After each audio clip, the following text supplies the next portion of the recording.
MED, what's up? Oh.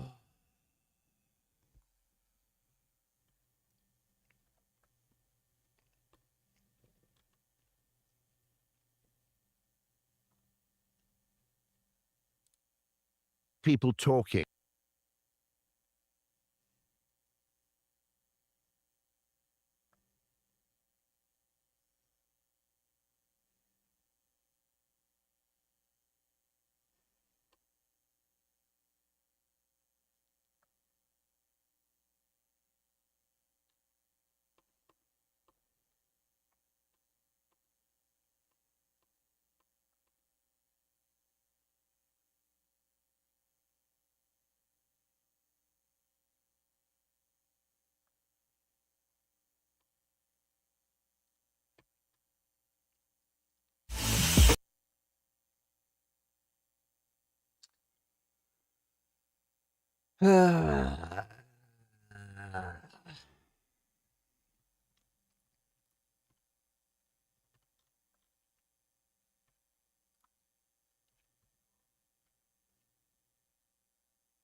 This is the On Guard Rock Solid, and they claim that it's a impenetrable fortress against even. Man, fucking angle grinder, dude.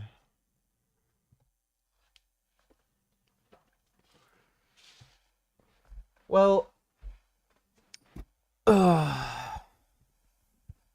used to hate Mondays because Monday meant I would either have to pretend to be sick to get out of school or pretend to go to school. But now I think I actually prefer Mondays over Sundays because I can go to stores on Monday when I want to. Whereas on Sunday, shit closes early and crap. So it's pretty dope not having, typical employment.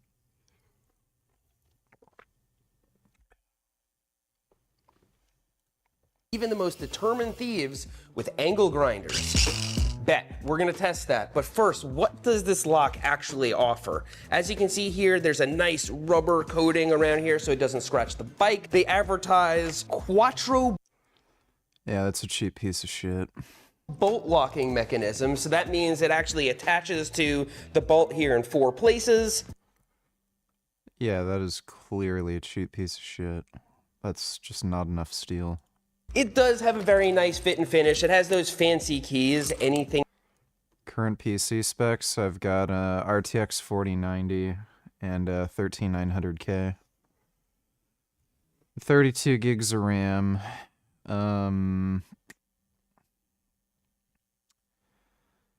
Might upgrade in a few months. I'll see what the 5090s and shit are going for.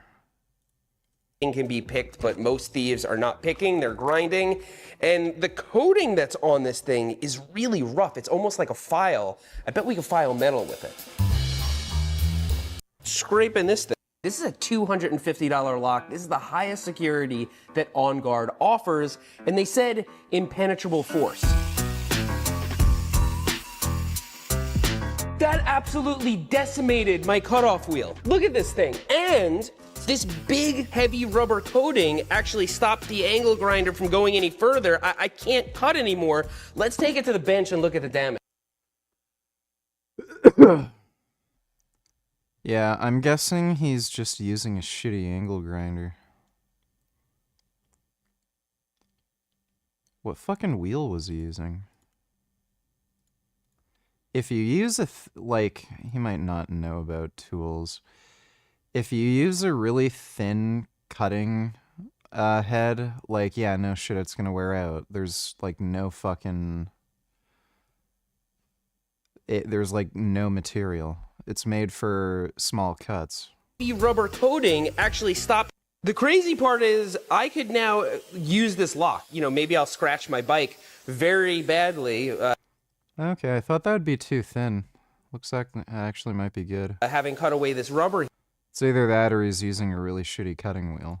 here, but what am I supposed to say here other than it does what it says? This is an impenetrable force against cutoff wheels. Now, that was a run-of-the-mill cutoff wheel. They have other cutoff wheels that are made for cutting harder things, but just seems like if you know how impenetrable Okay, yeah, he used a shitty cutoff wheel. Paid promotion. better tire levers, they reinvented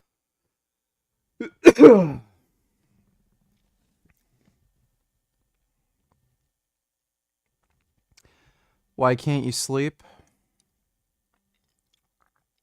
I don't know, man. Shit's just gay as hell. the tire lever. But are they better than the best tire levers ever made? That's just my opinion. These are Pedro's tire levers. It's $5 per pair, and I think they're the best ever. Let's start by seeing what each of these respective companies claim about their tire lever. This is the Tire Glider, and it's $15. Okay, the Tire Glider. It's spelled T-Y-R-E, so you know it's from Britain. And they show a mountain bike here, so we're not just talking. You know, people who make a big deal about tire levers for bicycles are the most fucking weak-ass pussies imaginable. It is so fucking easy to remove a bicycle tire. Even when you're talking about, like, you know, stiff, tubeless tires, it's still so fucking easy. Like, all I really need is to get, just a lever under the fucking bead, and then from there I can literally rip it off with my bare hands. Like, you have to be a fucking weak, you know, fucking pussy. Talking about those old style tires, effortless tire changing, enhanced safety, protect your hands from bike spokes. A tire right here, let's try it off. And then you can slide it down and the tire comes off. As you can see, this tire comes off very easily. Work with all tires. Some tires you need 2 levers and you need to pop it from 2 places. I am very skeptical. So here's a big locking bead tire. How are we supposed to use this? I'm sure you've gotten this question a lot, but I have been tuning into streams lately. How fucked is Destiny? Do you think his YouTube career is literally done? Does he deserve the blowback? Seems like an overreaction, and Pixie seems crazy as fuck. Well, Pixie is just completely and utterly full of shit. She's just a manipulative a-hole. He did leak stuff from other people. Again, apparently, some of this shit is fucking overblown. Apparently, he recorded audio of him having sex with some other chick. And I'm assuming the reason he did it was because he didn't want her, like, lying about the sexual encounter later, so he was just covering his ass in case she claimed she was raped or something. And apparently he leaked some of that audio. Like, he gave it to someone else, and then they leaked it. Like, it's literally audio. Who fucking cares? And people are making a big deal about that.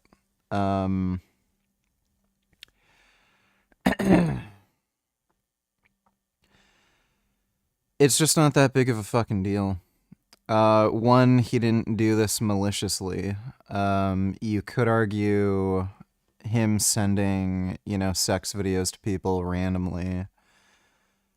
Like, that's criminal negligence, but it's not revenge porn. Like, there was no malicious intent behind it. And in terms of harm to the victims, it does absolutely nothing. No one cares. Like, these girls aren't even hot. And I know people are going to be like, it doesn't matter how they look. Like, yeah, it kind of does. What's her fucking name? Pixie. Like, I mean, look at this chick. Does anyone really want to fucking see this girl suck Destiny's dick? No. So, Like, the only people who are gonna bother searching any of this shit are gonna be people who just wonder what Destiny's dick looks like.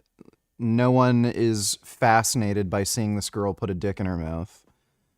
These are just gonna be people who are morbidly curious about what Destiny's dick looks like, and then they're just gonna say, it's kind of weirdly shaped, but it's a little bit bigger than I thought. That's all anybody's really ever gonna think about this. So the only fucking people who are really going to come across the sex video are going to be like her friends and family, where like trolls who are able to figure some of the shit out just to fuck with her are going to send it to her mom or something. And yeah, like that's a big fucking deal, dude. Like somebody's going to open that and say gross and then close it and then never talk about it again. Who gives a shit? I know she's going on and on about how, this is gonna ruin everything, my life is over. Like, yeah, cool. Nobody cares. So, yeah, I think a lot of that shit is overblown. What he did was obviously wrong. And,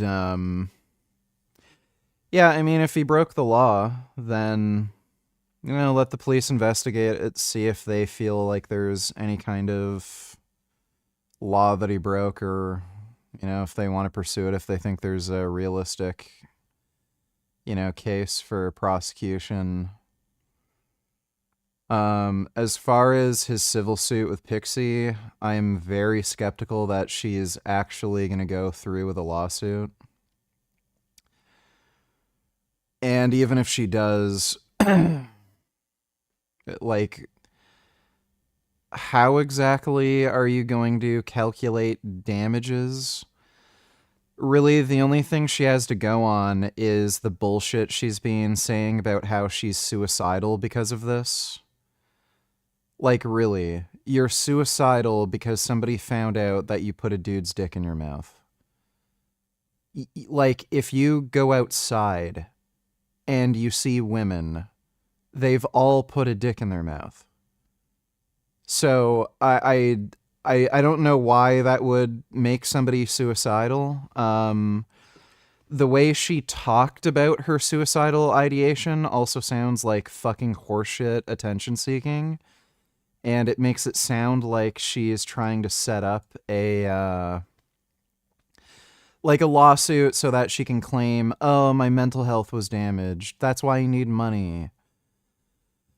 People who are actually suicidal aren't just going to post online about how, like, oh, somebody did this, I'm going to kill myself. Like, there have been so many fucking cases where people actually, like, posted revenge porn, and they just killed themselves. There was a really high-profile case where a guy at a university was getting bullied by some homophobe, and somehow the guy was able to get video footage of him having sex with another man, and the guy actually just killed himself. He didn't, like, post, oh my god, this whole situation is making me want to kill myself, Like, no, he just killed himself. This wasn't really porn, but there was a case of some woman who was filmed by police during an arrest, and she was arrested for masturbating in public. Some, like, fucking Karen thought she was playing with herself in the water at a beach, and she ended up getting arrested, and she was known as, like, the beach masturbation chick. She just killed herself. Like, again, there aren't these posts about, I'm thinking of killing myself because this and this happened, I feel so bad. Like, no, that's not how people with suicidal ideation talk.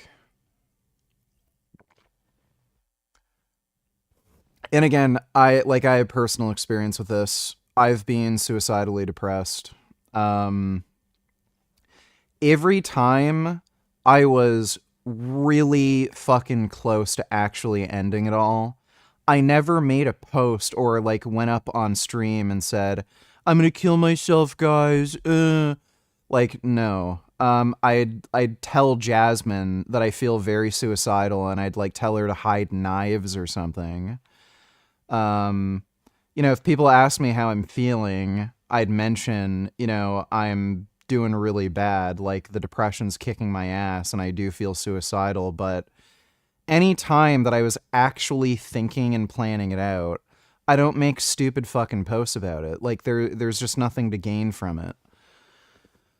So it sounds like absolute fucking horseshit to me. And again, people are gonna fucking think this is sexist. Any time a woman is talking about committing suicide, it's not nearly as serious as when a man is talking about committing suicide. Women are absolutely horrible at committing suicide. They never use firearms. They never hang themselves. They never suffocate themselves to death. It's always something fucking stupid, like finding like random pills that don't even really, like, aren't even made to kill you. And then they'll swallow a bunch of pills, and then they'll like call the hospital and say, I just swallowed a bunch of pills. Then they'll pump their stomach or something. So, I think the figure is like women attempt suicide something like, yeah, it's several times more often than men, but men actually commit suicide at 4 times the rate. So like when you do the math, like women are just fucking horrible at killing themselves, like just terrible at it.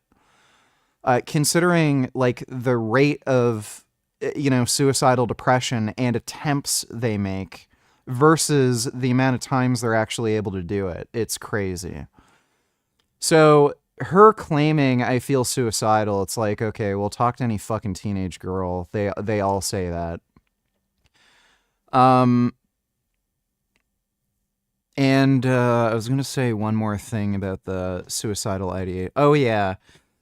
She sent Destiny some like fucking stupid text saying that after she posts her thing on Substack, she's gonna kill herself. Like, clear drama queen. Obvious drama queen. So, and like, again, it just shows she's like dishonest and lying. So she posts the thing on Substack, saying that she wants to raise $25,000 for a civil suit.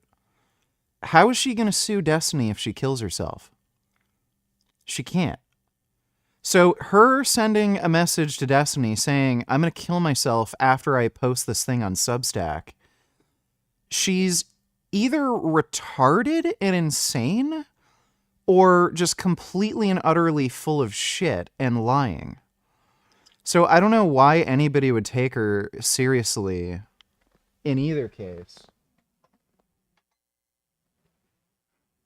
But yeah, what Destiny did would likely be considered criminal. Is it the biggest deal in the world? No, not really. Like, what he's essentially guilty of is just, violating somebody's trust. Like when we talk about severity of crimes, like usually it's discussed in the context of how much harm was committed. So, like stealing a pack of gum from a store isn't that big of a deal, but stealing somebody's car is a bigger deal, and like raping somebody is a bigger deal, and then murder is a bigger deal. Like you're talking about things in terms of harm to the victim. Was Pixie really harmed by this? Like, not to any significant degree. I'm sure her feelings were hurt, and she got a bit of embarrassment with some of the shit getting sent to friends or family members of hers, but is anything really going to happen? No. So, yeah, Destiny is an idiot. And, him behaving that way, he's asking for whatever's coming to him. But people have submitted police reports, so I guess it's up to the police if they want to criminally charge him. And Pixie can have fun with, collecting money for the supposed lawsuit, but I'm still skeptical that she'll even go through with it. To pop this tire off. Now, first of all, you need to break the bead with your hands or bead breaking tool. See, a normal tire lever you insert like this.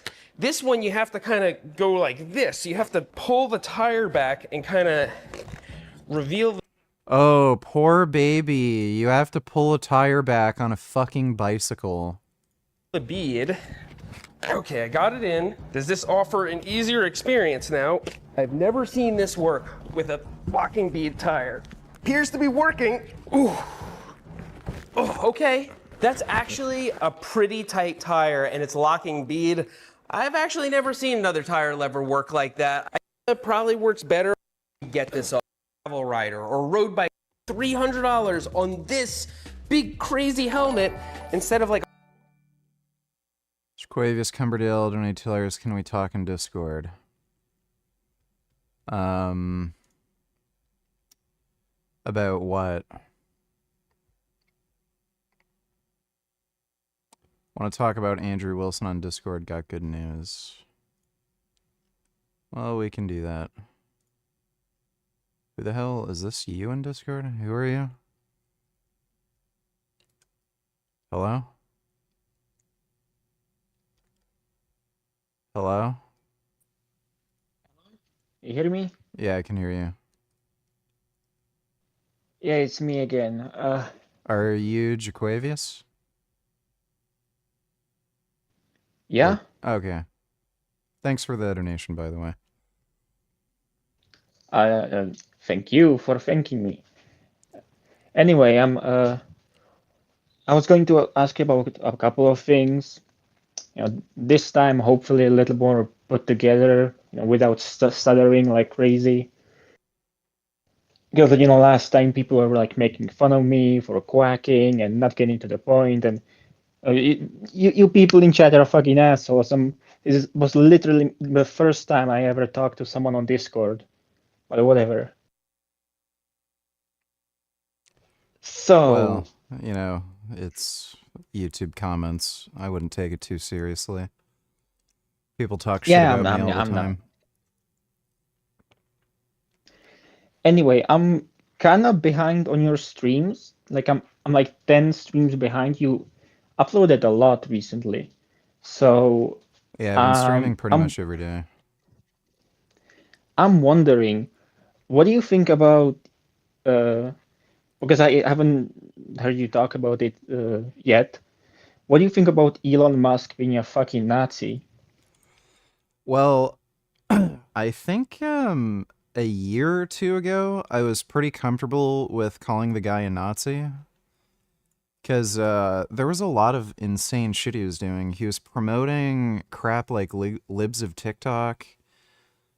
He was boosting a lot of very far-right, like fascist channels on Twitter.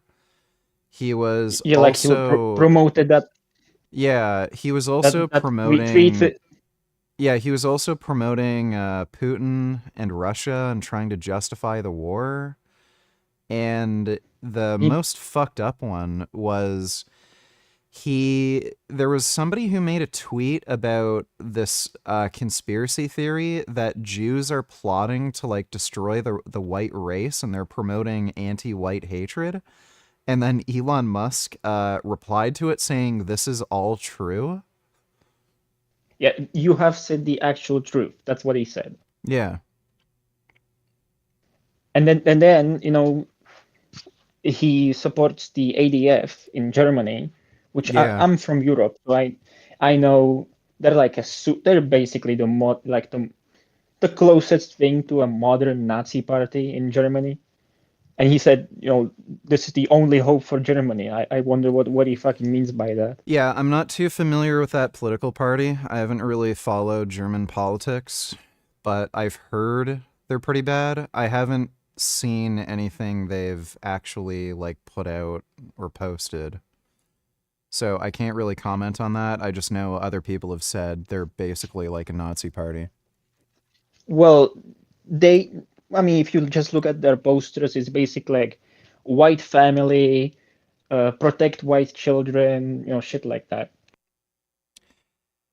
Yeah, that's not really something a political party should post about. You have one of these parties like in basically every European country, but to be promoted by Elon is, that's crazy. And he said it's the most popular party. They got at most 3% of the votes. Yeah, that's generally what you see cross-culturally. Far right-wing parties, like everywhere, they usually get roughly 3% or less of the vote. Well, except for the Republicans. Well, they like I know it's not the Trump exact has same, but Trump has moved the needle for sure, but Republicans generally just bullshit about immigration. you think And they're not they don't actually going to do anything. usually use that sort of rhetoric of protect white families either. Well, they hide it. They say things like Yeah. protect suburbs and suburban families. Yeah. By the way, your audio is different from last time. I don't know. It sounds like you're in a tunnel. I don't know what's different, but I can hear you okay. I'm just saying. That's weird. Give me a second. Is that better? Maybe it's yeah, it's perfect now. Okay. What do you think about people, coping saying that Elon didn't do a Nazi salute when he really fucking did? It's hard to say for sure. So, if you look at the historical actual Nazi salute, he did it wrong.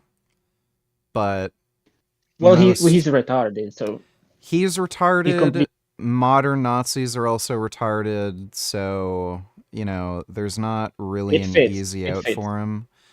The only thing you can really say to give him the benefit of the doubt is he's just very socially awkward and retarded, and he might have done something without realizing it. Which is I don't buy plausible, that. but given, like, I don't even really care so much about the Nazi salute. Like, what made me think he's a Nazi is just the shit he's been saying and promoting on Twitter. I don't really buy that because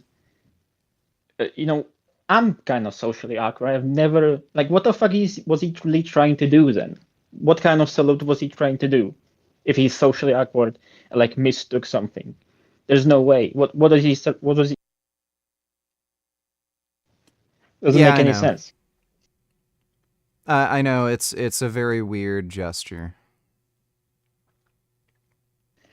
I think the best response is, to people saying, "Oh, he was just giving the heart, to the audience." Okay, then do it. Do it at work. Do it at work in front of everybody, and let's see how people respond then. If it's not a Nazi salute, then do it in front of everybody. Yeah, like I'm a little hesitant to say he deliberately did a Nazi salute just because it's kind of he has enough plausible deniability, but again, what really shows he's a Nazi is the shit he's doing on fucking Twitter. Well, it all like comes together, and right after the Nazi salute, he made like Nazi jokes. I think it's pretty certain that he's signaling to like a Nazi audience to win them back after the HP1 visa scandal. Yeah, I mean, a lot of the actual Nazis on Twitter also pointed out that, oh, he's one of us, he's signaling to us. So, I don't know, he might be. Okay, okay. Well, can I talk to you about one more thing? Yeah, sure. More like I don't know. It's not gonna be a debate, but more a discussion. It's about leather and secondhand leather. Uh, Let me just catch my breath. It was I heard your position was something. Correct me if I'm wrong. Something like if you wear like maybe leather that you had before you went vegan or secondhand leather or something like that, you didn't pay for the industry. You didn't pay for it, so uh, it's still bad because you're promoting it, and somebody could see, oh, you have cool leather shoes. I'm gonna get leather shoes too, something like that. Yeah, um, that's generally my argument. All right, so my question is, well, two questions. Number one, wouldn't that also apply to very convincing vegan leather? Because if somebody just sees you wearing like a vegan leather jacket and they think, oh, that's so cool, and then they go and buy a real leather jacket, wouldn't that be the same thing? And second question is, why am I responsible for what other people think when they see me? Yeah, so the counter argument to that is um, fake leather is extremely ubiquitous. So, generally speaking, when like I have motorcycle boots that look like leather but they're synthetic. Like generally speaking, if people see some garments like that, they're probably going to assume there's a very high likelihood it's fake leather. Some things like leather jackets, maybe you could say they might be encouraged to buy a leather jacket, but usually you can tell they're synthetic. And most of them are. It's usually like very expensive high-end fashion that uses real leather. So I don't know if you're really going to convince somebody from a particular demographic to buy real leather from wearing some sort of fake leather. Um, but yeah, just I don't like the idea of benefiting in some way from an animal dying. I'd rather just get rid of it. I wouldn't really want to run the risk of, like, say you do have a fancy kind of leather shoe or jacket or something, and then encouraging somebody to go out and buy that type of jacket or that exact same make or model. And then if you get rid of that leather garment and replace it with a vegan one, then you're encouraging like economic demand for that product that's vegan. So there seems to be like reasonable mitigation of downsides and clear upsides. Well, to me, it sounds like you're right that if I want a jacket and say, you know, I can either buy a, fake leather jacket that I buy from just a store, or I buy an old second-hand real leather jacket. In both cases, in the fake leather case, you're right that I'm supporting demand for a vegan product, but that sounds to me like I don't really have to do something good. I just have to not do something bad, if you know what I mean. Yeah, but the So if so I buy a if you're second hand, talking yeah, if you're talking about secondhand leather, especially if well, it's hold on. In both cases, even if it's the second hand leather, I mean, this is hypothetical. I wouldn't actually like wear a real leather jacket. It does make me uncomfortable too, but it's still not a rights violation, right? Yeah. So if I only care about, not committing a rights violation, and I'm also not supporting suffering directly, is it really such a grave sin? I don't really think so. Well, I guess the best analogy I can think of would be like, let's say somebody was not able to finish their meal at a table and they got a big steak, they could only finish half of it, and they're going to throw the rest out. If you went up and said, hey, I can finish that, would that not be promoting the idea of meat eating, even though you're not necessarily committing a rights violation? I wouldn't do that. Well, I wouldn't do that anyway because I don't like steak. But if it was an animal product that I like, maybe would be fine with eating, like I don't know, ice cream or something. Uh, I guess as long as nobody would see me do it, like I would just Well, right, but with go clothes, people are going to see you do it. right. Well, that's true, but it's still not.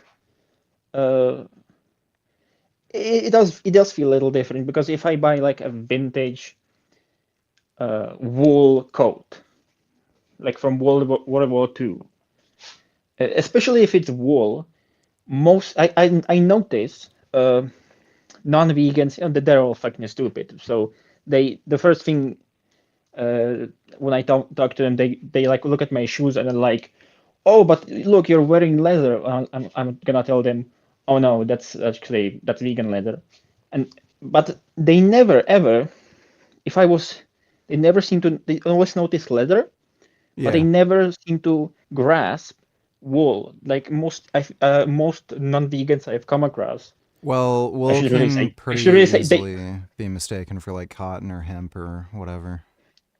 Yeah, but if it's like obviously wool, like the first few times I told people, that wool isn't actually vegan, or like I guess theoretically maybe it could be vegan if you like, because sheep have to be sheared. Yeah. So, but whatever, real wool that you buy from a store, it's not vegan, and most, it's like almost all of them were really surprised, like why?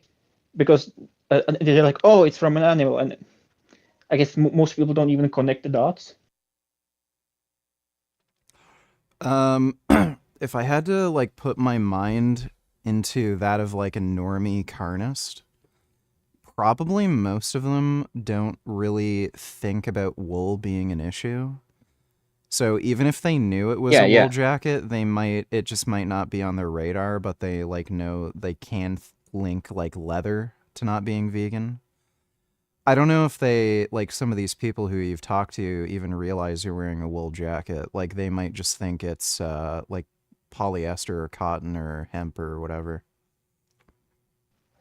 And if it would come to that, let's say I was wearing some wool, secondhand, obviously, or something like that, uh, hypothetically, uh, then I if it came to that, I could just tell them, no, that's actually fake. That's polyester, or it's like, I know, bamboo, whatever, not bamboo. Well, then they Uh, might, like, if they're clever, they'll ask you what brand it is.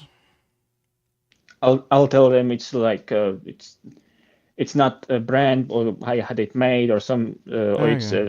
really old or something like whatever. I think the main thing, if you would agree, is not supporting a rights violation. Yeah. And after that, it's kind of like, does it cause you like, does it make you uncomfortable? And like, if I was wearing a full-on leather jacket, it would make me kind of uncomfortable. But honestly, something like maybe like a tiny strip of leather on something, like maybe on a bag or some, it doesn't matter to me that much, maybe I would eventually like be like, Right, like if you're talking about a whether secondhand item or some shit like that. yeah, like replace it. I can, like sew my own things, so sometimes I just replace leather with a vegan material. In fact, I think I showed you a picture of my dagger on my sword. You probably don't remember, but I made like a sheath for it from a vegan leather material. Okay. So that's just something I want to do. I because a lot of the time this topic of secondhand leather comes up. I never have I ever seen somebody come up with like a really good ethical argument. It's mostly just something, oh, but doesn't it make you uncomfortable? Or but you're promoting it. I just think those are weak arguments. Yeah, I mean, it's not a particularly good argument. I just don't like the idea of wearing, like, leather and crap while preaching it to Karnas that, this sort of thing is wrong. Yeah, same, mostly same.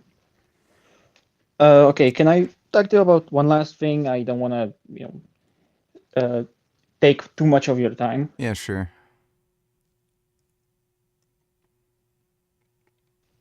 All right, so this is about a new argument I've heard. This is actually something I haven't heard before, but it's interesting. Do you think that if we had maybe a technology to alter the genes of farm animals, so that from now on, you don't, it doesn't have to, whatever, you press a button, and from now on, all farm animals that are born are essentially brain dead. They are not sentient. The ones that gave birth to them are, but the ones that are now born are not sentient. They can walk just fine, but they have no feelings, no thoughts. They just basically are empty sacks of meat. I don't know how else to say it. Would you say it's ethical to make all these animals brain dead and basically I don't know, solve this issue? Or, I don't know, maybe it's not solving it, but what do you think? Well, that's basically the idea behind lab-grown meat. So, yeah, if you're not violating anybody's rights on the basis of them not being sentient, then I wouldn't have a problem with it. You wouldn't have a problem with making an entire species brain dead and not sentient. That is correct. Okay, well, I I guess I wouldn't really either. I know some people would, but I guess it's fine. So, thanks thanks for the talk, Yeah, no problem, dude. and Take care. yeah, take care. Who the hell are you? What do you want? Yeah, I wanted to talk about something. What? I saw your debate with Andrew Wilson. Okay. I think he said some stuff.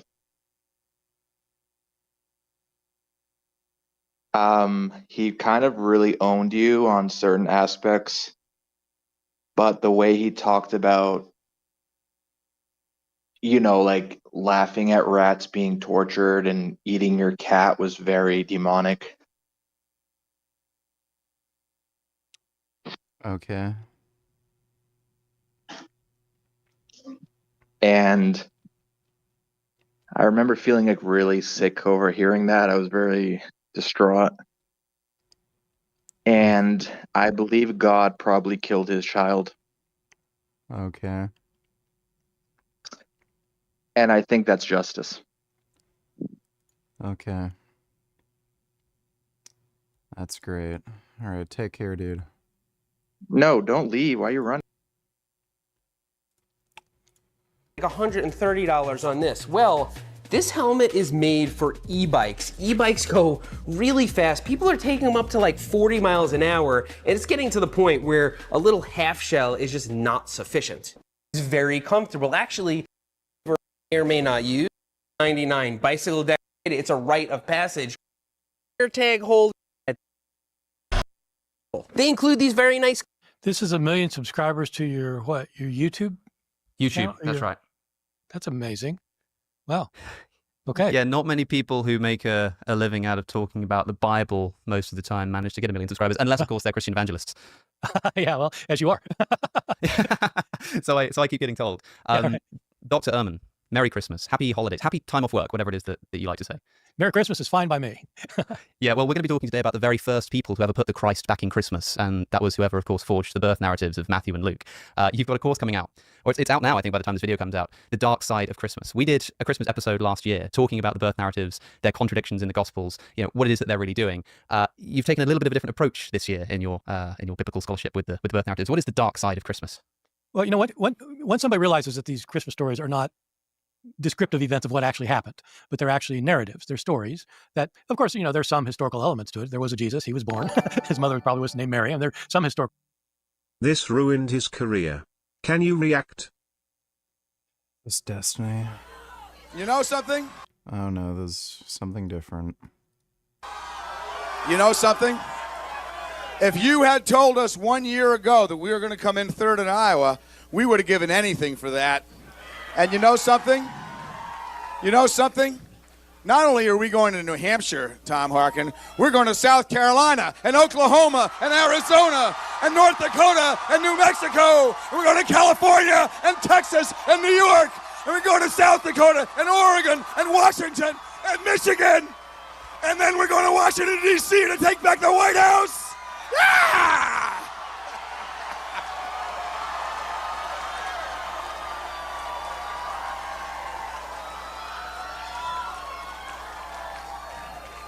We will not give up. We will not give up in New Hampshire. We will not give up in South Carolina. We will not give up in Arizona or New Mexico, Oklahoma, North Dakota, Delaware, Pennsylvania, Ohio, Michigan. We will not quit now or ever. We want our country back for ordinary Americans.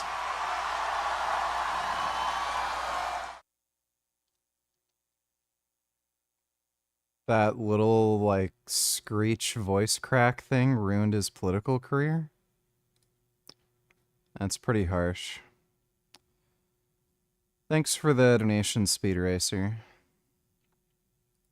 I mean, I was a big fan of Russell Brand's too. I saw him live. I read 2 of his about Christianity and had a picture of Jesus up there next to Che Guevara.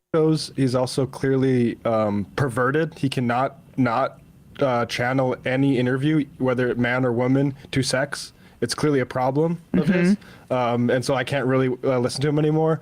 But you know, have you seen the Bo Blacks leaks? I don't know what that is.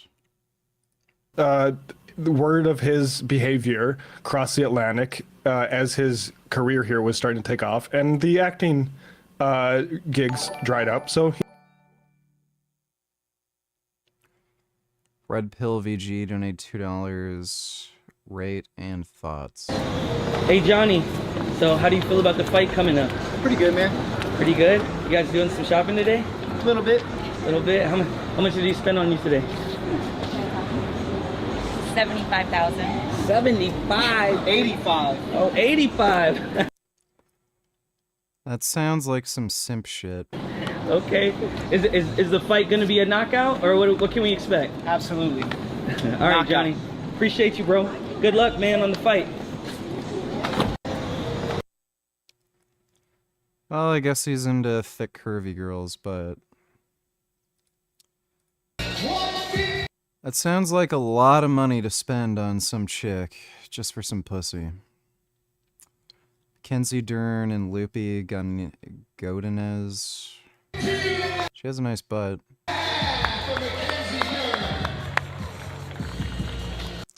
Tig old biddies, too.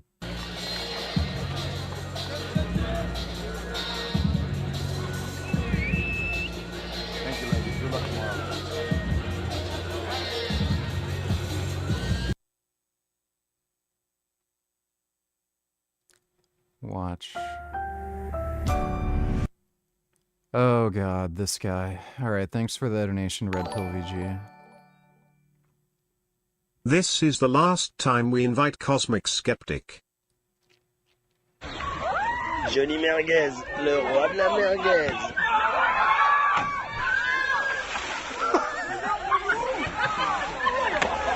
Comme la bombe.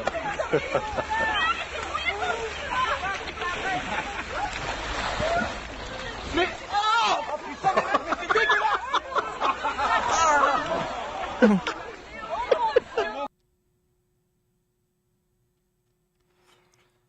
Yeah, he's been known to do that. Thanks for the donation, Wandering Mason. Hey, Joe, what's up? Yes, sir. How are you? Thank you for taking my call. You got it. I appreciate it. What's up, brother? Nothing much. So pretty much, I found my wife in an emotional affair with my neighbor for over a year now. I found out a couple weeks ago. I looked through the call logs on the phone. I knew something was going on between the two of them. I confronted him 3 times, and I confronted her. I'm being honest with you, it was probably 2 to 3 times a day. We would consecutively argue about it. He would buy my son clothing for school and just stuff for his room, and he would cook my wife dinner a lot. And in front of me, they had nicknames, and everybody denied it. Whoa, dude. That... Okay. No. You do not start calling each other nicknames and buying shit for some chick's son. Like, they were fucking. Can I buy a plane ticket to Palestine? Or does the ticket say Israel? I don't think Palestine, like Gaza or the West Bank, has an airport. So, yeah, you'd have to get a ticket to Israel and then go to either the Gaza Strip or West Bank. Thanks for the donation, Speed Racer. Yeah, dude, they were fucking. They're just lying. Like,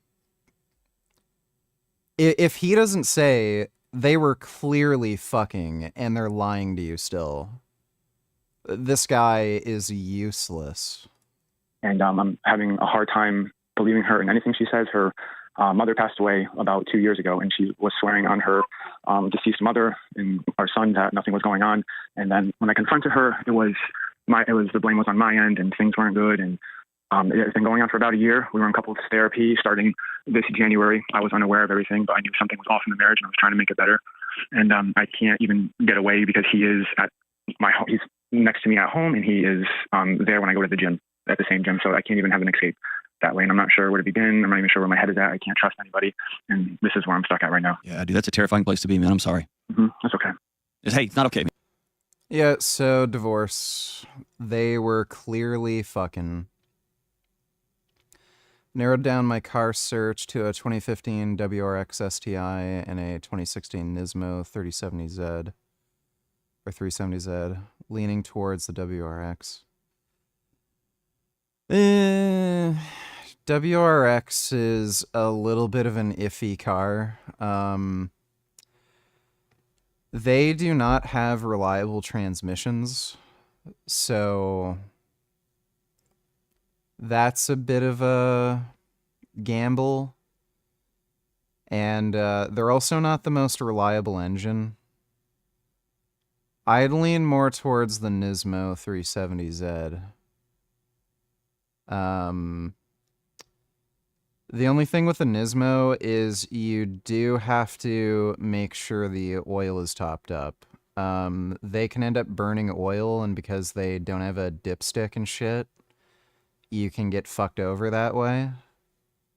But yeah, the WRX STI,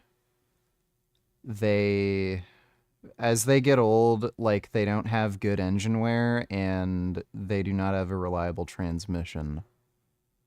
So I'd lean towards the Nismo. The STI is a really cool car. You know, it's like a really dope rally car and everything, but if I had to live with one, not my first choice of car. Man, it's not. You don't got to make me feel better. I'll just sit here with you. Yeah, thank you. I appreciate it. Do you have little ones? I do. I have one 3-year-old son. Oh, man. Yeah. I'm not even, I don't want to come home. Yeah. I literally can't get away. And she said that she broke it off with him, and our houses are so close. If I, put a hammer through the wall, you can probably see his living room. That's how, we're right next door. Okay. She said that she broke it off. And then about 2 weeks ago, I asked her, we were just talking, and I asked her what she had for dinner, and she said that she didn't eat. And this is something little, but it's just the fact that it happened. She said that she didn't have dinner because she was. Favorite car of all time for style? Do you mean like what I consider the most beautiful car of all time? Probably the McLaren F1.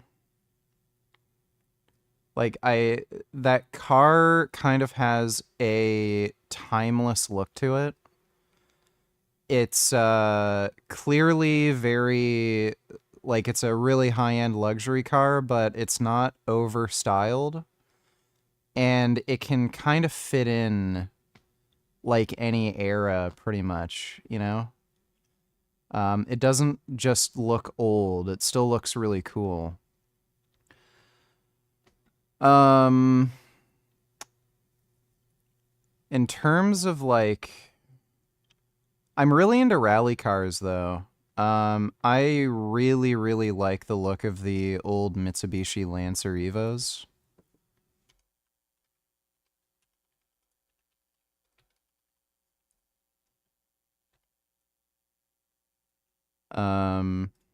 Yeah.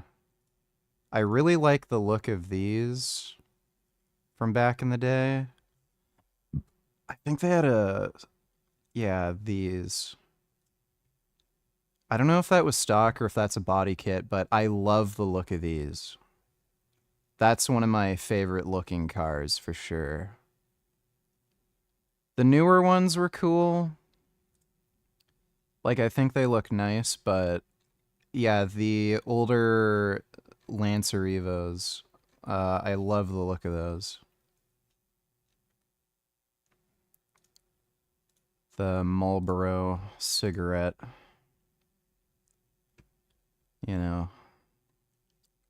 I really like the old Lancer Evos.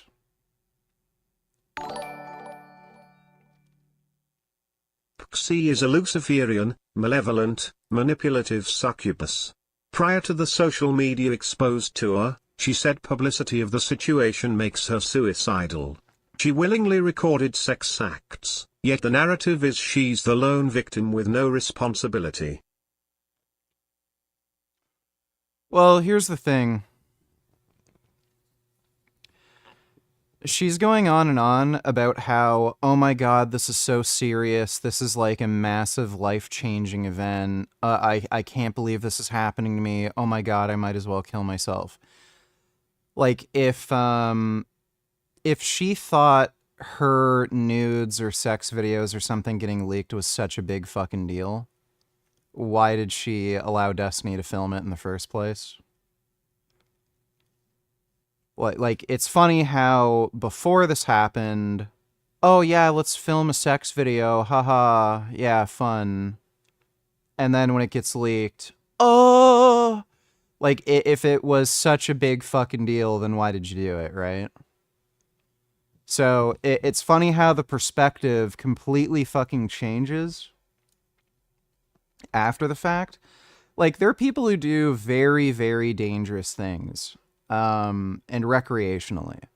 Like, there are people who do, motorcycle stunts all the time. Like, they'll do wheelies and shit on the highway, or they might even be a professional stunt driver. Some of these people get seriously fucking hurt and, like, life-changing, debilitating injuries. Like, they might, break their back and then not be able to walk ever again. And none of these people, you'll never hear any of these people say, oh my god, I regret ever doing it. Like, they knew the risks ahead of time, and they enjoyed what they're doing so much. They came to terms with the risk, and then, unfortunately, their luck ran out. But you never hear them saying, like, oh, I wish I never did this. So... it just seems to me that she's milking the situation for whatever it's worth. Like again, she's not really an attractive girl. The only people who are really interested in watching that sex video are people who just have a morbid curiosity with what Destiny's penis looks like. Oh my god, is another fucking Chinese scam. Yep, Chinese scam, go fuck yourself. Maybe it's an Indian scam. But yeah, if this was such a serious thing, why would you film a sex video in the first place?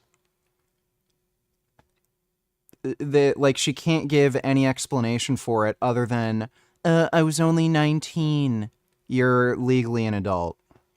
And you live in a culture where this is firmly implanted in the zeitgeist of the culture that if you shoot like sex videos with somebody, they are very, very likely going to get leaked. You know, this isn't like, you know, the 90s when home video was like just came out on the market and you could buy a camcorder for a few $100 and like nobody knew what the fuck they were doing. Like, this is, you know, the modern era. Like, what? This happened in 2021 or 22, something like that. Like, fuck right off. It just, total bullshit. So she's just milking this for what it's worth. What Destiny did is wrong, obviously. But the idea that, like, the way she's acting is just fucking ridiculous. I was hungry because of everything going on. And then I got home. I work late, and I got home that morning, and there was food, and that was not ours. And how I know is because it was on a paper plate that was not ours in the garbage. And she wasn't honest with me again. And he keeps talking to her and saying hi. And yeah, they both said that it was nothing sexual, but I don't believe the two of them because, like I said, I confronted him 3 times about it, and my wife twice a day for 2-3 times a day for the last year. So. Yeah, the answer is obvious. They were fucking and they're still lying to you. Man. It's not written in a textbook somewhere what the next move is. Yeah. Okay. I understand. So I'm going to give you. Yeah, the next move is divorce her. Very simple answer. Get a divorce. You don't get anywhere by keeping people in your life that are dishonest, manipulative liars. A lot of, like, especially dudes who are married, they start thinking about, oh, I might have to pay child support, or I'll have alimony, or I might lose the house, or, you know, oh, sunken cost. Oh, we were together for so long, and then, like, all of it just, you know, gets washed away. Like, what if we can put it back together? No, just move on. There is no amount of fucking... There's no price for freedom if you have to be locked up with somebody who is a lying, dishonest, manipulative piece of shit who is going to keep manipulating you, keep lying. Like, the relationship will never be the fucking same, obviously, because that trust will never be repaired. Why would you fucking stay with somebody like this? It's ridiculous. And it varies from country to country and state to state and everything, but if you can prove infidelity, sometimes that gives you a lot of leverage in a divorce. Where if they, like, a marriage is a legal contract, right? So if they break the contract by being unfaithful, then if they were the ones who violated the contract, you could argue, okay, she doesn't deserve anything anymore, right? Because she violated the contract. So oftentimes in a divorce, if you can prove infidelity, then you might not have to lose any money, like, aside from, like, maybe legal fees or whatever, but yeah, just leave. This dude is such a fucking loser. What are you bitching about the situation on a podcast for? There is no other option other than divorce. But that's how bad married men are now, lol. The woman can suck a dick in front of them and they don't wanna leave. Well, this is especially bad. Like, these are all religious, like, Christian dudes that call into this podcast. This guy is like a Christian marriage counselor guy. I've said this before. Religion turns people into fucking beta male pussies. This idea of a sky daddy and, oh, I pray to him for, like, spiritual guidance and for help. It turns you into a beta male fucking faggot. That's what religion does to people. Rather than learning that you can only rely on yourself, there's no one out there to help you, you set the fucking rules, there's no God that dictates morality. You're the one who sets the rules for yourself, and you're the only one, through your own strength and will, can change your destiny. If you have that mindset, then yeah, you're just going to leave. You're going to get a divorce. But, oh, God says marriage is sacred, and I pray to him for help, and you become a beta male fucking cuck, and then you start thinking, like, maybe I should hold it together, the relationship, 'cause God, and all this horse shit. Yeah, it just turns men into fucking pussy-ass faggots. I don't know what anybody's thinking when this shit happens. Like, if a chick cheats on you, and then it's just nonsense. Just crazy nonsense. Thanks for the donation, though, Unicorn Jizz. With all of the time I've spent sitting with people who've had emotional affairs and full-blown sexual affairs and like my personal experience, all of it. Okay. I would probably leave for 30 days. Okay. Because here's the thing, your wife is lying to you, and you're going crazy. Mm-hmm. And it's hard to stay clear because every time you go to the safest, what should be the safest place in the world, which is your home, you're in fight or flight the entire time. Correct. Yeah. And every time you go to work, you're in fight or flight. Mm-hmm. And the other option would be, I'm going to go stay in an apartment for 30 days, and we're going to put the house on the market. Mm-hmm. And I'm going to sell this house because that's the only way you're going to save your marriage. Yeah. And if she says, I think that's a great idea, let's do that, cool. And if she says, absolutely not, this is where we live, yada, yada, then she gets to make a choice. Do you want to... What the fuck is this guy talking about? Okay, so first of all, the only correct answer is get a divorce. She clearly was fucking this dude. Clearly. She also, both of them, made very fucking bold lies constantly for years about this. And then they finally admitted to some of it. But they're still clearly lying. This is a fucking cunt. No honesty. Like, it is one thing if you fuck up that badly and cheat on your partner, but you come out with it and say, okay, I really fucked this up. I don't know what I was thinking. What I did was wrong, and I understand if you want to leave, but this is what I did. This is why I did it. I'm sorry. Even under those circumstances, like, I would still say leave. Especially if you're a man and your woman cheats on you, leave. If it's a man who cheated and you're the woman in the situation, slightly different. But if a woman's cheating on you, she just has no fucking respect for you. If you stay with her, like, it's done. Relationship over. But, like, she doesn't even have that level of decency. Like, this chick is just a fucking liar, has no respect for you whatsoever. Just fucking leave.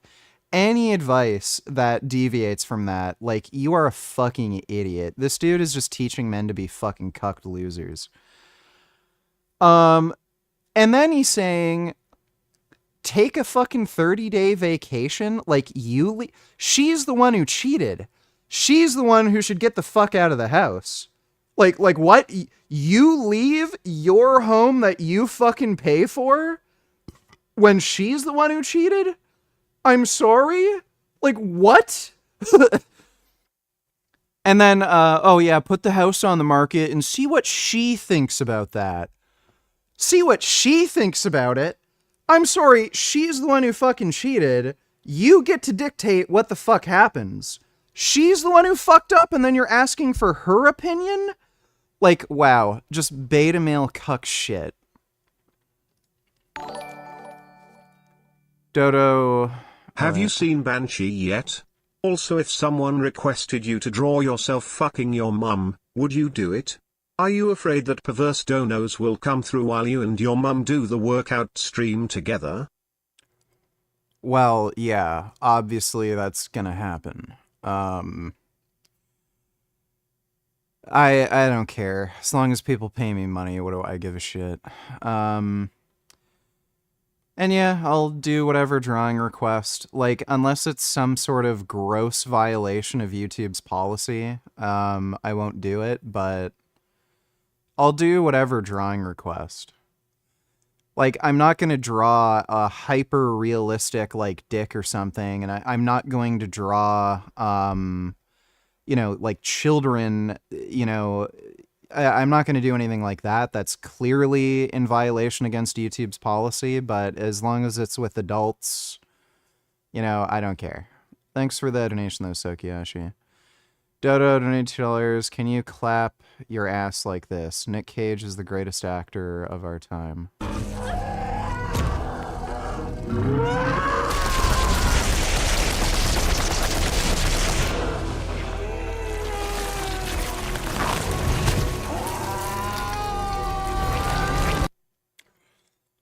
No, I can't clap my ass like that. Thanks for the donation, Dodo. And yeah, Nick Cage is great. Fight me for this home, or we're going to sell this home one way or the other. We're going to sell it through when the judge forces the sale of the home and we split the assets up, the equity up, or we can sell it now and try to save our marriage. I don't mean to throw another curveball at you. Throw them all, man. Throw them all. So this past February of this year, we jointly filed bankruptcy. So we could sell it, but as far as buying, I'm pretty sure we can't buy it. You're past all that. Yeah. Joe, your wife is sleeping with your neighbor. Period. End of story. You know that. I know that. They both know that. Yeah, and they would FaceTime too. I forgot to mention that. Joe, if you're done with this marriage, be done with this marriage. An important family death, bankruptcy. Those are two of the most powerful stressors on a marriage. Yes, sir. An affair. I mean, this is the trifecta. Yeah. But now you're at a place where. Dude, this is a perfect time for a divorce. They have no money. So, yeah, sell the house. Like, she can't take anything from you. You keep coming back to drink more poison and more poison and more poison. And I haven't heard you once say, I am desperately in love with this woman and I want to try to save this marriage. I hear you pissed. Yeah, I thought I was past the anger stage. And no, dude, your wife cheated on you, right? And your neighbor waves at you. Yeah. I'm afraid you're going to end up in jail. You know why? Because I would. Yeah. I don't have the strength to go through what you're doing every day. I thought I made the right, honestly, I thought I made the right call staying for my son and try to work it out. But I'm angry. I can't even look at her. It's like she's trying in that aspect. But when I first found out, it was like the end of June. And I just said a divorce probably, I'm going to say like two weeks ago. Then that's when she started to change. And I'm like, well, why did it take me to say a divorce? And, I don't want to come. There you go. See, she's a manipulative piece of shit. She has absolutely no remorse for what she did. Doesn't fucking care that she fucked this guy over, violated his trust. She only started behaving nice and acting nice to him when she realized, oh, he's actually thinking of breaking up with me?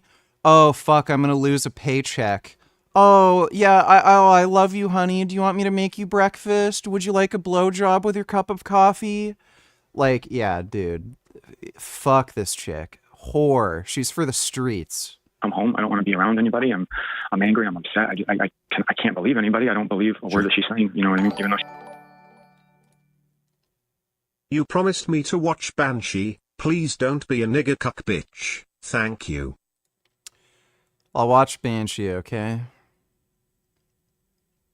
I'll do it eventually. Thanks for the donation, Sokiyashi. She could be telling the truth very well. Here's the deal. Here's the work you have to do. Yes, sir. What does the path to trust look like for you? Because let's say we can't sell the house. We are stuck here in this house. It's against the... There's no pathway to trust. She clearly is a manipulative liar who does not care about this dude. Law for us to sell, which is not true, but... Like, bro, she cheated on him with her, like, their fucking neighbor. Like, give me a fucking break. Imagine being that fucking lazy. Like... Like cheating on a dude who she met like at some like different gym or bar or something that like he'd never really find out about unless he looks through her phone. Like you're actually going through some steps to kind of hide it. Like that shows that you at least care about the other person's feelings, where you don't want to hurt their feelings, but you want to cheat for whatever reason. Like she does not give a fuck. Just fucking the neighbor, like flirting and shit right in front of him. Like, this chick is a bitch. But let's just make up something, okay? Yeah. What does trust look like? Trust looks like a no contact order. Trust looks like you saying you are forbidden from coming on my property, and if you come on my property, you call my house again, you're on notice now, I'm going to file a harassment complaint. Okay. And your wife cuts off everything. She throws her phone in the sink and and loses all contacts and starts completely over. Yeah. But here's the deal, bro. She did all this stuff, and he made her dinner, and they had dinner together last night. Mm-hmm. You know what I mean? Yeah, I understand. You've heard me say this 1,000 times. Behavior's a language. She's being very clear with you. No, I understand. Yeah. And right now she's got a gravy train, which is you going off to work and then coming home. Does she work too? Yeah, she works during the day, and then I work second shift from 3 to midnight. Okay. Yeah. So y'all effectively never see each other, and she has 8 hours a day when she gets to spend with a man next door. That is correct. Yeah. Yes. Yeah. They're probably still fucking. Like, this is just a joke. Fucking divorce. Yes, sir. Yeah, like when the minute I leave for work, I leave the house around 2, and then that's when the calls would happen. Like, of course. Of course they would. I guess I'm just still processing this, and I don't even know. Yeah. But here's the deal.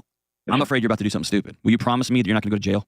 Of course. Okay. Yeah, I have a 3-year-old son. I can't. Excellent. I don't want to. Okay. I don't want to make it worse for anybody. And for whatever it's worth, during a divorce proceeding, every one of her text messages will be subpoenaed. Every one of her emails will be subpoenaed, even the deleted ones. Mm-hmm. Everything is on the table. Okay? Yours too. Yes, sir. And so there's a chance you end up with full custody here because she doesn't want to be married to you. Mm-hmm. She's a great mom, and I couldn't ask for a better mother that way. I know Joe, a great mom doesn't bring another man to the house every night. Yes, sir. And our son, just to bring one more incident up, we were painting our son's room, and we were in the middle of it, and him and I started it, and nothing was done. And the following day, she got to work at 2. I left, and I called her around my 6:30 break time, and she said that the room was finished and done. And I didn't believe her because I know how much that takes, especially with a 3-year-old by herself. And then I got home that next day because I get home at night, and I look at the room, and it's beautiful. Everything was cut in, all the corners, and I look on the tarp, and there was paintbrushes and rollers that I don't have. And our son consecutively says that I don't want to say names, but the neighbor, mommy, and him were all painting the room, and she obviously denies it. But Joe. Yeah, they're still fucking. You can hear it as you're saying it out loud, can't you? Yeah. Listen. Like if we were in person, if I was sitting in Connecticut right now with you in New Haven, I was just there a few weeks ago. If I was there with you right now, I would stop the conversation and I'd give you a hug. Because I know the path that's in front of you is gnarly. Yeah. I'm sorry. Sorry. Why do you even have to ask advice for this, dude? Like, it's just so obvious. Divorce. I know miracles happen, but this sounds like your marriage is over, and it sounds like now we're just waiting for somebody to be the adult and have the courage to do the next thing. Yeah. I guess that's what I was afraid of. I know. I'm sorry. I hate it for you too. Sorry. It's just love's a funny thing. It's like no matter how bad somebody hurts you, just don't stop them. Right? No, of course not. Of course not. I guess that's what I'm holding on to. And dude, if she was ready to fight and go to war for this marriage, dude, I'd be 1,000% you to save this marriage. That's hilarious. She brought him over to literally paint her walls. That's great. Yeah. No question about it. I have no question about it. But everything starts with I'm going to tell you the truth. And she can't do that. And she won't do that. Mm-hmm. And now we're at a place where she is teaching our son that we lie. Yeah. She's teaching our son that multiple men stay in this home. And by the way, dude, Joe, just so you can see this from an outsider's perspective, because I'm just a random dude in Nashville, Tennessee. Yes, sir. She's trying to send you a message. She's leaving trash in the trash. She's leaving rollers in the house. Yeah. She's not even trying. You know what I mean? Yeah, that's a good point. Yeah. Yeah, that's true. Like there's a lot of what I would call infidelity gymnastics that people go through. Lots. Yeah. She's almost rubbing your nose in it, or less less aggressively, like letting you know this is happening. Ta-da! Right? Yeah. And maybe you tell her, I want you out of this house in the next week. She's got to move out. Yeah. Y'all figure that stuff out. But I mean, you can't continue to allow another man to come spend 8 hours a day in your home with your wife and your child. Yeah. And that can be that you leave. Mm-hmm. And then, No, she leaves. the papers or sit with an attorney, or y'all go to mediation or whatever it happens in Connecticut. Every state's different. Or she packs up and goes. Although I think your fear is she's just going to go 20 yards next door. That's fine. That is totally fine. Go live with a fucking neighbor. House is yours. Like, I don't know why you'd care at this point. Like, all right. Well, you're already fucking this dude, so I guess you can shack up together. Clearly, he wants to be involved with some dumb, cheating fucking whore bitch who has a 3-year-old kid. So that can be his problem now. I'm pretty sure that's, it's what's going to happen. And she told him that, she wants nothing to do with him. But, yesterday they were outside and she took my son and herself and my son and the dog for a walk. And when she went down the street, he was staring at her. When he got back, he said, "Hey, how are you guys?" And she's like, "Good, how are you?" And it's something little, but it's the fact that we're going through all this. And it's like, my expectation is no contact. And I shouldn't even have to say that if you're willing to work with somebody. And her defense was, well, we're neighbors. What am I going to say? We're going to say hi. And I'm like, okay, but our marriage is on the line. Not a neighbor that you're having an affair with. Yeah. Right. Has she shown you the messages that she sent him that said, "We are never going to be in contact ever again. Stop contacting me. Effective immediately"? No, so apparently this is all verbal on a back deck. Exactly. I want it in writing. Yeah. I want it in writing so that when you file a harassment complaint that this man won't leave your wife alone. Yeah. He keeps coming over to the property line and staring at her. He keeps yelling at her, trying to say hello to her when she's trying to walk your child and the dog. Mm-hmm. I want it all in writing. I used to tell my college students, you have to put in writing through text message or email, do not contact me anymore, period. And once that line is crossed, then it's harassment. Now we can get involved. Yeah, that's a good point. Okay. All right. But I don't think she's going to do it, Joe. I'm going to have to agree with you there. Okay. So let's get a group of people in your corner, whether that's a couple of close friends, whether that's a minister from your local church, whether that is an attorney that you're going to sit with, a mental health professional, everybody. Maybe the path right now is to go sit with an attorney because you've got a lot to untangle, whether with the bankruptcy, with child, with home equity. I don't know how any of that stuff works in Connecticut. So having a professional just to know what you're looking at here. And the whole time, I want you to spend some time with yourself in a local coffee shop or on your breaks at work or in the morning when your son is taking a nap, figuring out what is a path back to trust so that you can lay it down in front of her and say, "This is what this looks like. We sell the house and we rent." Because I'd rather be married to you and rebuild this marriage than own a house. Or you have to sever all contact forever and partridge in a pear tree on and on and on and on. I'm going to put cameras up in the house, and if this man steps on my property, I'm going to have him a no trespass. I don't want his plates in our home, and I don't want his paint rollers in our home, and I don't want his love and affection for you and our kid in our home. It's our home, not his. But Joe, you got to stop. Oh, this guy is a fucking cuck.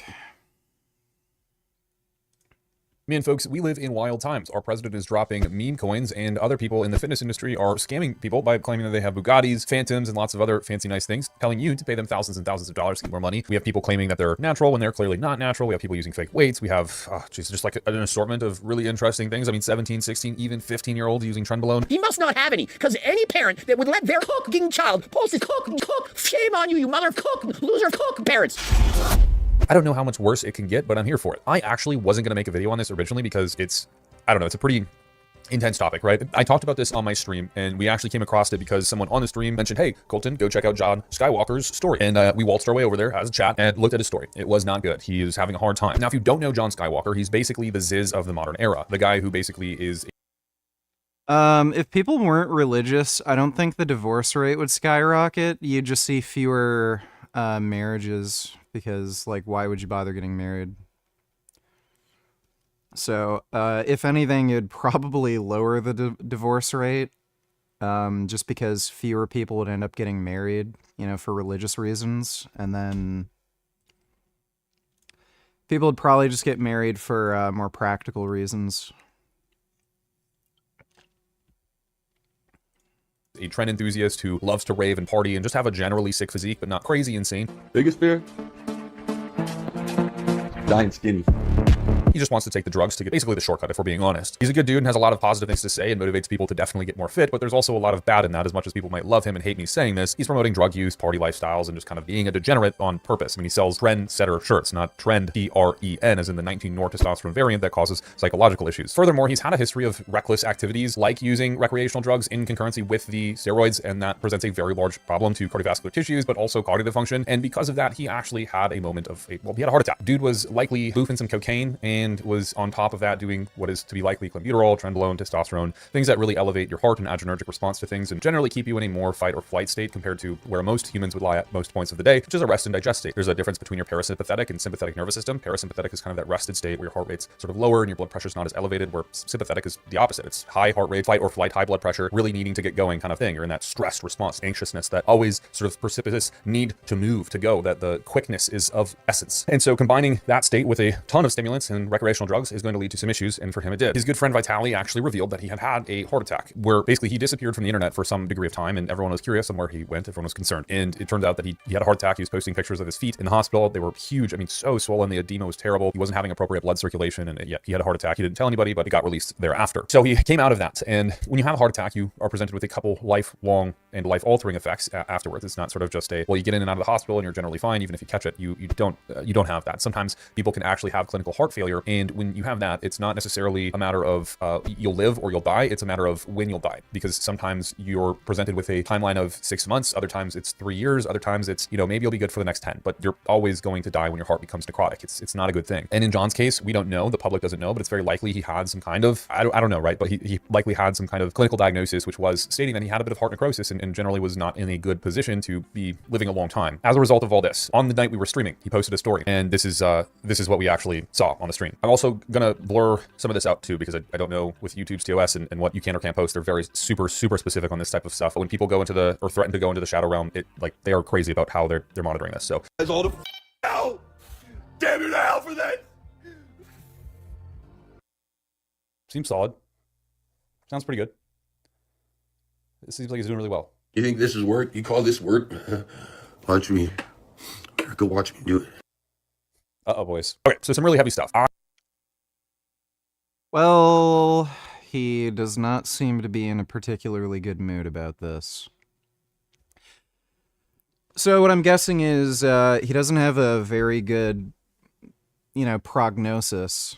Given how severe his edema was, his heart function is probably really, really fucking low. And it's probably not ever going to really improve. So they probably told him he's probably going to die in like a few years.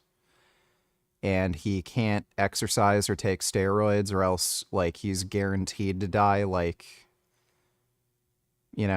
soon time. So it's probably frustrating him, if I had to guess. I followed that up by messaging quite a few people within the industry, talked to them about it, asked if they could get in contact with him. I couldn't reach him. The group of influencers that, we are in group chats together, no one could reach him. Well, it turned out that someone actually had called an ambulance, and that ambulance came to him after having already called the police, where the police had basically been called for a 5150, which is when someone's basically mentally unstable and insane and not safe for their health or others' health. John was acting erratic, and so they came and arrested his ass. He posted this video not too long ago. All right, guys, so I want to come on here, and I was first going to talk about last week when I was like fucking arrested by the cops, 5150 in my own fucking front yard because one of my like buddies fucking called the paramedics or whatever.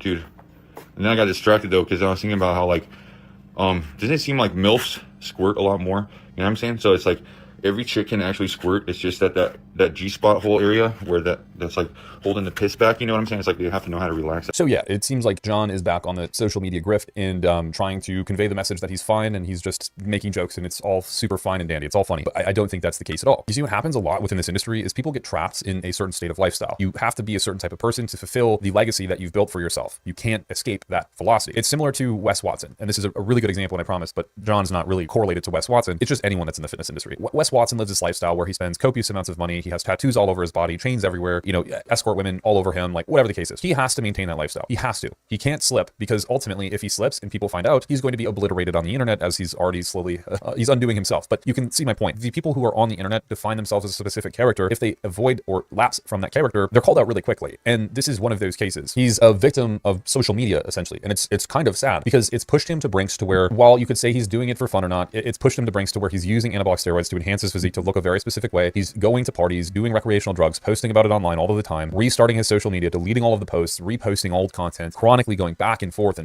trying to be this guy that everyone recognizes as John Skywalker, the Ziz character. Inevitably, as he's doing it, he's slowly destroying his entire being. And I honestly can't imagine the mental strain on an individual when they're possibly going through heart failure and, you know, had a heart attack recently. And the whole entire populace of fitness is generally aware about their antics and what they've done, how they've preached to live their lifestyles, and then how it ended up, and the amount of judgment that can undo on a person in their personal life and in their professional life, on top of not only that, having potentially heart failure and then not being able to fulfill your life in a very long sense, nor have the capacity to stick to the physique and the lifestyle that you enjoy, doing the party drugs, doing the steroids and all of that good stuff. It's a tragedy and it sucks to see, but it is something that encapsulates so many people in this industry, and I think it's really important to talk about. So while I have no ill will against John at all, I hope he has the best life that he can possibly live and that he continues to be a better human being day after day. I do think it's important to note how this happens to people. Realistically.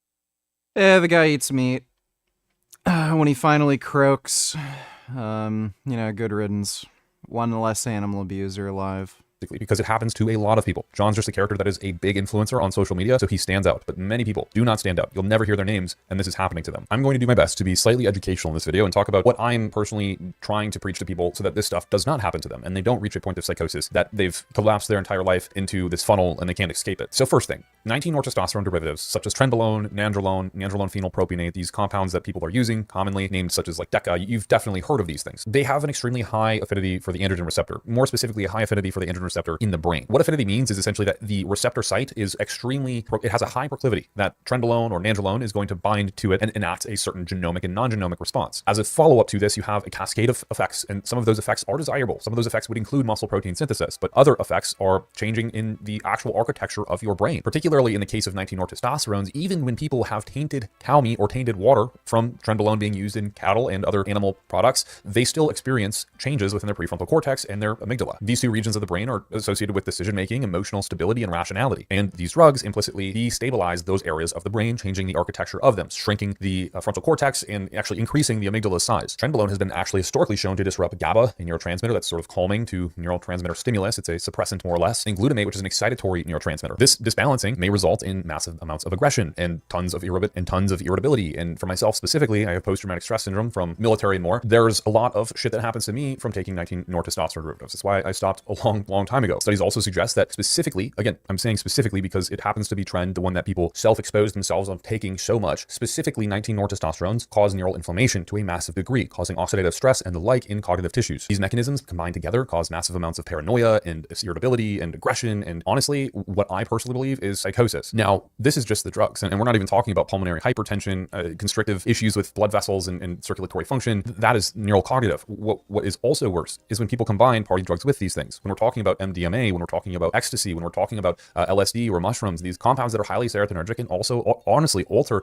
brain chemistry in such a way that now you're working with two very unstable products within human cognitive tissues, that leading to massive amounts of risk with normal daily function. Then you combine that stress with the cardiac stress that's already placed on you from something like trenbolone with a cocaine, a stimulant to the beta adrenergic system or something like that, you are going to have heart issues. It's not if, it is absolutely when. And it's so imperative to understand this. People will blast here all day long and go to a party and think, well, if I just have a couple bumps, it's not a big deal. It's a massive deal. It's literally life-changing within an instant. Again, it's not if, it is when. It could be the very first time you do something like that, you're going to destroy your body, and you might not have even thought that that was possible. You could have thought, I'm just taking a low dose, it's no big deal. No, these things are absolutely detrimental to one's health. And there is a safer way to use these things if you must use them. There's very clearly a safer way to use them. Elevated doses of testosterone are relatively innocuous on people's health. We've seen studies where 200, 300, 600 milligrams of testosterone is used sustainably without any health issues. Anavar has been ran in children for up to 5 fucking years. It's relatively stable. It's innocuous. It's not harmless. There's definitely a better alternative, which is not taking any medication, but in a world where medications are prescribed in almost every single individual within the United States, I think it's a good option. And if you're the individual who says they have to be on steroids, they have to do these drugs, testosterone, Anavar, DHT derivatives, they're all there and they work very well. In fact, that's why they're still produced and manufactured and used in clinical settings. Testosterone, primobolan, Anavar, these things are highly effective, but limit the amount of effects that one might have using them. But why people have to reach for the most extreme compounds in any situation, it just blows my mind. But I don't know, that's if you have to.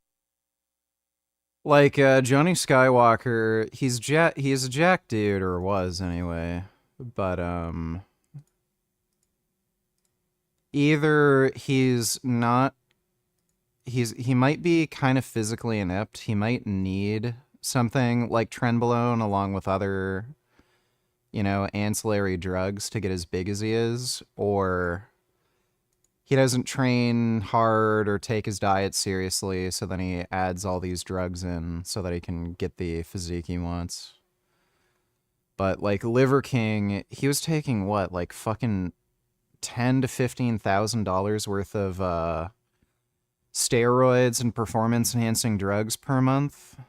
And he's obviously big and jacked, but like his strength numbers are not particularly good.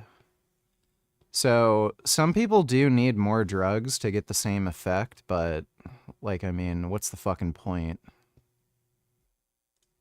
To use these things. Ideally, you don't even touch them because at the end of the day, they're probably not even needed and the investment into your health would be much better for you long term. And I know it's rich coming from a guy who's taken these things and done bodybuilding and all that great stuff, but I'm telling you from the other side of it, if I could have really, and I mean truly, had a dose that like Alex Eubank was taking, 200 milligrams of testosterone, that would have been perfectly fine for me. I would have had no issues with that. I think I could have made an amazing amount of progress, enjoyed my life much more, and not have to have succumbed myself to such high doses of anything and then caused other issues within my life, relational issues and more.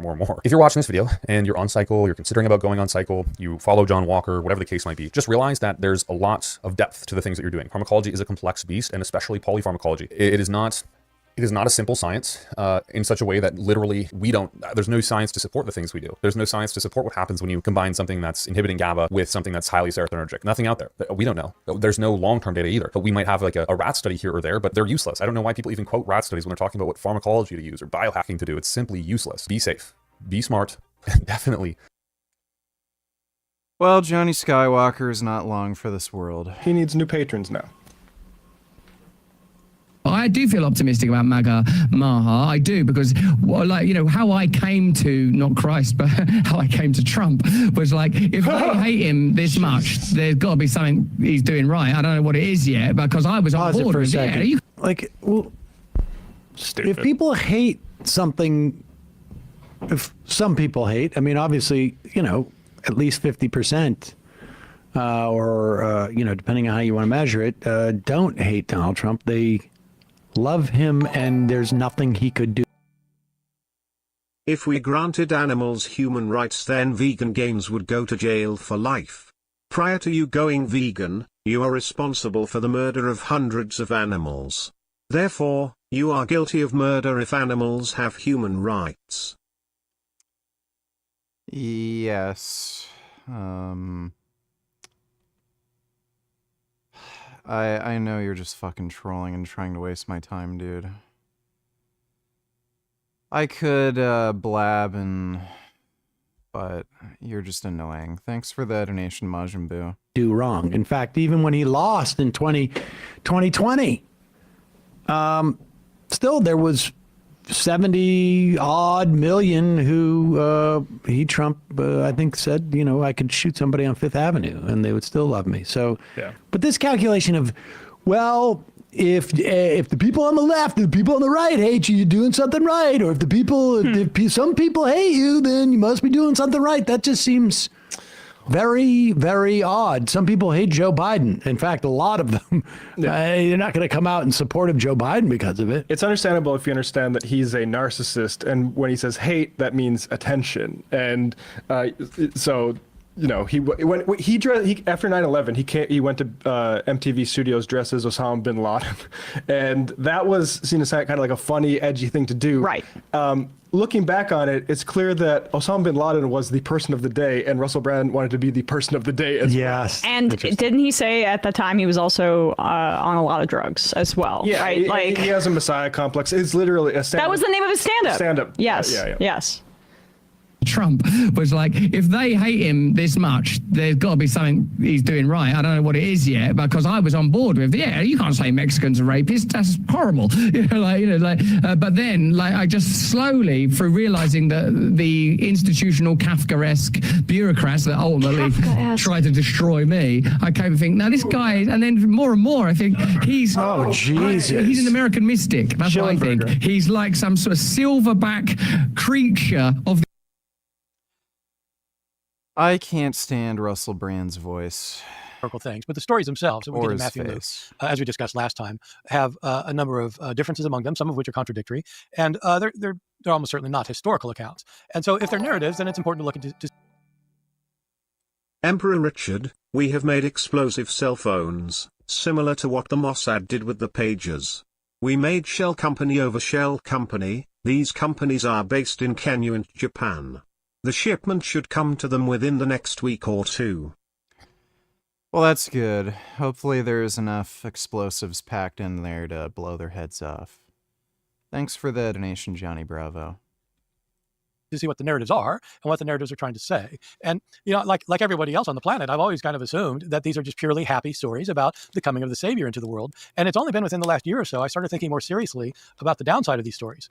That there's actually there's a dark side. That it's not that I'm imposing a dark side into the story, but that if we ignore the dark elements of the story, then we're actually not paying attention to what the authors are trying to say. And so I thought it'd be interesting to look at what that is, and to not in order to discredit the stories, although I think for some people, you know, it would, but for other people, it shows that there's actually more depth and profundity to these stories than would strike somebody who's used only to seeing a Christmas pageant at the church once a year. Yes, and this course was filmed as a sort of live seminar on the 7th of December. It's not been filmed yet, but by the time this goes out, it will have done. But anybody who wants to see that can still. There'll be a link down in the description, an affiliate link if you want to support the channel, to go and get that course. And you've got a bunch of other courses, like countless courses and all kinds of things biblical that have been incredibly useful to me in the content that I produce. So that will be linked down in the description. I suppose the first question I want to ask is, I don't think we really touched on this last time, but what are the birth narratives in terms of genre? Like somebody reading the Gospels will probably know that, broadly speaking, the Gospels are supposed to be like biographies of Jesus. They're often portrayed as being at least attempts at history, the historical case for the resurrection of Jesus. When you read the birth narratives, the language seems sort of roughly the same, but do you think that that's what the authors were intending to do? You just said a moment ago that they probably weren't intending to give sort of an accurate depiction of what actually happened, but was that the author's intention? As you know, I mean, the problem with intention is we never know what somebody's intentions are. That's right. Somebody might guess what my intention is, intentions are doing this interview, but they, actually I may have some other intention they've got no idea about. It's all in my head. And sometimes I don't even know what I'm intending to do. So with these authors, we really don't know what they're intending to do. But my guess is, I mean, it's just, you have to guess. My guess is they probably thought these things happened. And so when I say that they're not historical, I'm not saying that they thought they weren't historical. I don't know what they thought, but I think we can show they're not historical. And so what are they trying to accomplish? If in fact they're trying to write a biography, I mean, I think you're right. I think the Gospels are best understood as a kind of Christian form of a biography of Jesus.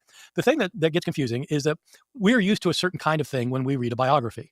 I mean, if I read a biography of Winston Churchill or of Abraham Lincoln, or of whoever, we have certain expectations because of how biographies are written in the modern world. And our modern expectations are driven by the fact that today people can do research on these things, and they have databases that they can go to, and they have all sorts of source material. And someone like Luke, for example, would not have had a library to go to or source material. And that's true of all the ancient biographers, the Greek and Roman biographers, Suetonius and Plutarch and so forth. They wrote biographies. They wrote accounts of important people that are roughly like ours. They're the life and what happened in a person. Good morning, Richard. Thanks for the early stream. I just got home from the gay bar and boy does my dick hurt. Big kiss. Mwah. Alright, well, sounds like you had fun. Thanks for the donation, Stabby Games. But there are lots of essential differences. One of the things that they often do in their biographies, ancient biographies, is they begin with some account of the person's birth. And not always, but often. And the point of the birth narrative usually is what the entire biography is, which is somewhat to give information, of course, but also to show what this person's character is like. And so if somebody has a... Yes, there are plenty of explosives. We tested them on dummies to make sure. We put 6 grams of explosives in each phone. Now Johnny Bravo is my third in charge. He is now a 5-star general and not a 6-star like me or the second in charge. Alright, that's good. Well, I'm looking forward to hearing it all in the news. Thanks for the donation, Benedict Arnold.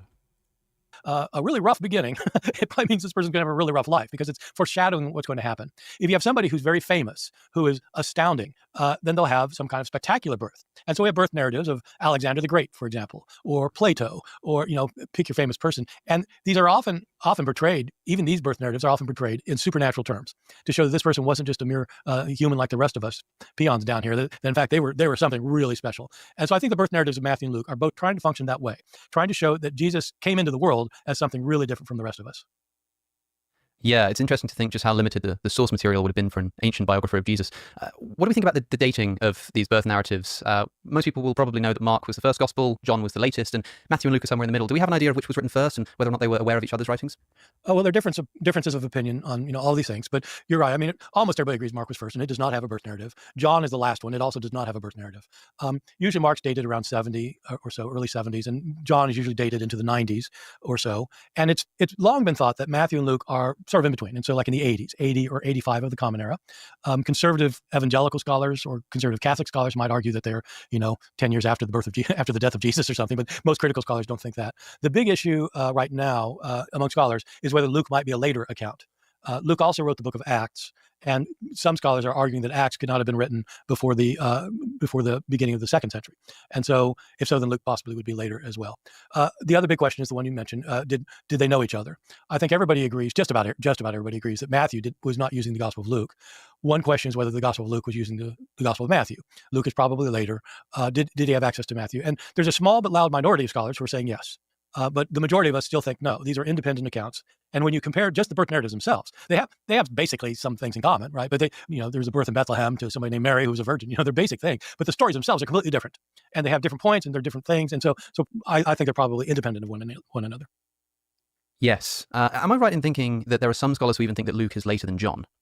Yeah. So the deal is that the book of Acts that this person also wrote, some scholars have been arguing that the book of Acts shows knowledge of the writings of Josephus. Josephus was writing in the 90s. His Antiquities of the Jews appeared in the year 93. And if the author of Acts did know that, then he had to be writing later. And so there's a move to push him back to like the year 120 or so. John is usually dated to the 90s. These are highly educated guesses. So they're both guesses, but they're highly educated guesses. And so if Acts was written by the same person who wrote Luke, as it almost certainly was, and Acts was written in around 120, then possibly the Gospel of Luke was possibly written later. But again, I'd say that's a minority view. Wow. What is it that gives us an indication that Luke, the author of Luke Acts, might have known the works of Josephus? Okay, that's a long other story, but it's a little bit complicated. And I'll tell you, one of my criticisms of modern biblical scholarship, as it's been happening over the last 10 or 20 years, is that scholars have started, in my opinion, lowering the burden of proof, so that scant evidence is taken as hard evidence. And so in this particular case, it is not like we have for evidence, for example, that Matthew used Mark. To show that Matthew used Mark, there's compelling evidence. Matthew has almost all the same stories as Mark and other ones too, but then it tells the same stories in the same sequence and sometimes word for word the same. You can't get that unless somebody's copying somebody. And with Josephus and Acts, it's not like that at all. It's that there are some strange connections that you wouldn't expect. I'll just give you one example. In Josephus talks about a couple of Jewish prophetic figures who tried to lead rebellions against Rome or were suspected of leading rebellions against Rome. And one of them is named Judas the Galilean, and one is named Theudas. The book of Acts mentions both of those. Judas of Galilee was like, in the year 6 BCE or something, and he goes way back there. And Theudas was like decades later. Okay, but Acts mentions them in the opposite order. It mentions. Where were you during our last lecture at Harvard, Richard I and Mr. So Important Gains? Artist instruction video number 43, Anatomy, How to Draw a Penis. Hello, it's me, Fred. Okay, today we're going to draw on the penis. Okay, so let's start. Now, you want to draw the penis with a big like a shaft for the penis. And, it's kind of like a banana. This one is, soft. It's not fully erect, but not totally flaccid. It's, it's a penis. I'm going to make a mushroom top for the penis. There we go. It's a healthy mushroom top penis because, sometimes they're unhealthy. They don't look so, perfect. Okay, so now we got the penis here. And, it's a small penis, right? It's a teeny penis, like, not mine, but, maybe yours is small. We draw a big testicle, all right? Another big testicle, so that, your penis is, evenly weighted, the big testicle, the little shaft, they put it together and make a penis. And we go with the, pubic hair, kind of like, alfalfa sprout grass. for the hair, for this, is it? You know, a little head right here, and here, right here, on this. No, it's the hair. You know, the hair does actually grow on the testicles. I don't know, a lot of people know that. The girls don't like it. So there's a hair, it's a hedgehog, you know, looking penis hair on here. All right.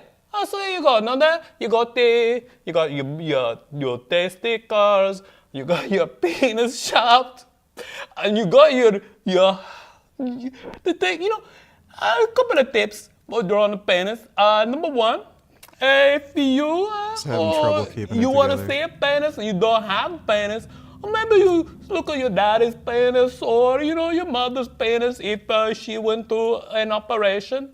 And if you want to make it a more French, maybe you put a little dirt on it, because the French people are always sticking a penis inside, you know, your buttholes. So sometimes it's dirty. Well, there you go. That's how you draw a penis. All right. Well, thanks for that, Wandering Mason. Appreciate the donation. Theudas is coming first, and then Judas of Galilee. Josephus also talks about Theudas and Judas of Galilee. And he knows that Judas of Galilee was earlier, but he talks about him first, before he talks about Theudas. See, so this is kind of confusing. But the point is that they say, well, so Acts must have gotten that from Josephus. And I don't know. It just seems I to me see. like, So a little less stringent than for me. Than Matthew. For me, Conway. it's way less stringent. last question on dating, I promise. But okay, so you flip over Matthew and you flip over Mark, and they're sort of verbatim same passages. How then do we know that Mark came afterwards? That Matthew came afterwards, and that Mark wasn't like a redacted version of Matthew? Well, that, you know, in the early church, that was the opinion. St. Augustine thought that Mark was kind of like a Reader's Digest version of Matthew. They got rid of a lot of the sayings and things. The arguments are kind of complicated, and we maybe could do an episode on some like complicated stuff. Perhaps we should do that. Yeah. But it is, the arguments are really quite compelling. For Matthew not Mark not copying Matthew, but Matthew copying Mark, and it has to do with the agreements between Matthew, Mark, and Luke in tandem, the three of them in tandem, and it has to do with sequencing of the arguments, and they're long arguments. We can't talk about that if you want to, but it's the kind of thing. They worked this out in the 19th century in Germany, where they really dug down deep, and then England picked up on it, then America, and now there's almost there's I don't personally know anybody who thinks Matthew was first because these arguments are just so compelling. If you want an argument, I can give it to you. We'll get back to Bart Ehrman in just a moment, but first, do you trust the news? I don't, and a lot of that. Ehrman. No, right. I think let's best move on to talk about the dark side of Christmas. Most people know about the story of the Nativity, and in fact, people acted out in schools. And yeah, the look of horror on my teacher's face when I said I want to play one of the slaughtered innocent children that get killed in all of Bethlehem by Herod. The interesting question is why these horrible things are in the Gospels. Now, we can talk about what these are. I mean, people will have heard of these things. Herod hears that there's a new king of the Jews who's been born. Herod is the king of the Jews. And so, out of insecurity, he decides to slaughter every child under the age of 2 in Bethlehem and the vicinity in order to prevent this king of the Jews from trying to overthrow him. That's a pretty horrible story. Now, if that actually happened, then of course the gospel writers would put it into the story. But if the gospel writers were kind of putting together semi-mythical events and basing their stories on things that they'd heard, or maybe even making up stories to make a theological point, the question is on a theological level, why would these really horrible elements be included in the story of Jesus' birth? Yeah, well, I think that's by far the worst one, and it is horrible. And people, you know, when you read the stories or you see it enacted in church or whatever, I probably not most people participating in those volunteer to be one of the slaughtered children. So you did, okay. So, but you know, when you read the story, what people just are enthralled by the fact that Jesus manages to escape, and that God warns Joseph in a dream that this is going to happen. And they have to get out of town. And so they pack up and they travel to Egypt to escape Herod's wrath. And so they think, Jesus got away. Great. But you don't think about all of these children who are slaughtered. People normally don't. And it's kind of like, you know, when you have one of Well, the normies don't matter. these incidents, like there's an airline crash and, you know, 360 people die and 3 escape. And you manage to survive. And, you know, soon afterwards, one of them's interviewed on TV and he says, God was with me. I'm just so glad that God was protecting me. And he said, what in the world are you talking about? There are 360 people have died here. You mean God protected you? What? And so we have that kind of reaction then. Many of us do. I do. But not with this story. What about all those babies? I mean, why would they have to be killed? And what makes it dark is that this is only in Matthew. It's Matthew's version. And Matthew says that it was in order to fulfill prophecy. Right. Because there's a prophecy in the book of Jeremiah that Rachel will weep for her children because they were no more.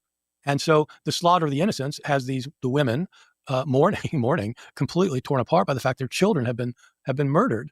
And it's to fulfill prophecy. why is there a prophecy in the first place that this had to happen? I mean, in other words, it looks like it's a nice thing. Oh yeah, that shows that Jesus is the Messiah. That's great. But why do you have to have a Messiah that comes into the world that leads to the slaughter of innocent babies and ruining the lives of these families? Why not do it some other way? So that's I mean, that's having an angel appear to Joseph and warn him that this is happening, so you better run. These are stupid stories made by primitive people. That is the only explanation. Might have thought that God could have sent the angel to maybe have a word with Herod instead, perhaps. Yeah, might right, have exactly. Had a effect. Well, that's right. But it wouldn't have fulfilled prophecy then. Yeah, well, Matthew is pretty concerned with the fulfillment of prophecy. At one point in the birth narratives, even the fulfilling of a prophecy that doesn't seem to exist when he says that he shall be called a Nazarene. And I think we talked about that last time as well. But of course, the family flee to Egypt. And when they come back from Egypt, Matthew says that this is so that the prophecy is fulfilled in Hosea, that out of Egypt I shall call my son. Now in Hosea, it seems to be talking about Israel here. Out of Egypt I shall call my son. And the son there is the nation of Israel being called out of Egypt, where they were once enslaved. Matthew seems to be, if these stories didn't happen, I mean, do you think it's plausible to suggest that Matthew simply invented these stories in order to fulfill prophecy? I mean, do we think that the slaughter of the innocents actually happened historically? Do we think that Jesus and his family did travel to Egypt? Or do we think they're inventions either of Matthew, the evangelist, or of somebody else that he'd been listening to? Well, I think they have to be inventions. I don't think that they can be historical. We have an account of Herod and his atrocities and the good things he did. For example, in the writings of Josephus, the Roman historian, and Josephus was well informed about the events in Herod's reign, and he has no trouble mentioning some of the awful things he did. But there's no word about this one, and this would be one of the worst things he'd ever done. And so there's no record, not just in Josephus, but anywhere, of this happening. And this is the kind of thing that you'd certainly have a record of. So I don't think it happened. The idea that going down to Egypt, you just think about the logistics about this for a second. If Jesus was born in if he was born in Bethlehem, I think a lot of historians think that actually that story too is made up, because everybody knows he came from Nazareth, but in these two accounts, only in these two accounts, he comes from Bethlehem, the home of his ancestor King David. So, but suppose he was born in Bethlehem, and suppose Joseph and Mary decided to take him down to Egypt. Well, okay, so from Bethlehem to Cairo, it's about 450 miles, and they can't catch a train, and so and so they go down, and what do they walk down there? How do they do this? They're not rich, they don't have money, and where do they get their food? And how do they do this? And then come back and then they take another 100 miles to go up to Nazareth afterwards. So you're talking about 1,000-mile trek, and it's found only in Matthew, and it's only given to show that he fulfilled prophecy. Well, Matthew, as you said, repeatedly throughout his gospel, but especially in the birth narrative, emphasizes Jesus fulfilled prophecy, and the whole point of these stories is to show him fulfilling prophecy, even when they're improbable or completely implausible. And so it's fulfilling a theological function rather than showing what historically really happened. And that's not to mention, of course, the fact that in Luke's birth narrative, the family go to Jerusalem to present Jesus at the temple, when the Gospel of Matthew has them going down to Egypt. Now, some people have tried to rectify that supposed contradiction by saying that they did both, which is often the case with biblical contradictions. Again, we talked about that in more detail in our last episode, but lots of reasons here to be thinking that, thank God Almighty, this is not a historical account of right. Good morning, VG. I really and truthfully hope that you are feeling fucking great today. So, I weighed myself this morning after shitting and pissing and weighing myself in the nude. I started at 280 and now I weigh 222 pounds. I'm about to go from obese to overweight, lol. That's pretty dope. That's quite a bit of weight loss, so you should be proud of yourself. Thanks for the donation, Ben. Just keep it up, Every day is its own little battle, and, eventually you'll get where you want. Thanks for the donation, though, man. Thank God it didn't happen. Yeah, good point. And, the reconciliations are problematic because Luke says they went right back to Nazareth 40 days later, and Matthew says they went down to Egypt, which is, as I said, 450 miles. So, but the point of that contradiction is not just so you can say, oh yeah, there's a contradiction, you can't trust these things. It's in order to show that these are stories, and that as narratives, they need to be interpreted as narratives. And you're somewhat missing the point if you're trying to reconcile everything, because the point is not what historically happened in this case. The point is, what is Matthew trying to show, and what is Luke trying to show, and what are they trying to say about Jesus in these accounts? Now, we know why Jesus had to go to Nazareth to be a Nazarene, as the missing prophecy says. Yeah. We know why he went to Jerusalem, because Jerusalem is the site of the temple. Why did he have to be born in Bethlehem? Well, that fulfills another prophecy. And so in this case, Matthew quotes the prophet Micah chapter 5, verse 2, that there'll be a Savior who comes out of Bethlehem. Bethlehem was the birthplace of King David, and the Messiah was supposed to be a descendant of David. And to show then that Jesus is the son of David, Matthew wants him to be born in Bethlehem, where David was born, to fulfill the prophet Micah. And so once again, it's kind of this interweaving of biblical prophecy to show who Jesus really is. Now, another question I have about the birth narratives broadly here is there any speculation about whether these were later interpolations into the Gospels?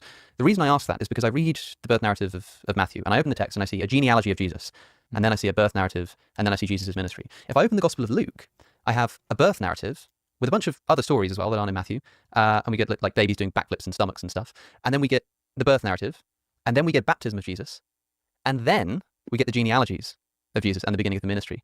And I don't know, it seems to me like maybe we started off with two Gospels that began with a genealogy, and that somebody decided to sort of stick on this birth narrative to Luke at some point later. I'm not sure if the same thing might have happened with Matthew, but the other thing that sort of rings alarm bells here is that, I might be wrong about this, but it seems like the Gospels outside of the birth narratives don't know anything about Jesus' birth of a virgin. Now, being born of a virgin would be a pretty good card to play when people are sort of doubting your authority, or when they're sort of asking about Mary or anything like that. But nobody even tries to bring that up as a point towards Jesus' authority. So it seems like the disciples and the writers of the Gospels outside of the birth narratives don't know what happened there. It also seems like the placement's a little bit weird. Do you think these were part of the original manuscripts? So it's a complicated question. I'm doing a webinar with members of my blog on this point in a couple of days, and because I think that there's very good evidence that Luke did not originally have his birth narrative. There's not the same evidence with Matthew. I think Matthew probably did start that way, but Luke in particular, the points you're making are some of the key points. Why would you have a genealogy of somebody after they're baptized as a 30-year-old? Luke says he's 30. It's like not normally the place you'd put a genealogy, but there's a complication to it too that would not be widely known. That is that at the baptism in Luke's gospel. In Matthew, Mark, and Luke, Jesus is baptized and he comes out of the water, and a voice comes from heaven. And in Mark's gospel, the voice says, "You are my beloved son, in whom I'm well pleased." In Luke's gospel, a lot of the later manuscripts have that as well. "You are my beloved son, in whom I'm well pleased." But some of our early manuscripts have something different. Some of our earliest manuscripts, the voice comes from heaven and says, "You are my son. Today I have begotten you." A quotation of Psalm 2:7. And there are excellent reasons for thinking that was originally what Luke wrote. And later scribes found it problematic. "Today I've begotten you," when you're being baptized. And but if that's the case, if that was what the voice said, which I think it is in Luke, then it makes sense that the genealogy comes right after it. Because the genealogy in Luke doesn't just go back to King David or just back to Abraham, the father of the Jews. It goes back to Adam, the first human being. And from Adam, it goes to God. It starts with God. And so Jesus is descended from God. And then the voice says, "Today I have begotten you." So it's the Son of God imagery. So the genealogy makes sense in Luke, given that voice, but it doesn't make sense if you have a birth narrative. Because in the birth narrative in Luke, the reason Jesus is the Son of God is because the angel tells Mary that she's going to conceive. The virgin will, the Holy Spirit will impregnate her, so that the one born of her will be called the Son of God. And so the virgin birth in Luke is to function that show Jesus really is the Son of God, but it doesn't make sense then once you get to chapter 3 with the baptism and the genealogy. Yeah, and of course, you sort of, as people will realize reading the Gospels, you have all this info about Jesus' birth, precise details about who showed up and what happened, and then radio silence right up until the baptism in his 30s. Well, and it's striking in Luke that Luke, as I mentioned, also wrote the book of Acts. Together, Luke and Acts make up 1/4 of the New Testament in bulk. And things about Jesus' life are mentioned in the book of Acts. Again, not his virgin birth. Even the apostles trying to preach that he's the Son of God say nothing about a virgin birth in the book of Acts.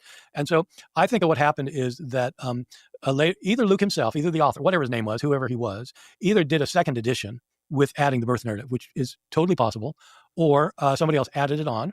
The thing to note, though, is one other point to note is that those two chapters, the birth narrative, are told in a very different writing style from the rest of the Gospel of Luke. Luke is actually a pretty good Greek author compared to most of the authors of the New Testament.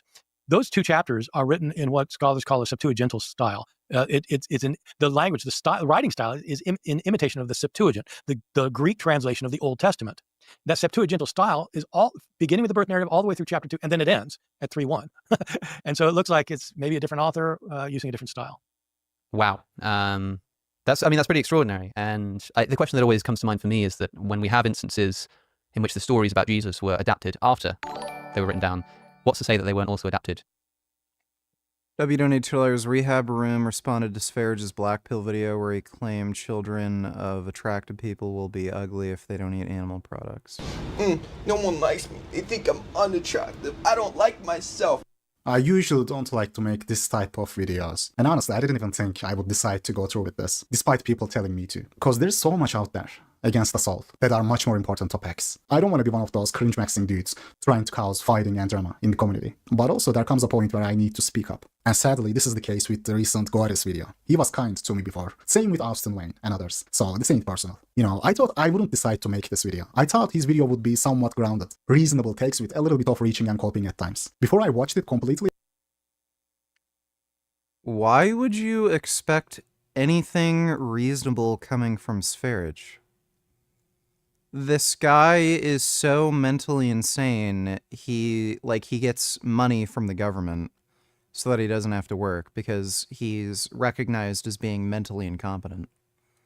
I thought it would be another nutrition video. I didn't expect it to be absolutely insane like this. I mean, wild claims. I was mind blown. And so will you, trust and believe. Absolutely underwhelming in terms of actual data and evidence. A lot of weak arguments based on poor reasoning, logic failures, and jumping to conclusions. There were so many sections I was like, bro, how did this pass your editing phase? There is no way you actually have seen that section during the editing again. You got to see that part again during editing, but didn't think, man, I gotta take this out. But you know, this video ain't about him. Ain't about Goatis. I genuinely have nothing against them, guys. Or against Austin Wayne, or Frank Tufano, for that matter. Nothing personal. Because truth be told, I don't really follow the channels in diet category, if I am completely honest. Because I'm not interested in food and nutrition content. All the more power to them. I am not against it, it just doesn't interest me. But I do have to tell you the truth also. I can't stay silent. Whenever I was focused on growing my size, my height, all of it, every day, man, I would have 1 gallon of raw, unpasteurized, grass-fed cow's milk from a farm. Once you cook it, you're pretty much ruining the milk. I would only eat wild-caught fish, grass-fed steaks, pasture-raised eggs, grass-fed butter. Austin Wayne, for example. He's a nice dude. He's a good sport. He doesn't take everything too seriously, you know, easygoing, but I gotta tell it as it is. But just because they are being kind to me, I can't stay silent, bro. So these guys are overhyping the effects of nutrition on bone structure a lot. And I mean a lot. Absolutely crazy stuff they are saying.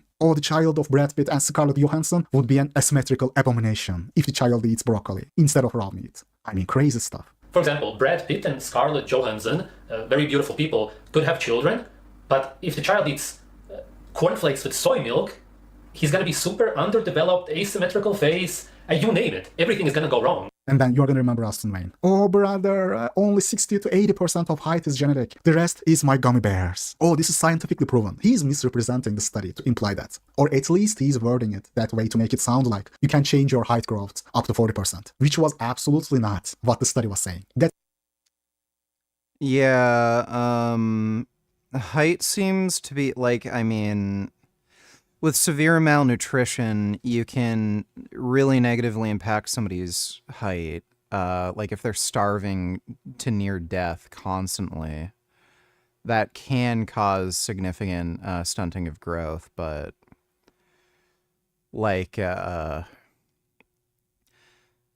at least in the modern world, no one has issues with gross nutritional deficiencies unless your parents are only feeding you Mountain Dew. People are getting an abundant amount of calories, protein, and they're pretty much guaranteed to reach their maximum growth potential.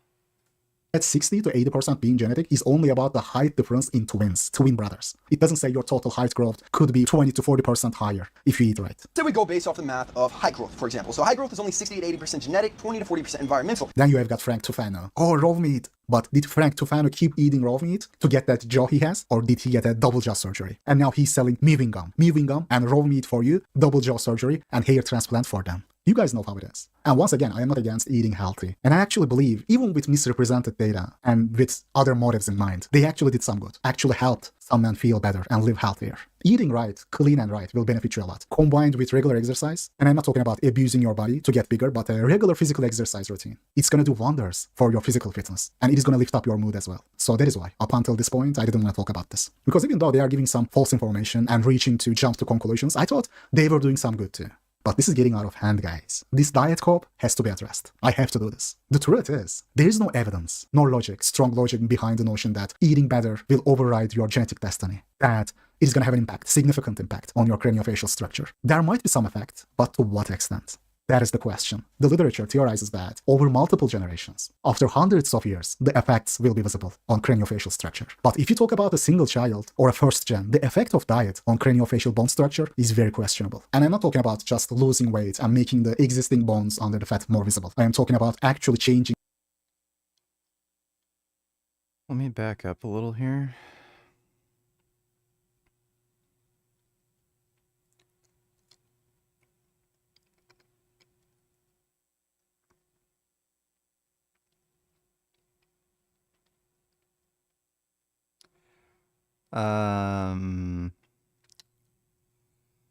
Scientists have suggested that a range of skull shapes that exist within our species as a result of exposure to different climates, while others have argued that chance played more of a role in creating diversity. Like, Jalen, don't I tell her, as you follow Rehab Room, you think he's intelligent? No, I think he's kind of an idiot. I mean, he's not fucking crazy, but he's not particularly smart. So, like, yeah, he'll call out this bullshit, but, I mean, I've seen a few of his videos. He's not really that smart. Thanks for the donation, though, Jalen. If you look at, like, ancient human ancestors, there's a clear difference in skull shape and jawbone thickness. That's clearly related to diet. We had an ancestor that actually primarily ate grasses. I can't remember what species it was. What was it called? Human species ate mostly grass.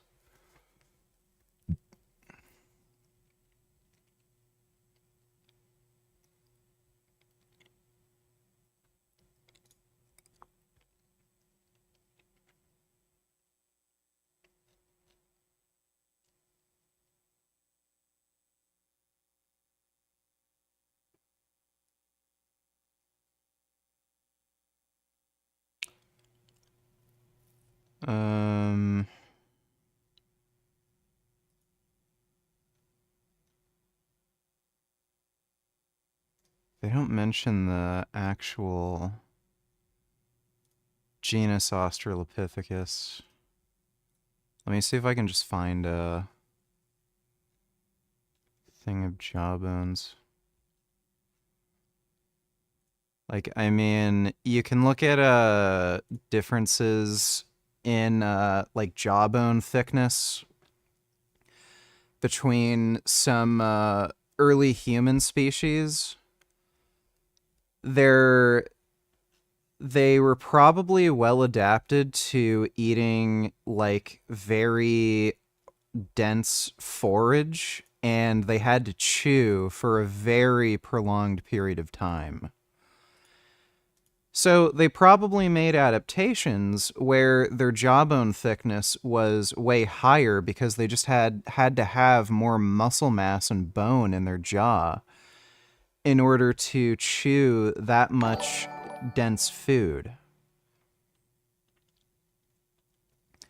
So, yeah, like, I mean, presumably you could have, like, yeah, chances are the reason we have smaller jawbones and stuff like that is because we adapted to eating cooked food, and we also started, growing food that was also more nutritionally dense, easier to chew and break down and cook. And we didn't need those, big, huge jawbones and jaw muscles. But the idea that you could develop like this thick, big Giga Chad jaw by, eating fucking raw broccoli constantly when you're a kid, that just isn't supported by evidence. Like, yeah, if you chew a lot and you, like, your muscles are going to get bigger. But as far as your jawbone protruding out more, I don't see how that could possibly be the case. That's just not going to happen. like, you're not going to change your bone structure to any significant degree, especially when you're talking about jaw projection, like how your jaw protrudes out or have it become like wider. That doesn't make any sense. Like, you would expect maybe you'll have higher bone mineral density, and just the direction of forces, like when you clamp down on your jaw and you're chewing food, okay, you have muscles that are pulling on your jaw this way. How is that going to make your jaw go forward or outward? Like, it's probably not really going to do anything.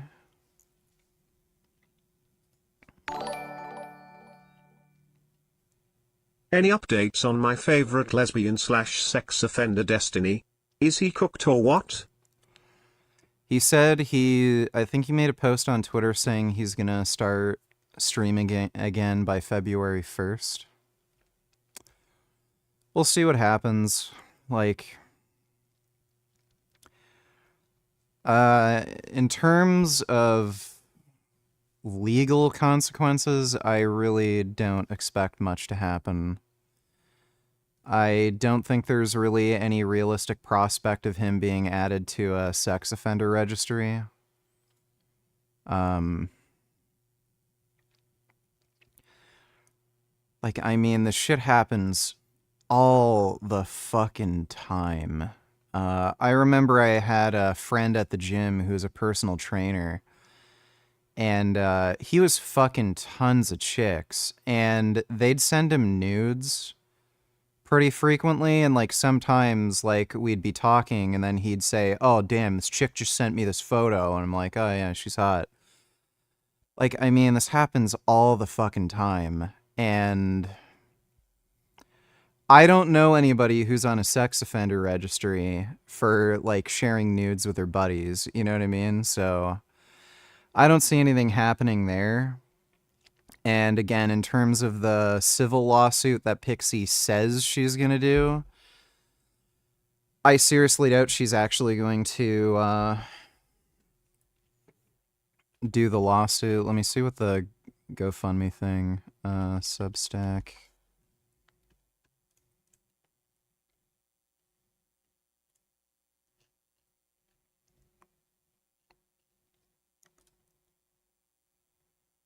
Yeah, so, oh yeah. Goal 25,000. She's raised 30,000. Weird, it's not ended yet. Isn't that strange? So what I'm guessing is she's just going to pocket the money. I don't think she's actually going to sue him. Even if she does sue him, I doubt she'll actually get any money. And if she does, it's not going to be much. If she talks to the lawyer, like, a lawyer is going to tell her, like, look, nobody's going to take you seriously. You can't prove any damages. So they're just going to tell her, try to come up with a reasonable figure that he's going to be willing to pay to settle as quickly as possible. So, you know, he might cough up a little bit of PayPal buck, but she's not going to make any money off of this. I don't know if he's going to be able to retain the same audience he has. I don't know how much, you know, his average normal viewer really cares. Like, we'll see. Thanks for the donation, though, dude. I thought of adding jaw curls and penis curls to my workout plan. Do you know of any teeny tiny willy weights suppliers? Ling Ling's Swing Dings? No, I don't know of any. I wouldn't hang weights on your dick. That's a good way of breaking your penis, but I wouldn't be able to help you out there. Thanks for the donation, Wandering Mason. So yeah, differences in jaw size and shit like that, it's genetic. You're not going to be able to modify that with like diet. structure. But if you talk about a single child or a first gen, the effect of diet on craniofacial bone structure is very questionable. And I'm not talking about just losing weight and making the existing bones under the fat more visible. I am talking about actually changing your bone structure as an adult. When I was researching, the only things I could find was after generations. In rats, after generations, it led to bigger skulls. But then again, this is after generations. In rats, I couldn't find much myself between craniofacial structure growth and development in humans and diet during childhood. So I was expecting maybe Goatis will come up with scientific receipts that I haven't heard about before. Instead, turns out that it is just clip compilations and some cat experiment from 1930. Let me see.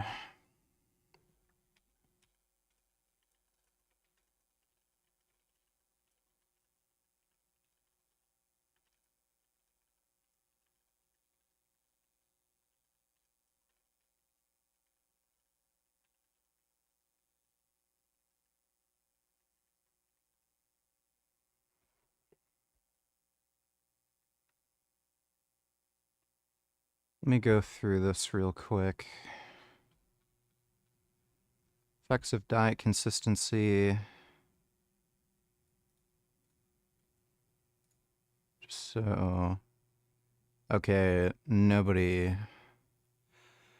So the maxilla, nobody.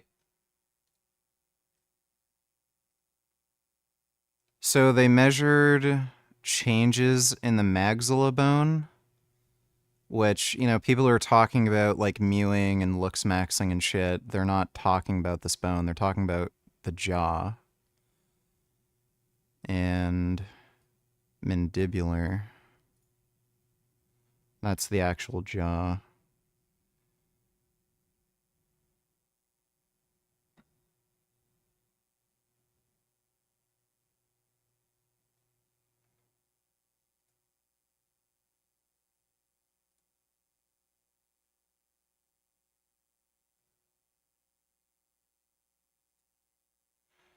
So, like, this is the actual bone, the mandibular, that people are actually interested in.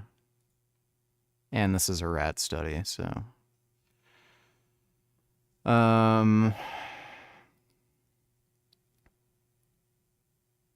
There's not been any research carried out yet that looks at potential qualitative and quantitative growth changes in the maxilla and mandibular or mandible throughout the course of different generations using 3D imaging technology.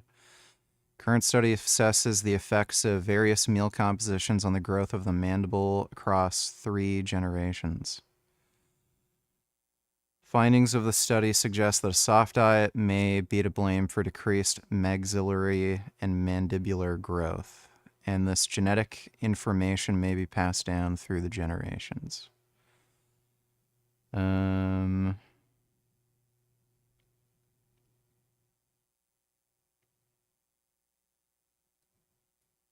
Let's see.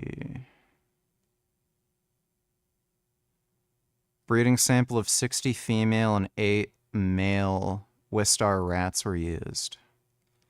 So this is a disproportionate amount of female rats, which might be an issue. Because females have smaller bones and less muscle mass than males. I don't know if that's true of rats. I know that's true of people. So if there's an overrepresentation of females, that might mean this affects women more than males. Measuring was only performed on female animals. Okay, well, there you go. That might be a problem. First generation's primary breeding sample consisted of 20 female Wistar rats that were 30 days old and 4 male rats that were 30 days old. 2 subsequent generations were created from these animals. At the age of 100 days, CBTs were collected of all male rats. 28 craniofacial landmarks are selected for the linear measurements on the STL or STI format extracted from the DISCOM files. I'm assuming that's STI. results. Means of the measurements of all soft diet groups compared to corresponding measurements of hard diet groups were significantly different according to linear measurements. There was statistical difference on the maxillary measurements between the soft diet groups of the first and third generation, while the rest did not appear to have any statistical significance. So again, they only found differences in the maxilla. They did not find a difference in the mandible bones.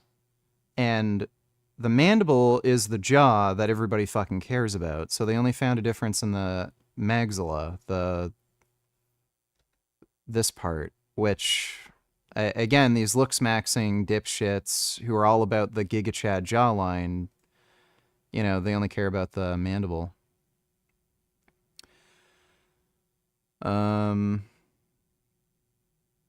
Oh, wait. Sorry. There was significant difference for the mandibular dimensions only when the first generation soft diet group was compared with the third generation soft group.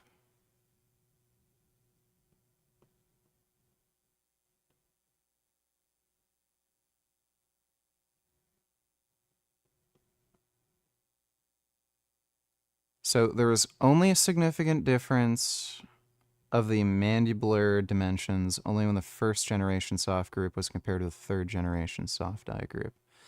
So there was no difference with the soft and hard.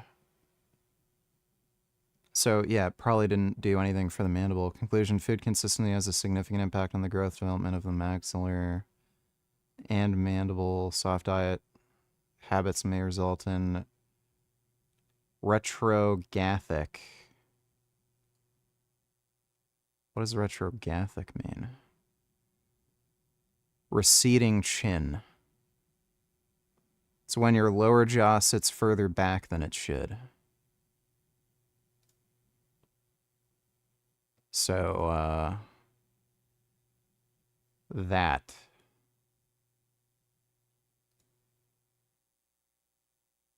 Bro. You cannot fucking tell me somebody is going to look like this from eating cornflakes. Like this is genetic. There's just no fucking way. Yeah, leafy chin. So yeah, they did not actually find a difference with the mandible between soft and hard groups. They only found a difference within the soft group.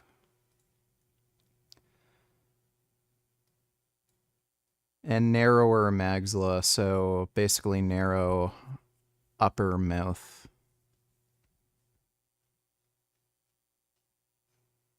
Yeah, let me just...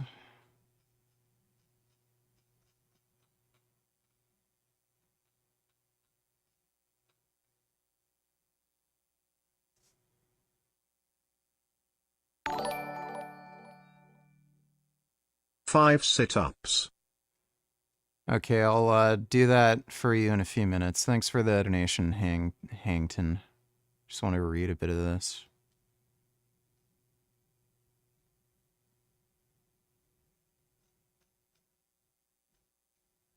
Previous studies that looked at influence of diet consistency. All the studies used lateral, blah, blah, blah. It's impossible to examine the facial dimensions of a live rat in micro-CT. Food consistency affects the bone appositional pattern at growth site in palatal region of the maxilla. Maxillary width has been reduced by examining dry skulls. Examined dry skulls and found that the dental arch was affected. Soft diet groups had narrower arch in the third molar region. Study showed that premaxilla measurements had no significant changes. Anterior part of the maxilla showed no significant differences between all possible comparisons. Dental arch was becoming narrower in all three generations of soft diet groups. Growth rate and the gonial angle of the mandible was increased in the hard diet groups.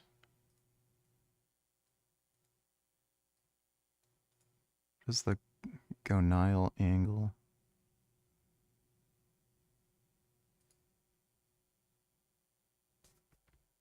I see, so the mandible slopes down more.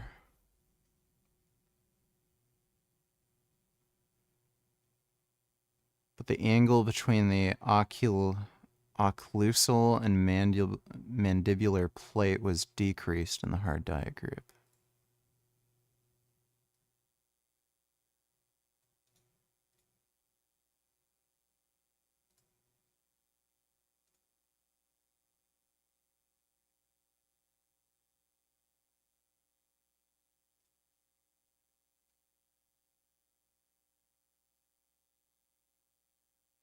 Occlusal plane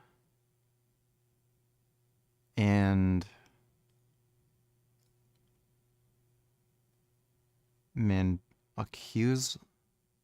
wait.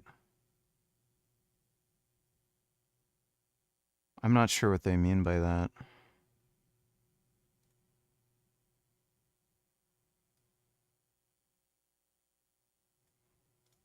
Another study found there was no discernible change in the mandibular length between the hard and soft diet groups. So, yeah. So there's actually conflicting research on whether it actually causes more, like, jaw projection.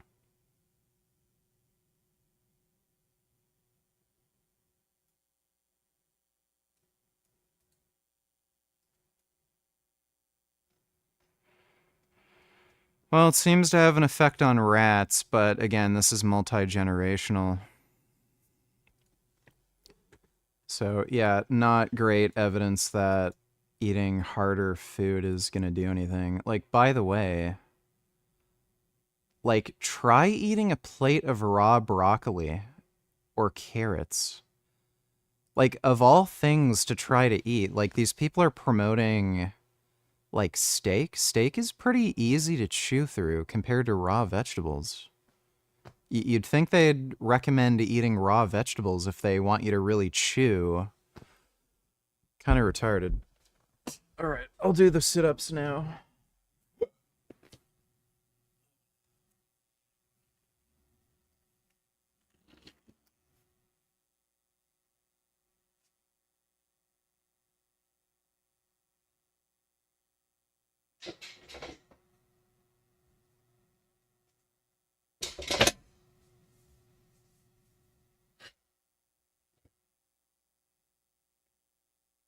Yeah.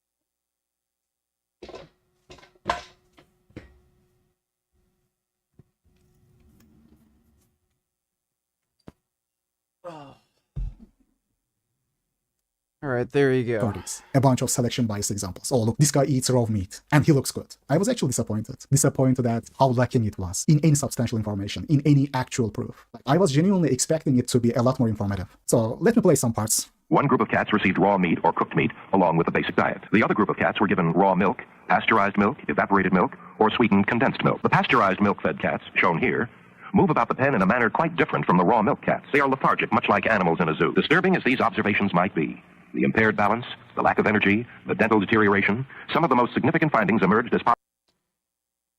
Yeah, cats don't live off of cow's milk. Pottinger extended his study down to the second and third generations. Almost immediately, Pottinger noticed that animals fed the raw meat diet for 2 generations appeared larger than the same generation of cooked meat cats. Yeah, no shit. They're getting better nutrition. At 16 weeks, this second-generation raw meat cat weighs 2,000 grams, while the second-generation cooked meat animal only comes up to 1,600 grams. Compare the black kitten with this raw meat kitten. The sheen, the sparkle of the eyes. He puts a lot of weight on this documentary. It is based on an old 1930 experiment on cats. So even if you take this old experiment at face value, bro, there is completely different species. Different species will have different nutrition needs. They will have different flexibility when it comes to absorbing food. What they can digest and how they digest it is different. Their anatomy is completely different from humans. And even in this documentary, it says that the difference was observed in physiology only after 2 to 3 generations. So right off the bat, spending so much time trying to build your argument on a 1930 cat experiment is a questionable decision. Resulting from a failure in development. The cooked meat cats were unable to successfully reproduce after the 3rd generation. On the other hand, the raw meat animals continued to reproduce healthy offspring generation after generation.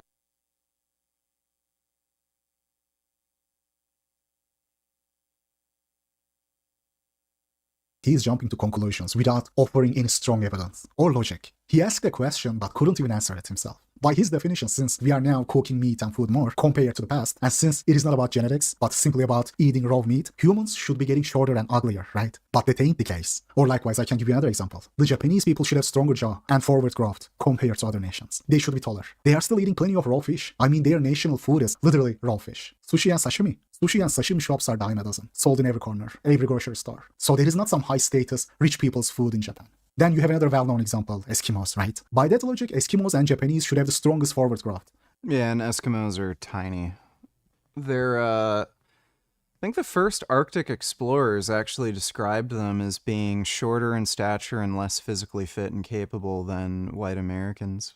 And strongest mandibles. They should be taller than anyone else. By this logic, humans should be getting shorter and uglier. If the prevalence of food, the tradition of cooking meat is more harmful, is more important than natural selection and genetics, then that should be the case, right? I'm just asking basic questions, by the way. Even asking these simple questions is enough to poke countless holes in his argument. Again, I'm giving you a basic example, a very basic example, as a counter-argument. I am not necessarily claiming that eating raw meat cannot create any difference over generations. Over generations, it can create some difference. It can lead to taller height and better craniofacial structure. That part is reasonable, but if you are going to make a claim that it can create a significant observable difference in a person's lifetime, then you will have to prove that, brother. Then you will need stronger arguments than just, oh, ugly people just didn't eat enough raw meat. You're ugly because your dad didn't feed you raw fish. I am sure Sean O'Pride and Jeremy Meeks grew up on sushi and raw milk, fresh off the cows. I mean, sure, there is a correlation between rich people having easier access to better food and also being more attractive on average. And I do believe that both contribute to each other and create a significant change over generations. You get richer, you eat better. You are more likely to be. Well, richer people just have more access to better-looking partners. Why don't you do neck curls with your harness? Also, why not use it for the side neck curls? Good on you for being neck-pilled. You mean, when I'm lying down? Well, first of all, it's harder to set up. It's way more of a pain in the ass, and two, there's not enough space for it. The weights would just hit the ground. So it's easier to just put a weight on my head. Thanks for the donation, though, neck pilled. Training your neck is pretty important. A lot of people have very weak necks, and if you have a weak neck, you're way more likely to, one, get head injuries, and you're more likely to break your neck. So if you ever get into a fight with somebody and they grab your head, they could, actually break your spine. I've seen quite a few police interactions where the police inadvertently break somebody's spine and turn them into a fucking quad. So it's important to train your neck. And if you're doing any kind of sports, so I've seen a lot of people have cracked spines around their neck from mountain biking. Just the amount of force, with a rapid head movement, they pull off parts of bone from their neck. So, yeah, I've been training my neck just to, prevent some of those injuries. Thanks for the donation, though, dude. To be more attractive than. Yeah, so one, rich people are going to have more access to attractive partners. So if you're a man and you're not particularly good looking, but you're rich, chances are you can get like the hottest fucking girl, you know, you can think of just because you're rich.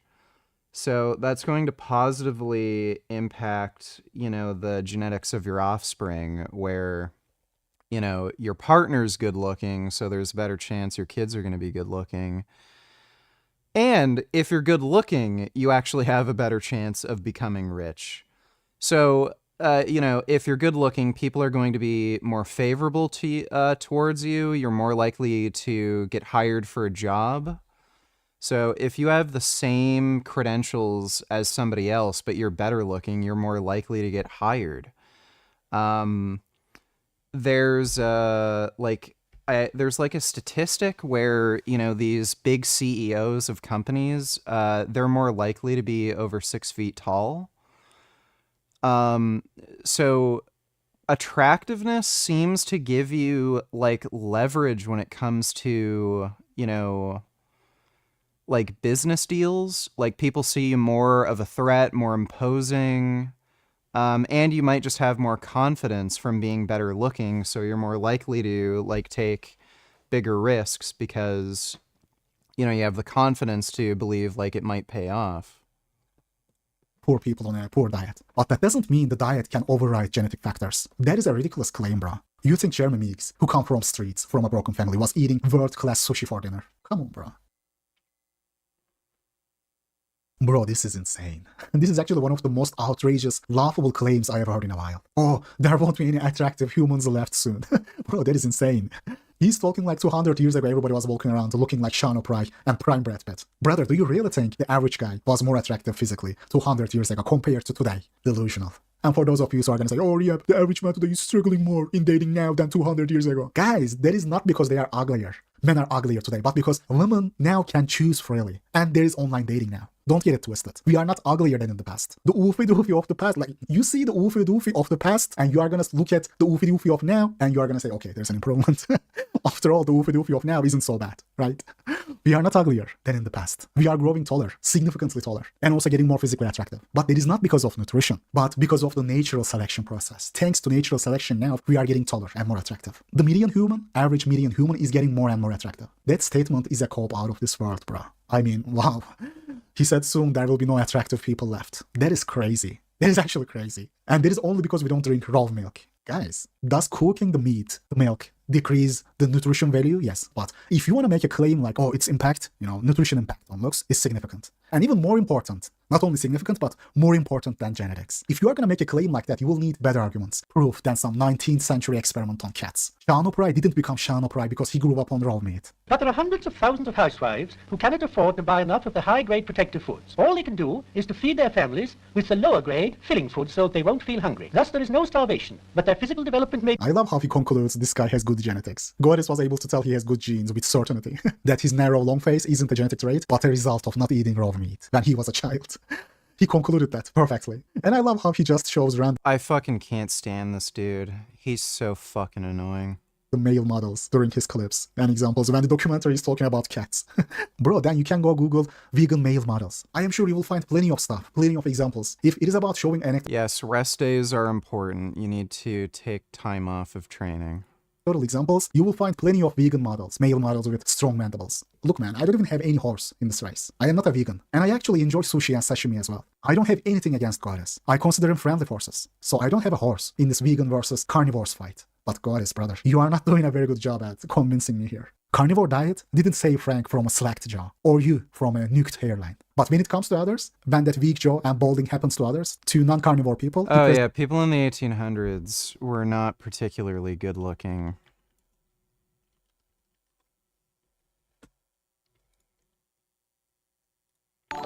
Yeah. Do they have Canada Dry in Canada? Yes, they do. They do. It's pretty popular here. Thanks for the donation, Ali G. Yeah, bro. Oh, Giga Chad. No wonder. Yeah, like, oh, dudes had such an easy time getting laid back then. By the way, this guy's probably in his fucking 20s. Like... Yeah, people did not age particularly gracefully back then.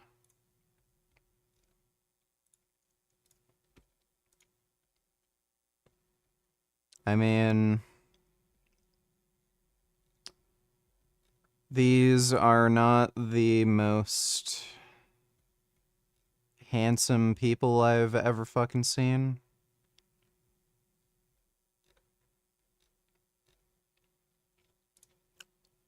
Like, no one would think this chick is, like, anything special today.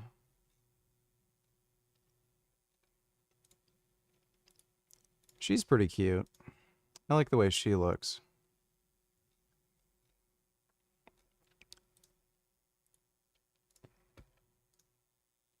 Is this guy gonna compete with, you know, the Instagram today? No, not really. So, yeah. Presents that as some sort of proof. Funny how that one works, right? Be interfered with, and their resistance to disease lowered. Babies need plenty of milk. They need daily cod liver oil, so does the expectant and nursing mother. Liver, lightly cooked, is a valuable food for her. New scientific... Date a girl and it's fun. You ask her loads of questions for some time and she doesn't ask any and wonders why you ghosted lol. I get this all the time but some are aware.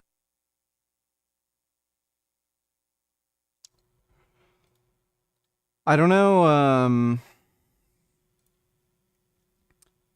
I don't know what, like, age of women you're dating, but I know with younger girls who are, like, either around late high school age to, like, right around 20, they're very socially awkward and weird. Like, yeah, I mean, I remember I tried dating girls from my high school, and I remember right after high school, I went on a few dates with girls who are like 19, 20, 21. A lot of them are not very social. And it's kind of weird. Like, everybody says, oh, girls develop so much faster than boys, and they're so much more socially aware, and, like, they're not. Yeah, they won't talk. They'll be very awkward. You'll try to have, like, a conversation, and then they'll be like, I don't know. Like, oh, do you have any hobbies or interests? Not really. Oh, that's cool. Like, and then, yeah, like, these girls will wonder why you don't talk to them again and shit. It's just fucking retarded. Thanks for the donation, Wandering Mason. Is cannabis popular in Canada? Did legalization lead to a decline in alcohol consumption? I think that's what's happened in fully legal US states. I haven't seen any of the data. I have no idea if legalization of weed ended up reducing alcohol consumption. I would guess it hasn't, because generally people choose drugs based on what drugs they prefer, not, you know, what's legal or illegal. Like, you could get weed super easy here for the longest fucking time. So if you had a preference for weed over alcohol, you'd just get weed. But yeah, weed is, like, you know, cannabis products are very popular here. There's cannabis stores, like, practically on every fucking corner. So, you know, if these places are everywhere, I would imagine, yeah, the cannabis products are extremely popular. If you don't count, like, grocery stores, there's probably more cannabis stores than alcohol stores here. But, thanks for the donation, Ali G. Vascular Tits donate $2. This is your uncle, VG.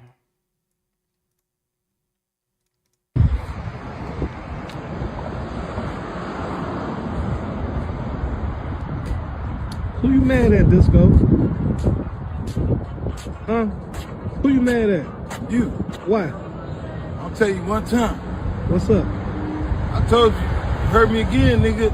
I'm gonna fuck you up. I gave you a pass, nigga. You got one motherfucking chance, nigga. I just hurt you again, You didn't I? apologize, or I'm gonna take the protection off your ass. Get your bitch ass out of here. I ain't apologize for shit. You a hoe. Okay? Fuck you, nigga. I'm gonna make the call, take the protection off your ass. Your bitch ass can't work over here no more. Who you gonna? That is definitely not my uncle.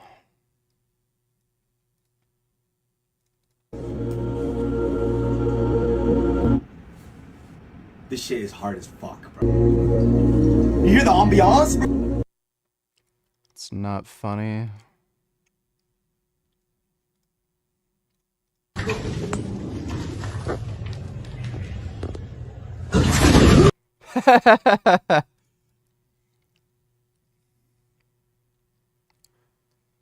Oh, that's hilarious.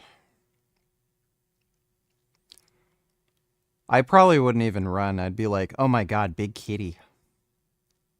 I would try to make friends with him. Look at him. Oh, what a nice kitty.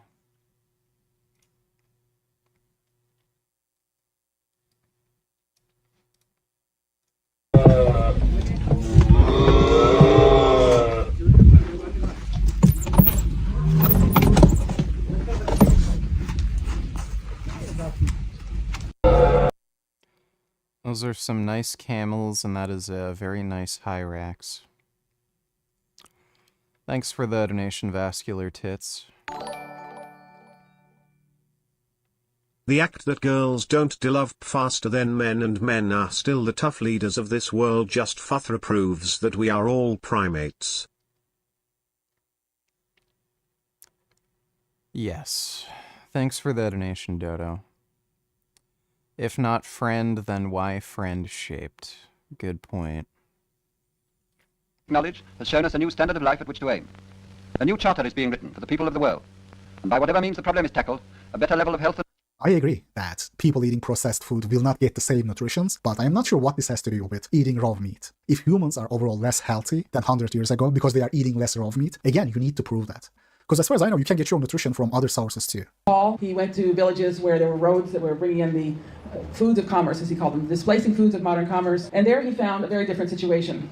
He found one tooth in 3 was decayed, and the children who were born to the parents who had changed their diets, they had more narrow faces. Menus are working in some schools, and the rules are long overdue. This is really about our children and the health of our children, and making sure that we do a better job of providing fruits and vegetables and low-fat dairy and whole grains. Why? Because a third of our youngsters are obese or at risk of being obese. At 2.5 years old, he was reading 4-year-old material to other preschoolers in preschool. 4-year-old material, and nobody taught him to read. Nobody taught him the alphabet.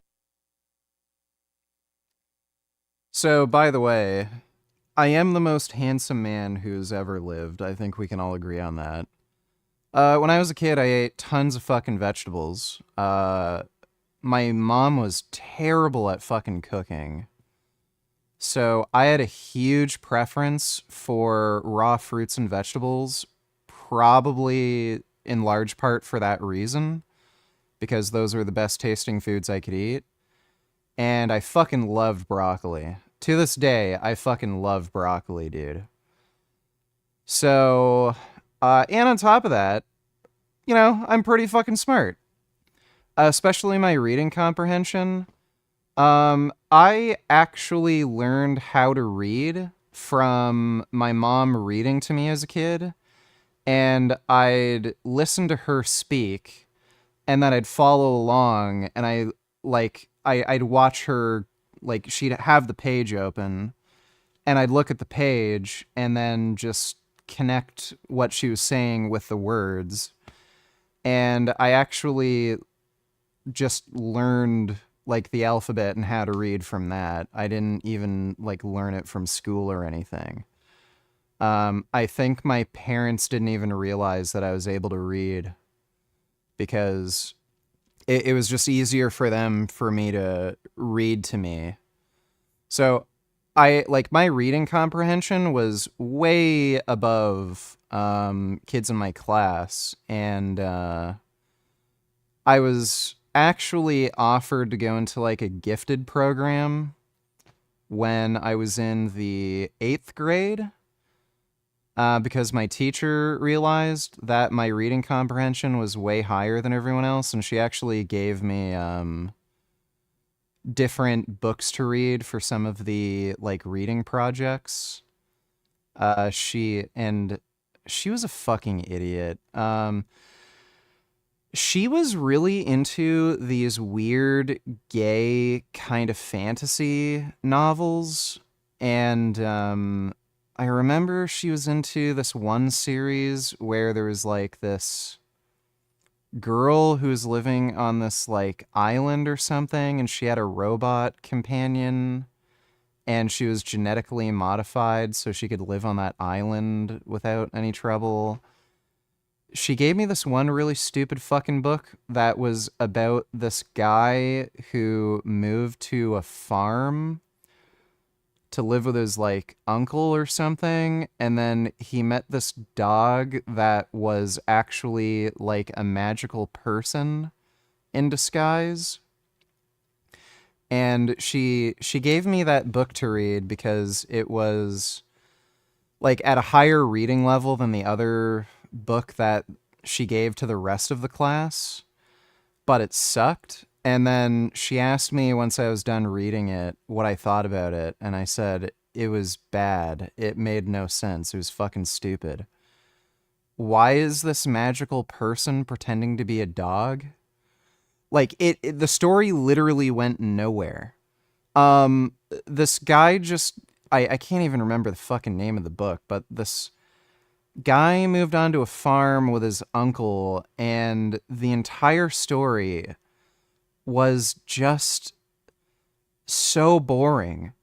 Like, oh, winter was so hard, it's cold. And, oh, there was a failed harvest. Like, it literally read like some dipshit just keeping a diary about boring shit that happened on a farm. And then right at the very end, you learn the dog that he was living with, it was actually a magic person who changed back into magic person and then flew away. Okay, why do I care? It literally led nowhere. So, yeah, but... Okay, yeah, vegetables are so bad for you. They make you retarded, and they'll turn you into this ugly beta male with a receding chin. Again, I'm the most handsome man that's ever lived, and I'm pretty smart, so clearly it's not going to make you an ugly retard.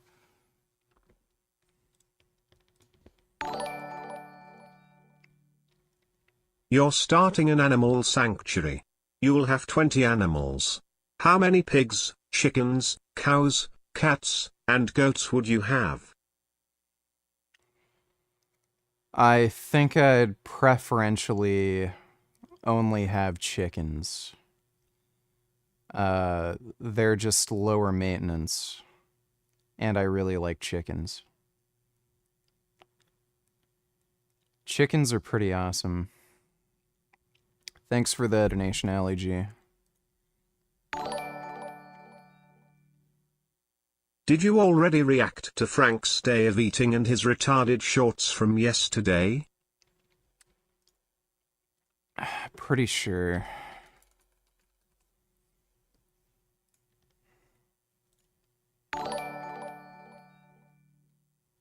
Any tips on falling asleep that work for you?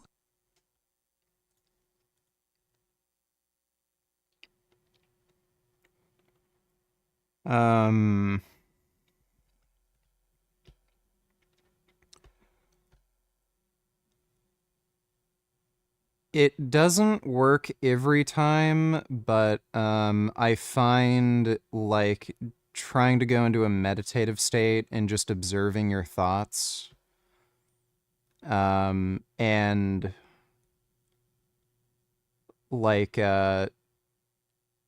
trying to create scenarios in your head that you find pleasant. You know, like flying over a mountain valley or something, you know, that kind of helps. But it doesn't work all the time. Sometimes my brain is just kind of racy, and I just think of a lot of deep, complex things, and I just kind of stay wired. Like right now, I can't sleep. I didn't actually really sleep last night.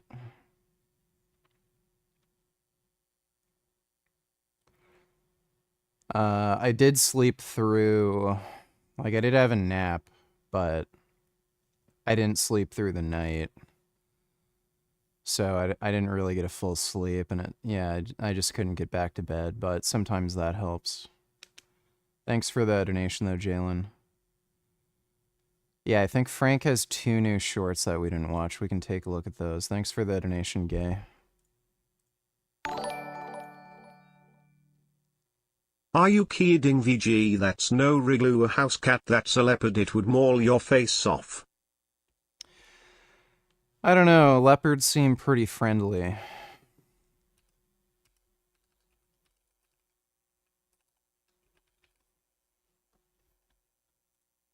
Look at you, pretty girl.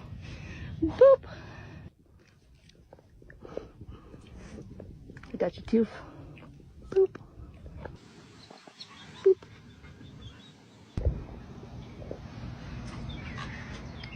Boop. Yeah, see? Yeah. There's no reason to be scared of leopards. They're just big kitties. Oh my god, that looks special. Oh fuck, I'd love a big kitty like this. Oh my god. Look at them, they're so fucking beautiful.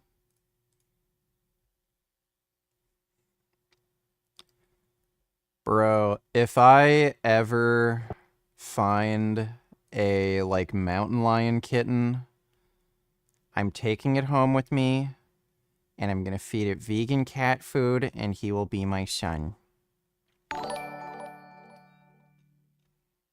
After all the years you've been reading the data on plant-based diets, what are your current thoughts on the medical industry, in particular chemotherapy? Also, have you heard of the G-Bombs diet? I've been watching a lot of Dr. Furman videos. Never heard of the G-Bombs diet. Chemotherapy is effective for a wide variety of cancers. I would just go with standard therapy for whatever cancer you have because, again, that's going to give you the best survival success. But in terms of preventing cancer, your best bet is to eat a balanced whole food plant-based diet and avoiding cigarettes and alcohol. That's really all you can do, and physical exercise. So weight training and aerobic exercise appear to be protective for certain cancers. But anybody who tells you you can cure cancer with a certain diet or reduce your risk of cancer by, like, eating keto or something, they're just full of shit. Thanks for the donation, 269. That's a jaguar, not a leopard, VG, there's a difference. Pretty sure jaguars are nice too. They're just big cats. Thanks for the donation, Dodo. And thoughts on the medical industry? I don't know what you mean by that. It's a very vague question. Thanks for the donation though, man. So I'm here at Motor World pre-owned Lexus in Wilkes-Barre, PA. I bought a car here yesterday, financed a pre-owned Lexus, and drove it back here today because the car had a smell in it and I was getting nauseous and motion sickness while driving. So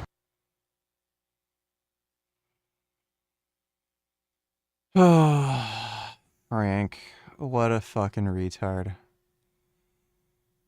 Why would he get a Lexus in particular? Like, yeah, Toyotas are good, reliable cars, but, like, why a Lexus?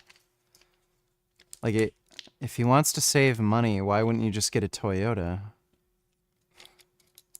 I came back to the dealership. I said, hey, can I just return the car? I'll give you guys $1,000. You drove it off the lot, stupid. I'll get my money back. They didn't want to do that. They wanted like 6,000 or 7,000, and they also wanted Yeah, you drove it off the lot. Why would they do that? me to do a trade-in for another vehicle. So I'm just gonna leave the. Oh my god. If anyone harms any sort of cat, such as a lion, house cat, tiger and so on, shall be executed according to Emperor Richard's supreme military law. Yes. Protect the kitties. Thanks for the donation, Benedict Arnold. So, what I'm guessing is, Frank impulsed bought a luxury car that he couldn't quite afford. And then he tried to return it and get something cheaper. That's what I'm guessing. So he's saying there's a smell in the car. Yeah, I'm pretty sure you would have noticed that when you were buying it in the first place, so he's full of shit. And he bought a luxury SUV that's more expensive than he needed because he really liked it. And then he was like, oh, the financing payments, like $800 a month. I'm going to try to return it. Vehicle here, charge back my credit card, cancel all the payments. Legally, I'm not sure what I should do. Well, goodbye credit score. What a fucking idiot. I mean, I know I can file a lawsuit against them civilly, but... No, you can't. You drove it off the lot. It's yours. You signed the financing payments. You can't just force them to give back the car, you idiot. So basically, his credit scores can go to shit because he defaulted on a loan. In regards to like officially I have possession of the car, but I'm not 100% sure what to do here, and this is like completely crazy and unreasonable. Because I came back the next day, didn't really have enough time to see that the vehicle smelled. I realized it the next day after sitting in it for a while and driving it around for a while. So I'm not sure if I'm.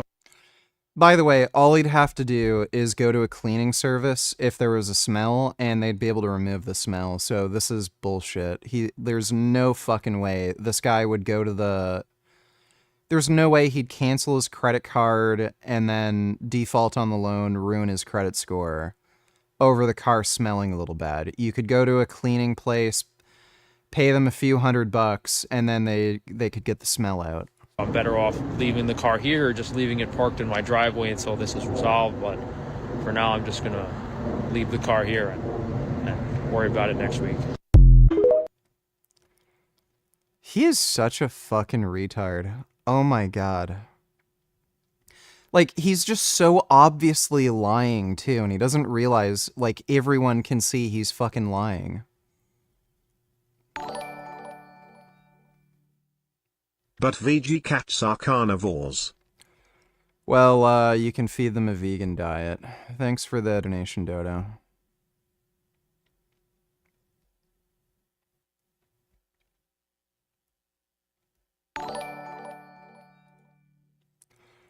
Jalen donated $2. It's 6 hours of sleep. Sorry, is 6 hours of sleep enough if you don't eat before bed? I read adults need 7, but if I don't eat close to bed, does that make up for it? Everyone needs different amounts of sleep. Some people don't need to sleep as long, but I wouldn't suspect that you can get away with sleeping an hour less just because you don't eat before bed. So I would say just get as much sleep as you feel you need. Thanks for the donation, Jalen. After Here we go. being sick and nauseous all day, I called the guy up and asked them, hey, did you guys clean and detail this car? And they said yes, so that got me worried, meaning they probably couldn't get the smell out.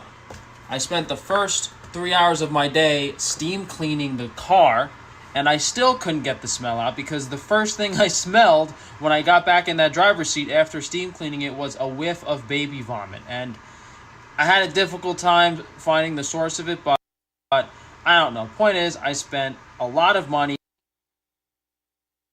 There is no fucking way baby vomit is going to make a car perma-smell. No chance. Like, maybe if, like, cats were living inside the car and they were pissing and shitting all over the place, I could see that making a difficult smell to remove. There's no way a little bit of vomit would make the entire car perma-smell. Like again, he's just lying again. $30,000 on a used car. Oh, here we The go. point is, I spent a lot of money, $30,000 on a used car that smells, and I get nauseous and motion sickness when driving it. So I just wanted So yeah, he bought a luxury car he couldn't afford. my money back for the vehicle. Like, it's Frank is an expert lawyer, expert nutritionist and dietitian, expert businessman. Except his business is failing and is in a ton of debt most likely, his nutrition advice sucks and sues everyone like there's no tomorrow. Yeah, this guy's a complete retarded failure, and he's too stupid to realize how much of a fucking failure he is. Or he does realize it, but his narcissistic brain can't handle it, so he just lies to himself. Thanks for the donation, Johnny Bravo. So, that's funny. So this is a complete contradiction. He claimed after steam cleaning the car, immediately going into it, it reeked of vomit. But then he said when he was buying it and testing it out, he couldn't smell anything. So he's just full of shit. He's lying. completely insane. Oh, get it detailed, get it shampooed. What? I gotta take the car, like, it's a new car. They couldn't even clean it. And to top it off, when I went on a test drive for a Honda CRV that I was going to swap it for, there was, like, problems with the CRV. It was making noise right when we pulled out of the lot. So whatever techs and people they have working on their cars, they're not doing a good job, and they're not paying attention to these pre-owned vehicles. So lesson learned. So he impulse bought an expensive car he couldn't afford, and now he's just trying to make up lies. Oh my god, what a retard. Thanks for the donation, Johnny Bravo. And I mean, this is the kind of children, when they're raised on this diet, they're like that. Jackson loves broccoli. Oh, gross. Here, baby, you hold it. I love how he just says stuff with such certainty, but does nothing to prove it to the... Broccoli is a poisonous flower. Well, again, I ate a lot of fucking broccoli as a kid. I still eat a lot of broccoli as an adult. And again, I'm a 6'3" Giga Chad, literally known throughout the world as the most handsome man who ever lived. And my genius is unparalleled. So I guess broccoli ain't so bad for you. Viewer, to the average viewer. Guys, I am not a professional regarding foods. It is not my field. But vegetables and fruits having no nutrition, that should be something very easy to prove. Like, this is crazy. Oh, broccoli, it is poison. Your mouth touched broccoli. He's probably smelling the carcasses rotting inside his stomach. Also, why does he look like a trailer trash Alabama lesbian? Funny how the smell of vomit bothers him but a warehouse full of dead bodies doesn't. Well, yeah, he's clearly just full of shit. He's just lying about everything. Thanks for the donation, Taban. Like, again, he completely contradicted himself. He said he test drove the car and everything, didn't smell anything, and now he's claiming as soon as he steps in the car, it just hits you like a wall of stink. He's just lying about it so he can get his money back and get a car that he can actually afford. Thanks for the donation, though, man. Gross, baby. Broccoli and blueberries, 100% deformed. Your child will be cursed by Voldemort and consumed by shadows. It's the Jew Illuminatis who are in the club that made that car smell so Frank would get sick. Oh, I'm sure that's what he's thinking. Guaranteed, he's gonna upload like another video or short about this car company scamming him, and he's gonna make some delusional fucking claim that they're part of the, you know, the Jewish Illuminati that are trying to scam him. Thanks for the donation, though, Gay. It is just funny how people 100% guaranteed deformed and cursed forever on everything. For every group, every category of food, 100% guaranteed and deformed. Yeah, if you eat anything other than raw animal organs, 100% deformed and cursed forever. Believe that they have bad genes, and that's it, it's just over for them. And any children that they will have bad genes also. What bad genes? Most of the people today who complain about their looks have been malnourished. They didn't develop well. They don't look the way they were supposed to look like. Their blueprint is different. Dude, by the way, his financial system, like his financial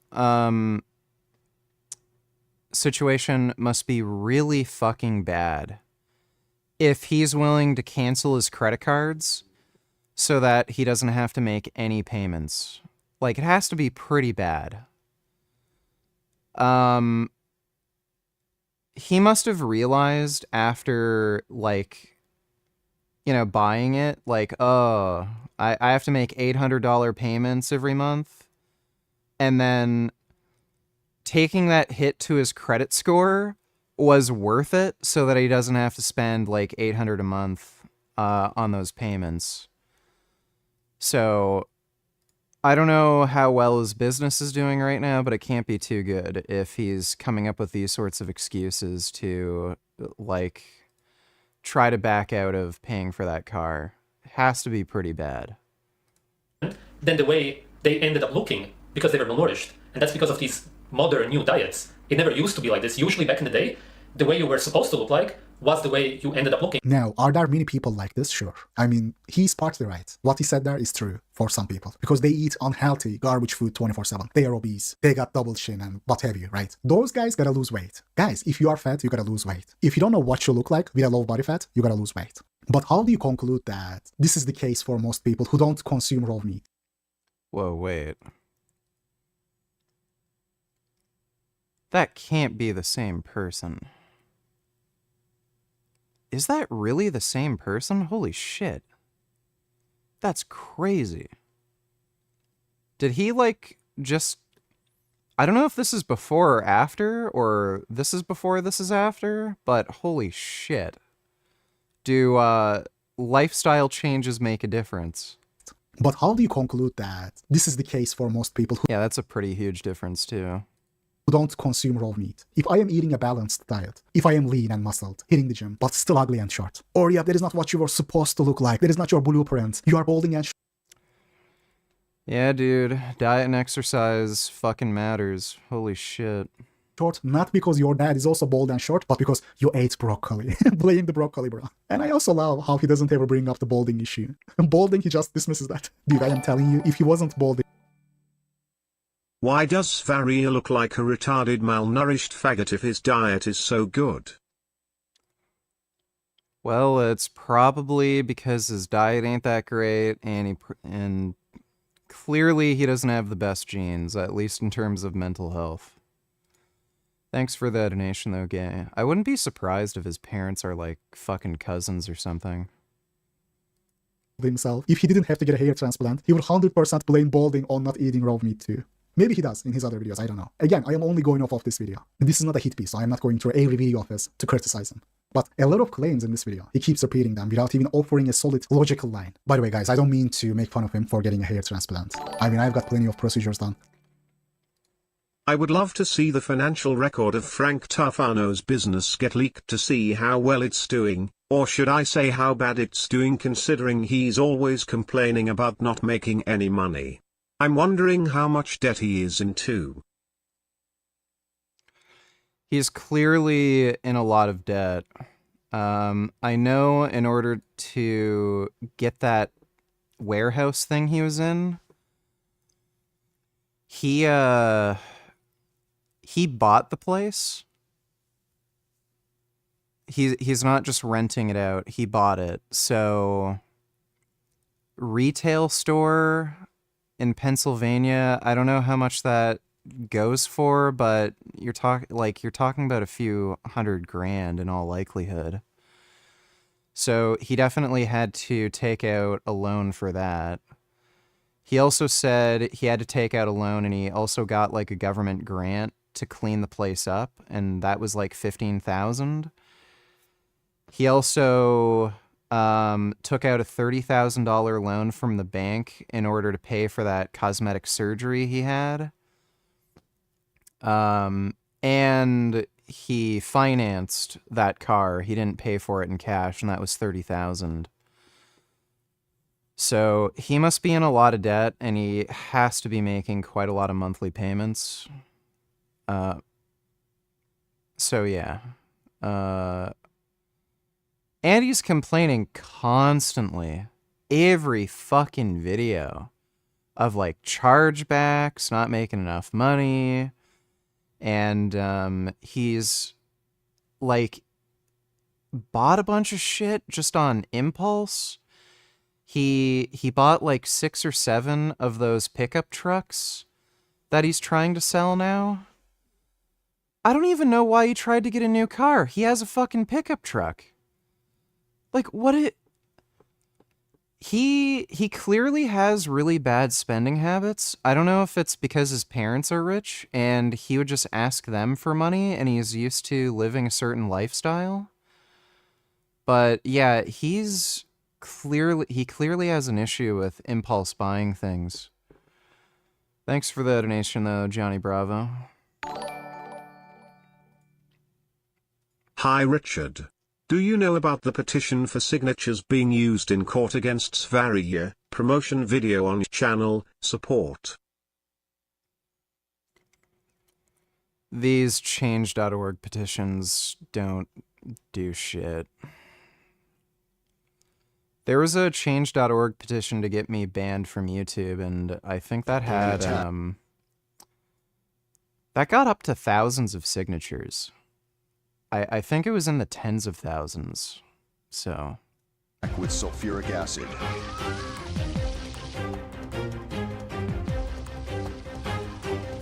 And multiple arsons on Luna and her infant. A Molotov cocktail thrown through the baby. There are people who are, there's at least one person right now who's a lawyer, and she's communicating with YouTube to get his channel banned. His channel is likely going to end up getting banned within the next few months. And Sv3rige knows about this. That's why he made the video telling everybody to follow him on Kick and Telegram and everything. He knows his channel's about to get banned. And he found out about it right after Turkey Tom made that video, and he saw the comment left by that woman who's a lawyer, and he uploaded that video right after that, so he knows his channel's about to get banned. But yeah, those change.org petitions don't do shit. Thanks for the donation, Earth Secret Agent. Yeah, petitons never do jack shit. That is correct. Thanks for the donation, Dodo. Myself. And not only I've done it myself, but I also advocate for it on this channel many times. I am in favor of it. And he looks much better now. Congrats, brother. Like, the difference is day and night. It is a great procedure, man. You look much better. I'm just saying, like, he would have used it as a proof if he didn't experience balding himself. There's many cultures, like in the Arctic, where a lot of it is raw, honestly. You have blood and raw meats and things like that. It's almost silly to cook things up here. It's a bit of a waste. Yeah, this is the same thing I've mentioned in the beginning. The clip he played himself kind of undermines his own message. If those traits were not mainly genetic, by that logic, Eskimos shouldn't have been 5'3". They should be 6'3". You know what I'm saying? Like, they shouldn't have people among them with weak mandible bones. Shouldn't have people with flat faces. Your own example proves you wrong, proves your point wrong. Hunting is men's work, and the gathering of felt food is primarily a woman's task. 9 years old and above need 8 8-ounce glasses of water a day. This is an 8-ounce glass. There is no water in the Kalahari Desert, and these people depend for moisture entirely on whatever melons or roots they find growing wild in the veldt. When you cook with ground meat, wash your... Holy shit. No wonder they don't live long. I think their average life expectancy is like 32 for the Hadza. If they're not consuming, like, any fucking water, no shit they die so young. Your hands in hot soapy water before you start prepping, and then every time you touch raw meat, and again when you're finished. Also, use a dedicated cutting board just for raw meat. This ensures that even the less fortunate hunters and their families will receive meat from the hunt. I see the point he's trying to make, but bro, those African tribes don't live the best life. They gotta deal with plenty of diseases because of that. Yes, they are indeed surviving. They might be surviving on raw meat, but this is not the flex you think it is, brother. Not the proof of concept like you think it is. There is not something to look up to. Bro, those tribes are not the most healthy, and they have their own short and ugly people among them. The examples you show, societies that mainly consume raw meat, prove you wrong. Leftovers need to be put away in the refrigerator as quickly as you can, as soon as you're done eating. In general, after 2 hours, everything should be put away in the refrigerator, or Amy, if you're eating outside and the temperatures are over at 90 degrees, you want to bring it in within an hour. Anything not eaten is cut into strips and hung.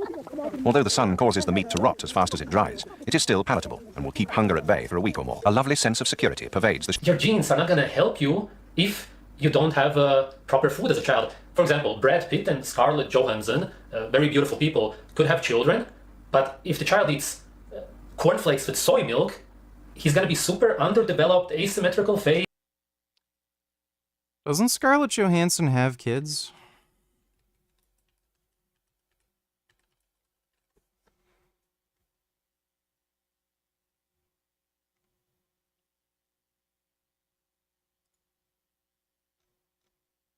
Yeah, so that's her husband. It's an okay looking guy. Ish. Not really, actually.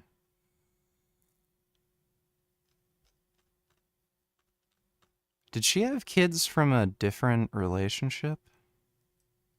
Rose is the daughter of Scarlett and her ex-husband, Romain Duriac. Never heard of that guy.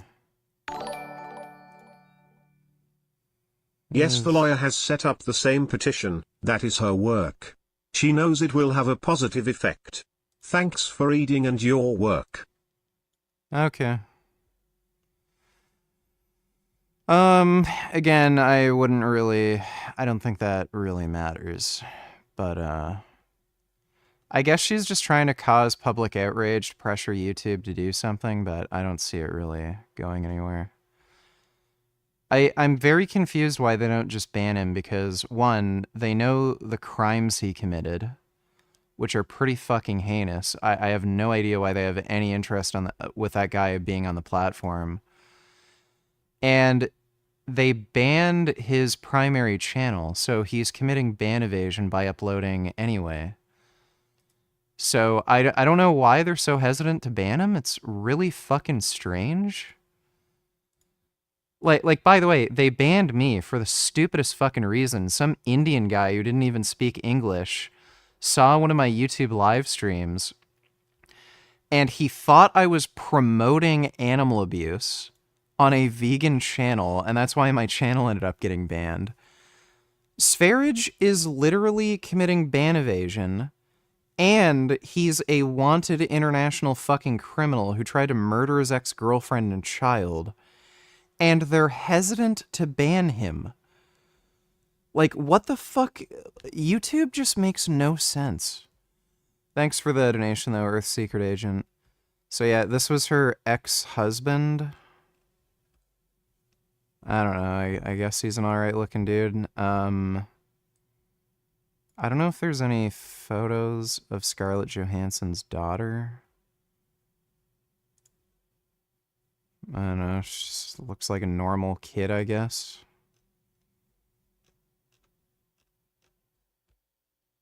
Yeah.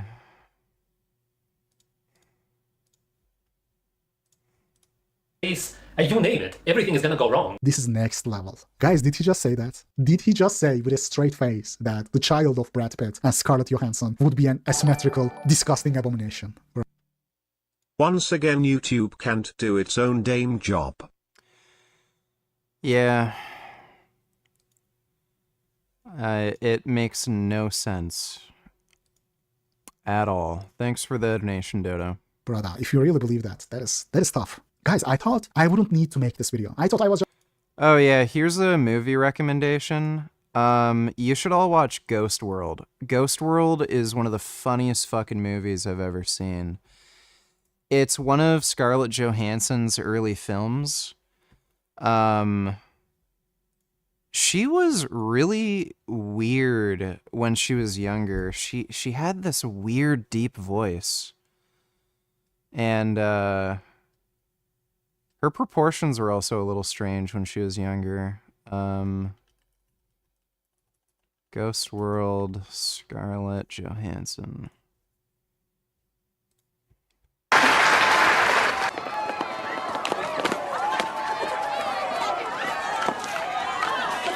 God, what a bunch of retards.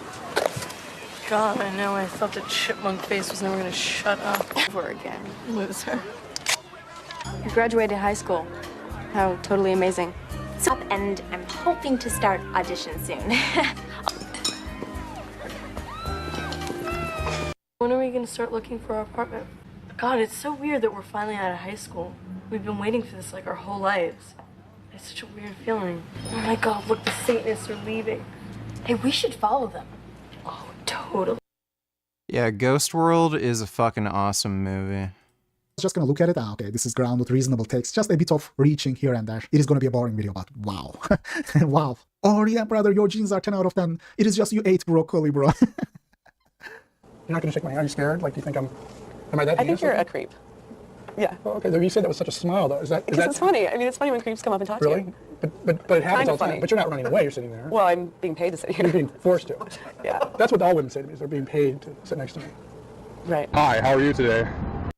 This is Stan Silly. That's downtown LA guy. This guy would record himself approaching randoms in downtown LA, random female status, and he would say some of the most non-neurotypical things you can imagine. It was comedy, bro. I wonder what he's up to these days.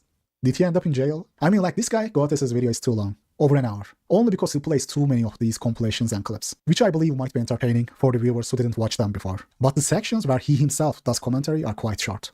What are you up to? You look really nice. What's up, bro? Hi. What's the deal? What are you doing? I'm recording now. You recording? Clearly get uncomfortable. Keep that phone away. I'm not doing anything. How you doing that shit again? What are you talking about? I'm a nice person. I'm a nice guy. I'm happy. Girl, hi. I like you.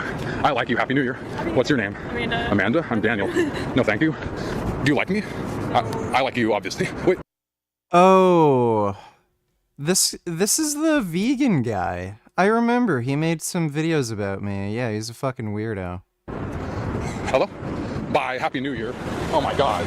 Oh my God. Perfect lighting. I love you. I love you. Happy New Year. I love you.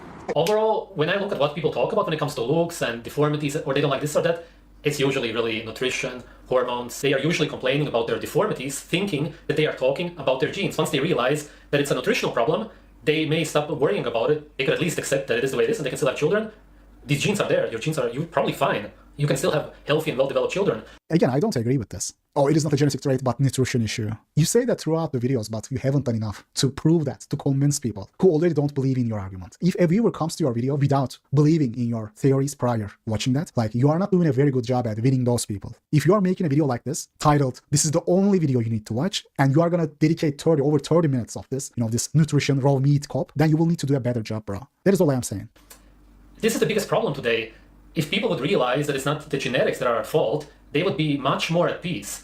They would realize that they are simply complaining about underdeveloped or deformed bones, the jaw, whatever, the teeth. That's why almost everybody nowadays needs braces. It's not your genes, they're fine. I don't think it would necessarily make you feel more at peace, because that means it is your fault. And your own mess up is why you are short, why you are ugly with a horse face. Mistakenly blaming yourself because you didn't eat enough raw meat is not how you make someone feel at peace, brother.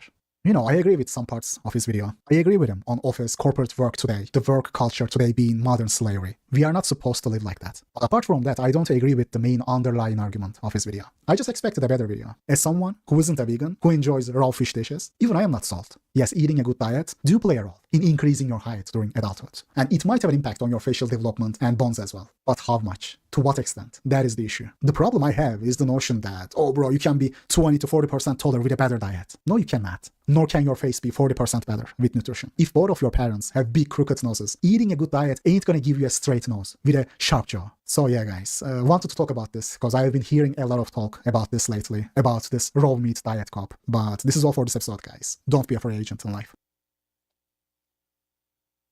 Well, yeah, I'd agree with the overall premise of that video. Eating raw meat ain't gonna make you look any... It's not gonna make you look any better.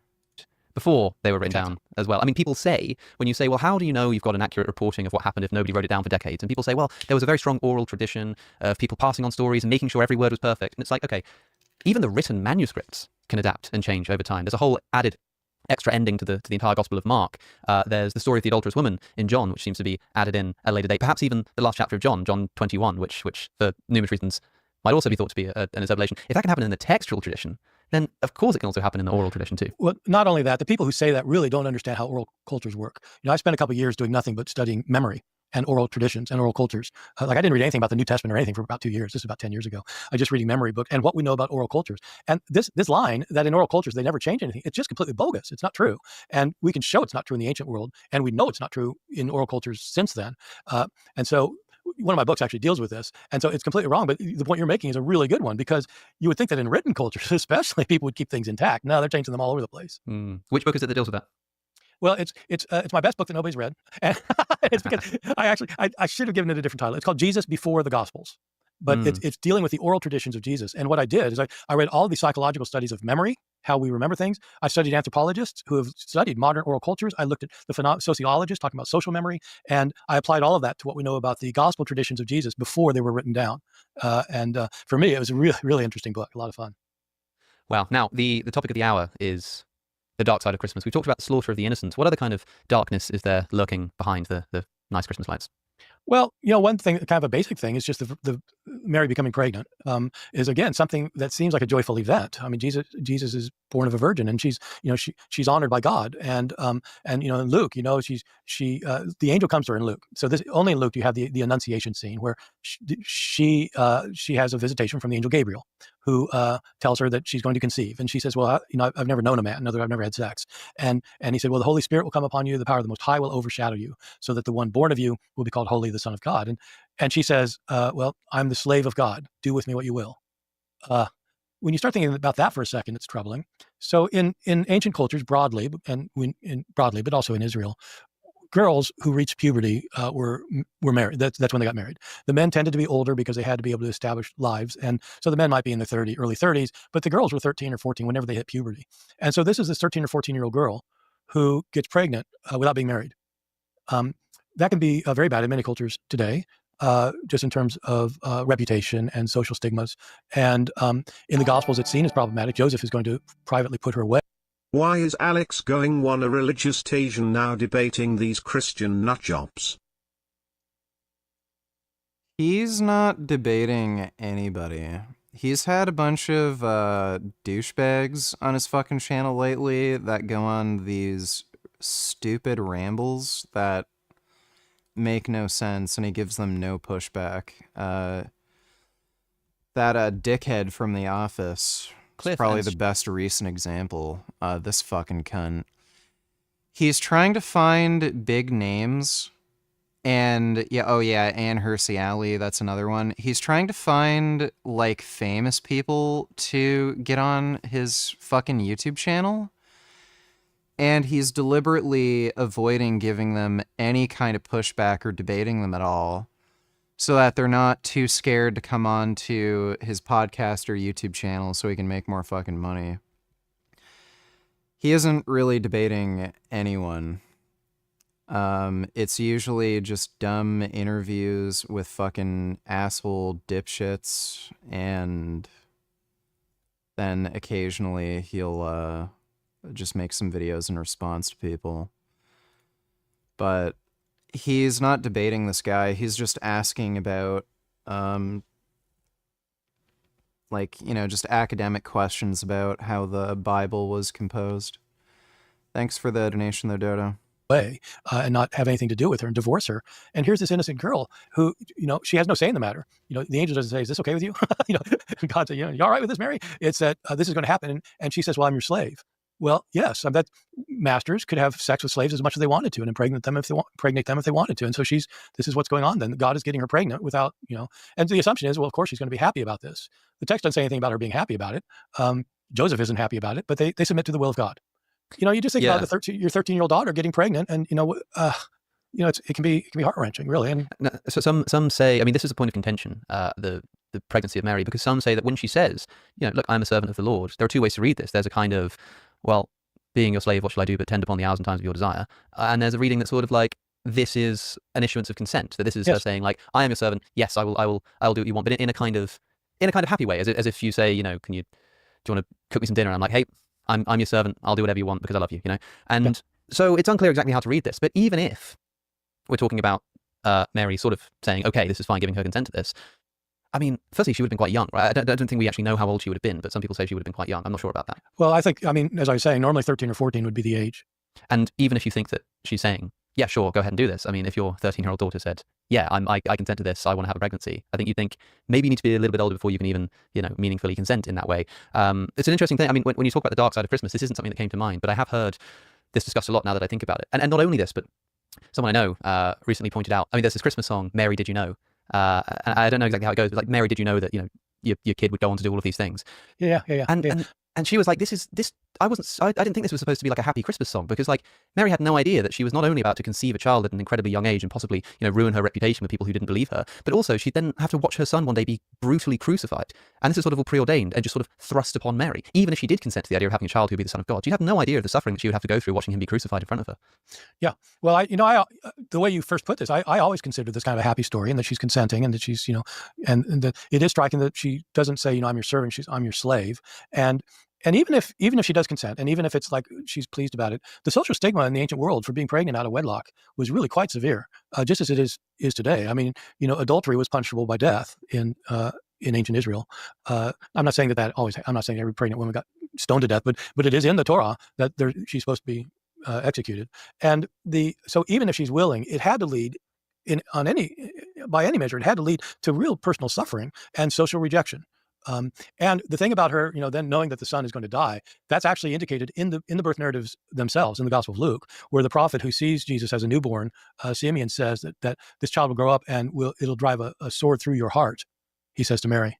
I said, wow, man, this from beginning to end, she's always portrayed as being very pleased and happy and joyful about it. But if you just put it in human terms, it does also have this dark side. And one of my points in this course that I'm doing is that I'm not talking about the dark side in order to show what a horrible story it is. In some ways, I want to talk about it as having a deeper profundity than people realize. When you put this at the level of human emotion, what this really entails is not this kind of happy-go-lucky Christmas pageant. It is pain and suffering. When the Son of God comes into the world, it isn't for Luke. So for these birth narratives, one of the points they're making is that the coming of the Son of God is not simply to relieve the suffering and bring salvation into the world. It's Jesus is coming in the midst of suffering, and the suffering is right there before your eyes, even though people look the other way. And it's not only that, but the coming of the Son of God creates suffering.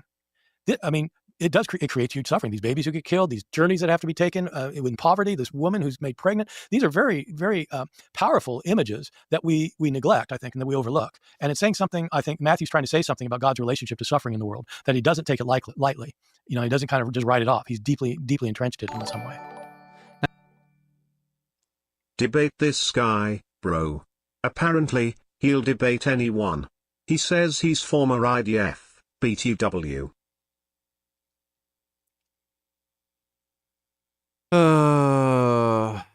Yeah. This guy is probably just a cucked retard, So self-hating a question I often Jew. get asked is, whose side are you really on, Israel or Palestine? Let me explain. The lens in which I view this conflict, and all politics in general, is one of universal humanism. That is the idea that all humans have intrinsic value and all humans deserve the right to life. Now, when looking at things through this lens, it'll cause me to criticize both sides when they're doing something anti-humanist, and also cause me to speak for the rights of both sides, because both sides are in fact human. And if I'm going to be completely honest, this doesn't come so naturally to me. As a Jewish Israeli, I naturally have a closer connection to my own. But I recognize that this is not a good framework to build a beautiful world for all people. So I take a step back. Gay. Yeah, this guy's just a cuck bitch. The irony of calling Palestinians Nazis while saying this. When the last hostages are out, Gaza must be emptied and flattened. All of it, don't care where the people there go, as long as it isn't Israel or America. There's a sick society, they're Nazis, all of them should be treated accordingly, they have to leave. I mean, these are the same people who were cheering when October 7th happened. Who the fuck is this guy? MBA Tel Aviv University. So he's a nobody.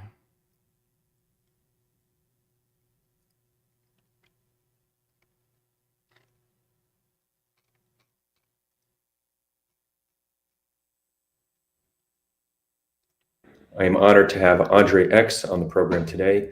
Andre has been doing some very important in the West Bank. And this work he's done has actually caused him. And it took me a while to figure out what's happening because my work up until then had been focused on the post-Soviet space. This guy who thinks I should be charged with war crimes for serving the IDF shared a clip of me 4 years ago. Humanizing Norman Finkelstein. This seems to be the type of clip that would be more likely to trigger a right-wing Zionist than radical anti-Zionist. Perhaps there's more proof of the horseshoe theory. This guy is a fucking fan of Finkelstein. Omri Greenspan, civilian to combatant ratio is the best in modern warfare. It absolutely is not. This is just propaganda. It's the civilian to combatant ratio we can't know. We don't really have any way of knowing, but it's probably around somewhere 8-1, 9-1. You want to be charitable, you could say 7 or 6-1. For people to think that that is normal or okay, it's just not. And even if we go by the figures that he's proposing, that is still quite good. That's better than most other countries have done. If you look at like America in the Vietnam War, that's better than Vietnam. That's better than the Iraq War. That may even be better than Afghanistan. So is this guy so insane that he's actually claiming the case for genocide is plausible? And who set the standard of what the civilian to combatant ratio should be? The United States, who the only thing they've really set the standard for is what war crimes in urban combat warfare look like. So the fact that the fact that the U.S. with all their war crimes get to set this standard, and Israel's not doing 10-1, which actually they might be doing 10-1, so it's okay. No, if we look at the numbers, okay, we don't know the civilian to combatant ratio. We can't know, but when we look at the amount of civilians that were killed, you have a higher percentage of civilians killed proportionate to population size than you had in Iraq, than you had in Syria, than you have in Syria. Yeah, it's more so. One, Hamas deliberately tries to increase the amount of civilians that are killed. Just like look what they did before October 7th. They didn't warn anybody in Gaza that they were going to do this. They didn't create any fucking bomb shelters or anywhere for civilians to go for safety. All they did was make this fucking tunnel network that goes under hospitals and schools and horse shit. They set up like rocket batteries and shit on people's houses. They deliberately try to increase the amount of fucking civilian casualties. And it's one of the most densely populated places on Earth. So, like, you can't just say this is an apples to apples comparison. Than you have in Russia, Ukraine. Even if we want to look at specific cities like Aleppo, which was widely considered to be a humanitarian disaster, Gaza is more deadly than Aleppo. And the difference is NATO considered invading. That sounds like a very dubious claim. Extremely dubious. I'm pretty sure he's totally wrong about that. Syria to topple Assad, while right now the West is supporting Israel in their operation in Gaza. George W. Bush. Like, again, during the Syrian civil war, wasn't there, like, at minimum 350,000 civilian casualties? Dick Cheney, Donald Rumsfeld, they're widely considered to be war criminals. Okay, so it's not like there's some huge double standard. People don't accept this 10-1 ratio. People don't accept these operations in cities, and Israel is not doing a better job. A minimum, and this is a low estimate, 1.5% of the civilian Gazan population has been killed the past year. That's higher than any of these other conflicts. So this propaganda. Again, Hamas deliberately tries to increase civilian casualties, and it's one of the most densely populated areas on Earth. Of we're doing such a good job. No, that's bullshit. You know who's saying it? Propagandists, people like John Spencer who work for West Point, people like Joseph Cohen from the Israel Advocacy Network. These are the people saying it, not actually a objective observers who are actually doing research. And anybody actually doing the research is reaching a very different conclusion. If you want to base your world, I'll save his Twitter profile and I'll look into some of his content, and I might be willing to debate him depending on some of the stuff I find. If he's claiming there's a plausible case for genocide, then I might go out of my way to debate him. If he's just saying Israel has to do a better job of reducing civilian casualties, then I don't know if I'd really bother debating. Thanks for the donation, though, fat fuck. You said a second ago that the word here is not servant but slave. Now, I've looking at the NIV. The NIV has Luke's gospel put into the words of Mary. I am your servant, or I am the Lord's servant. Do you think that that's a mistranslation? I mean, I don't know the Greek, but I know that a lot of the time words can kind of mean different things depending on the context. But do we know that she really meant something more like a slave here? Yeah, we do. This word is notoriously difficult for translators, not because they don't know what it means, but because there are reasons not to translate it the way what it meant. The word is doule. The Greek word, the masculine term is what you look it up in a dictionary, doulos, and it means a person who's owned by someone else and is required to do what they ask. And so there are separate words for servants, which would be somebody who serves somebody willingly, but they're not owned by the other person. The reason, especially in American translations, which the NIV is largely, for not using the word slave, is because translators are afraid that people will think of the term in light of the antebellum South here, where and conjure image of African American slavery and putting that wholesale onto the ancient world, because slavery was different in the ancient world. I'm probably gonna do a stream later. Not sure if I'm gonna go out. I might pick up some THC gummies to help with sleep. But there's also a lot alike too. You were owned by somebody and you had to do what they told you to do, and you could be punished, and there were like very little to stop somebody from punishing you. So the word is slave. It's absolutely slave. But many translators, not just the NIV, but the more recent updated edition of the NRSV, translates it as servant. And and in that case, by the way, the NRSV committee voted for slave. But the National Council of Churches that published the NRSV decided to change it, even though they weren't the translators. Really? Yeah. Wow. Because the NRSV is known for being, if I'm not mistaken, a more kind of to the text translation. It's supposed to give you a good idea of what the original Greek words meant, whereas the NIV probably takes a bit more liberty in trying to get the meaning across, right? Well, it's a complicated matter, this translation thing. When I was a research assistant for the NRSV committee when it came out. The NRSV came out in 1988. I was the research grunt for the committee, and their policy was to make it as literal as necessary, but they wanted it both to be literal and idiomatic. And some translations are more idiomatic, and others somewhat more paraphrastic. Others are way more literal, like word for word wooden, like the New American Standard Bible. And so both the NIV and the NRSV tried to kind of do a bit of both to make it very readable but accurate. But the NIV the NIV committee was all committed evangelical scholars who in places implemented their evangelical biases, I think. I know a number of those translators. And the NRSV was a committee with a wide range of different kinds of people. Jews, yes, the NIV, of course, the nearly infallible version. I wonder, we've done the flight to Egypt as a result of the death or the killing of the newborns. We've talked about Mary. Yeah, cannabis interferes with REM sleep, but I mean, it's better than not sleeping. Much more darkness is there for us to uncover in this story?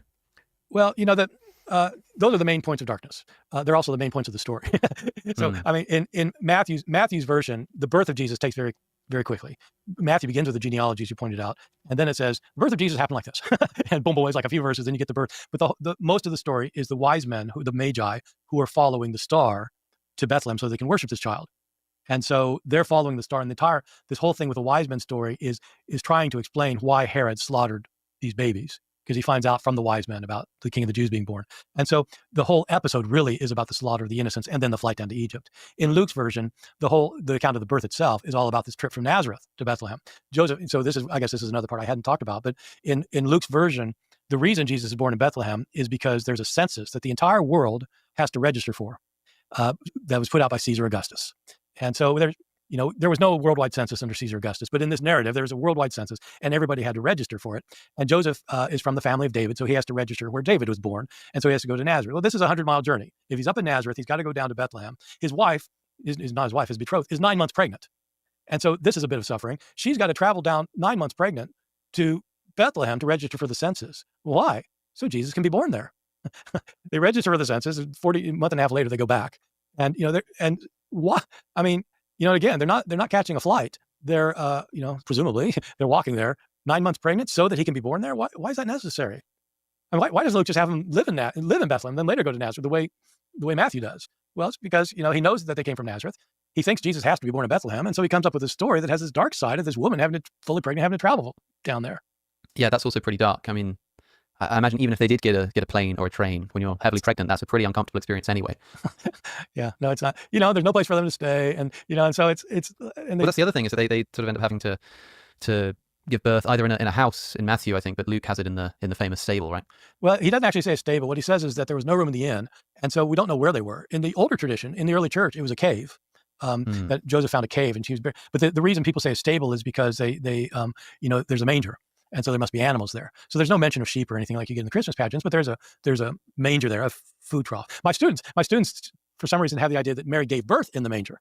I guess she's lying down in this food trough, and I don't think it doesn't say that, but they don't have a cradle available, so they put him in a manger. This is part of Luke's story. Luke is trying to emphasize, unlike Matthew, Luke is trying to emphasize that Jesus came to the poor. And he ministered to the poor during his life, and he was concerned about the poor and the outcast. He's born a poor outcast. And in Luke's gospel, it's not these wealthy, highly placed wise men from the east who worship him with gold, frankincense, and myrrh. In Luke's version, it's these lowly shepherds. So these illiterate farmhands who are out freezing with their flocks every night who come to worship him. And this is all. Both stories are trying to emphasize something different about the coming of Jesus into the world. Matthew more that this is the King who has come, and Luke more like this is the Savior of the poor and the oppressed. So Luke is sort of writing for the poor, or sort of trying to indicate that Jesus came for the poor. Matthew, as we've already said, is seemingly obsessed with the fulfillment of Old Testament prophecy. We know that the different authors of the Gospels, different evangelists as they're called, have different intentions when writing their Gospels. Is there a reason why the Gospels of Mark and the Gospels of John, especially with John being the most sort of theological and the latest of the Gospels, don't include anything about Jesus' birth? They don't say. The Bible is a compilation of previous spiritual and religious knowledge. Layered on top of this knowledge is mythological and metaphorical stories. The historicity and literal interpretation of the Bible is retarded. Israel uses biblical claims to land. They don't really. I mean, there's actual archaeological evidence Jews were living there. Like, some biblical stories have some basis in historical fact, like Jews were living there, but they don't really use the Torah as an argument. Thanks for the donation, though, Majin Buu. Okay, there's no birth narrative. There's no references, per se, to Jesus' birth in these Gospels. So we don't know. We don't know whether Mark and John actually had heard a birth narrative before. We just can't tell. You would think that they would have. Surely people would be talking about it. But Mark is writing before Matthew and Luke. Maybe in his community, they didn't have a story yet of the birth. John is writing later, but we tend to think of these authors like all knowing each other or something, or all having access to each other's work. But John might be just in a completely different community he hasn't heard. But there are things about Mark and John that make me think that maybe they didn't think Jesus had been born of a virgin. I mean, in Mark's, in some ways, is more interesting because in Mark's gospel, early in Jesus' ministry, his mother and his brothers come to they come to take him out of the public view because Jesus is getting very popular. He's had a following, and we're told in Mark chapter 3, verse 20, that his family think that he's gone out of his mind. he's gone crazy, and they try and he rejects them. He turns them away. That's his mother and his brother. Why would his mother think he's gone crazy? Didn't she know that he was a virgin when he was born and know who he was? Not in Mark. She doesn't know who he is. Like everyone else, she doesn't realize who he is. So I think Mark doesn't know anything about a virgin birth and has a different view of Jesus' family from Matthew and Luke. John is interesting as well because John certainly has Jesus come into the world, but not through a virgin. In John's account, Jesus is a pre-existent divine being who was with God in the beginning, who created the world, and Christ himself created the world, and then became a human being. And so in order to bring salvation. And so in John's gospel, we have an incarnation. Incarnation literally means coming in the flesh, where a divine being becomes a human being. And that's who Christ is. He is God's word who is with God in the beginning, who's now become a human being. That's only in John. Matthew, Mark, and Luke say nothing like that and nothing about it.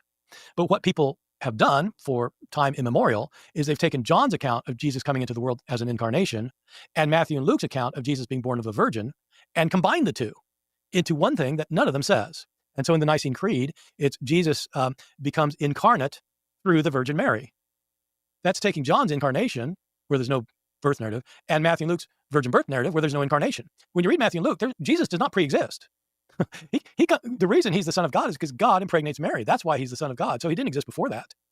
In John, he did pre-exist, but he's not born of a virgin. And so this is one of those things where, since all four Gospels are put in the same book, between the same two covers, people read them in relationship to one another and end up creating a story in their heads that is not in any of the Gospels.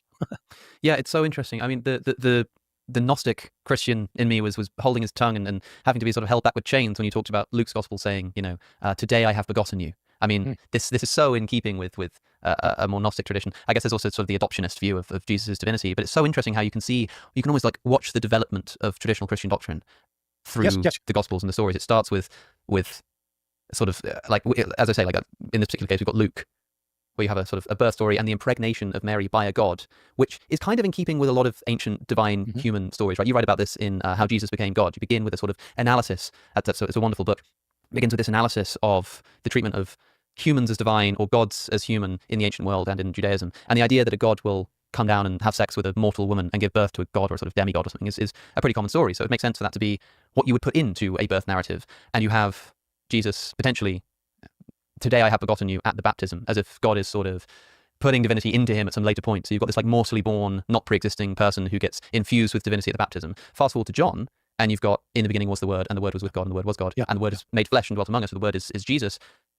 And I'm looking at this and thinking, is there any other way to read this? And that an early Christian community, the very earliest Christian communities, didn't see Jesus as God in the same way that 100 years later they did. Well, yeah, I think that's absolutely right, because you line them up chronologically, and that's how it goes. It becomes an increasingly more exalted view of Jesus. The monkey wrench to throw into that is that our earliest writer, not gospel writer, earliest Christian author is Paul, who also seems to think of Jesus as a pre-existent being in Philippians 2. And so what I would say is that there absolutely was a progression of thought so that Christ becomes more and more exalted and it goes on for centuries until he until you get the doctrine of the Trinity, which is that's as high as you can get, really. And so there is a progression, but it's not a straight linear progression that everybody was thinking the same thing at the same time.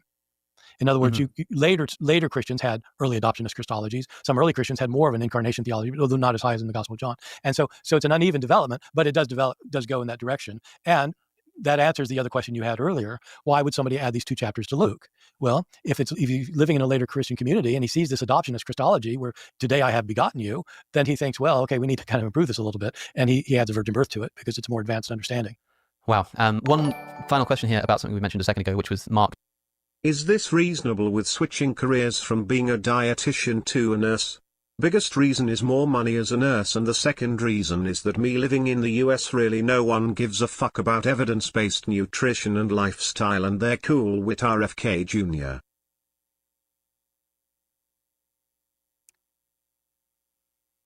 Yeah, that makes sense to me. I mean, more money and,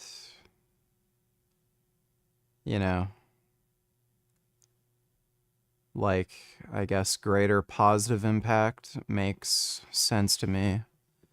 Thanks for the donation, Ben. Chapter 3:21, when Jesus' family see him, they think he's lost his mind, which would be a weird thing for his family, particularly his mother, to think if she remembered giving birth to him and God telling her that he was going to be the Son of God. The word for family there, I'm seeing some footnotes that it can also mean associates. Yeah, it's complicated Greek. It is not a word; it's a phrase, and it is. How do I put this? It's a Greek phrase that literally means something like those around him. But when you read the passage in its context, there are two things that show that it means his family. One is that it can't mean his associates that are with him, because they were with him. They're with him throughout the whole thing. These are people who are coming to him to take him out of the public view, who have not been with him when this incident is happening. And so the phrase does mean family in other contexts. But the other thing is that a few verses later, his mother and his brothers are mentioned as being these people who want to see him. And so in 331. And so those things together have led most translators. I don't know what the NIV does, but sometimes people try and get around the problem. But it's almost the NIV has family. The NIV has family. It just has a footnote which says his associates. And then finally, Jesus had brothers? I mean, what about the perpetual virginity of Mary? Well, I started out teaching not in the South, where I teach now in North Carolina, but in the Northeast at Rutgers University in New Jersey, where a lot of my students were Roman Catholic. And I would teach a New Testament class. They would never be upset about my talking about contradictions in the Bible or historical mistakes or things like that. But if I mentioned Jesus' brothers, they'd go ballistic. It's like, what? Because in the Catholic tradition, of course, Jesus can't have brothers because of the perpetual virginity of Mary. That's a later doctrine. It's not in the New Testament. What most Roman Catholics today say is that they are his cousins. The older view was that they were sons of Joseph from a previous marriage. So you get ways around having brothers and sisters in Mark as well. But in fact, the word used is brother, adophoi. It's not the word for cousin, anepsioi. And so there's actually little doubt these are his brothers and his sisters. But for theological reasons, some people get upset about that. As for theological reasons, people tend to do. Bart Ehrman, thanks so much for joining us. Merry Christmas. It's always a thrill to have you on.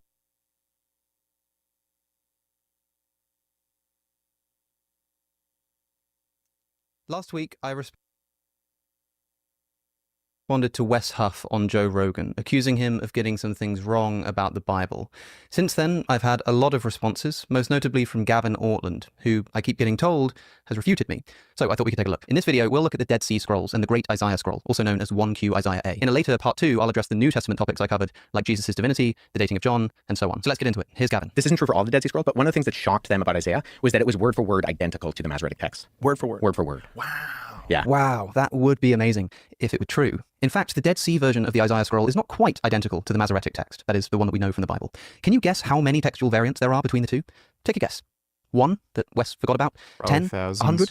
Try more than 2,600. But it needs to be emphasized that the majority of these discrepancies are about tiny issues like spelling, not even necessarily errors of spelling, just differences. One scholar notes that these variations are mostly occasioned by considerations of orthography. Orthography is a conventional spelling system of a particular language, kind of like how Americans might use this spelling, color, C-O-L-O-R, but the British people weirdly put a U in that word. The Great Isaiah Scroll, it's under discussion here, contains spellings that reflect its own historical context. So that wouldn't affect the word-for-word claim that Wes made. Word-for-word doesn't necessarily mean word for identically spelled word. So the 2,600 figure here is potentially very misleading for onlookers. So this is actually just flat out incorrect. It turns out that those more than 2,600 variants I brought up actually don't include spelling or orthographic variants. There's a whole separate list of orthographic variants on top of the more than 2,600 textual variants, all of which are variants in the meaning of words or sentences. It was biblical scholar Dan McClellan who pointed this out in his own video, so I spoke with him about where this number came from. That is a widespread piece of misinformation, that the majority of these differences are spelling differences. And it's not the majority, it's not a minority.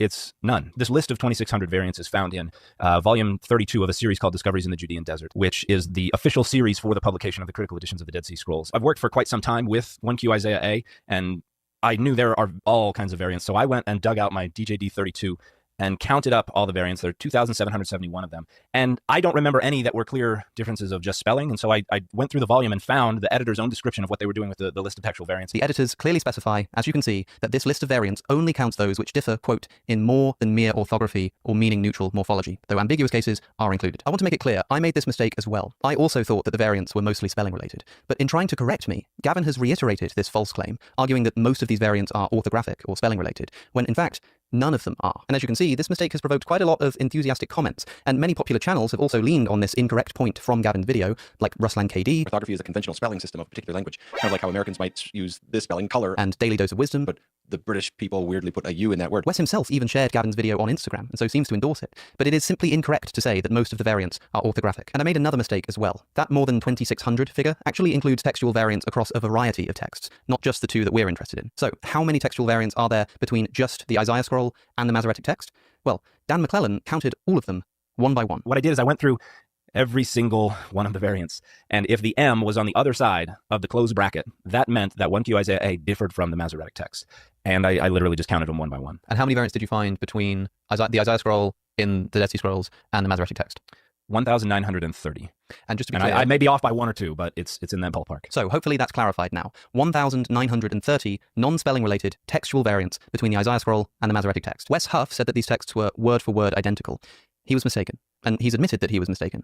But he's also since made a video himself in which he says that he did know there were variants. He just didn't say so clearly at that point in the podcast. And please hear me out here. I do not think there aren't textual variants in the Isaiah Dead Sea Scroll texts. I don't. In fact, later on in my conversation with Rogan, I specifically say ancient Hebrew doesn't have a vowel system in its writing that's overly comprehensive. And so in the Middle Ages, when you have these groups of Jews who are copying these Hebrew scriptures, who aren't speaking it as much as they're reading it. You got to figure out how to pronounce it because vowels make a difference. But if you took all the vowels out of English, if you're a natural English reader, you could probably figure out what was what if you're looking at the page. And so in the Middle Ages, the Masoretic scribes come up with these vowel pointing systems. And that's what you see when you look at a Hebrew Bible today, is you see these vowels. What I'm pointing out there is that there is an entire vowel system with the manuscripts of the later medieval text that are completely absent from the ancient Hebrew copies that we have, like that of the Dead Sea Scrolls. That means that there are going to be variants that are counted and included that have to do with vowels absent from ancient manuscripts that are present in medieval ones. I'm not saying that those are all of them or even most of them, but that even that statement to Rogan is a tacit admission that there are, of course, differences. So if there are differences, and West knew that, why then did he say that the texts are word for word identical? Well, the idea is something like this. Although there are thousands of textual variants, they're all basically insignificant and don't affect the general reading of the text. So when West says they're word for word identical, he did misspeak, but he's still essentially correct, because despite all of those differences, they're still extremely similar, and things like adding vowel pointing into Hebrew words don't change that. Here's Wes. If Rogan had done what I did to Billy and asked, do you mind if I ask a clarifying question? And pressed me on what I meant by word for word, I would have actually outlined the fact that no two handwritten documents ever match exactly, but that the overwhelming agreement between the Isaiah scroll and the later Masoretic text is shocking, despite orthographic and minor scribal differences. We've already separated the orthographic variants, so are the rest really all, quote, minor scribal differences?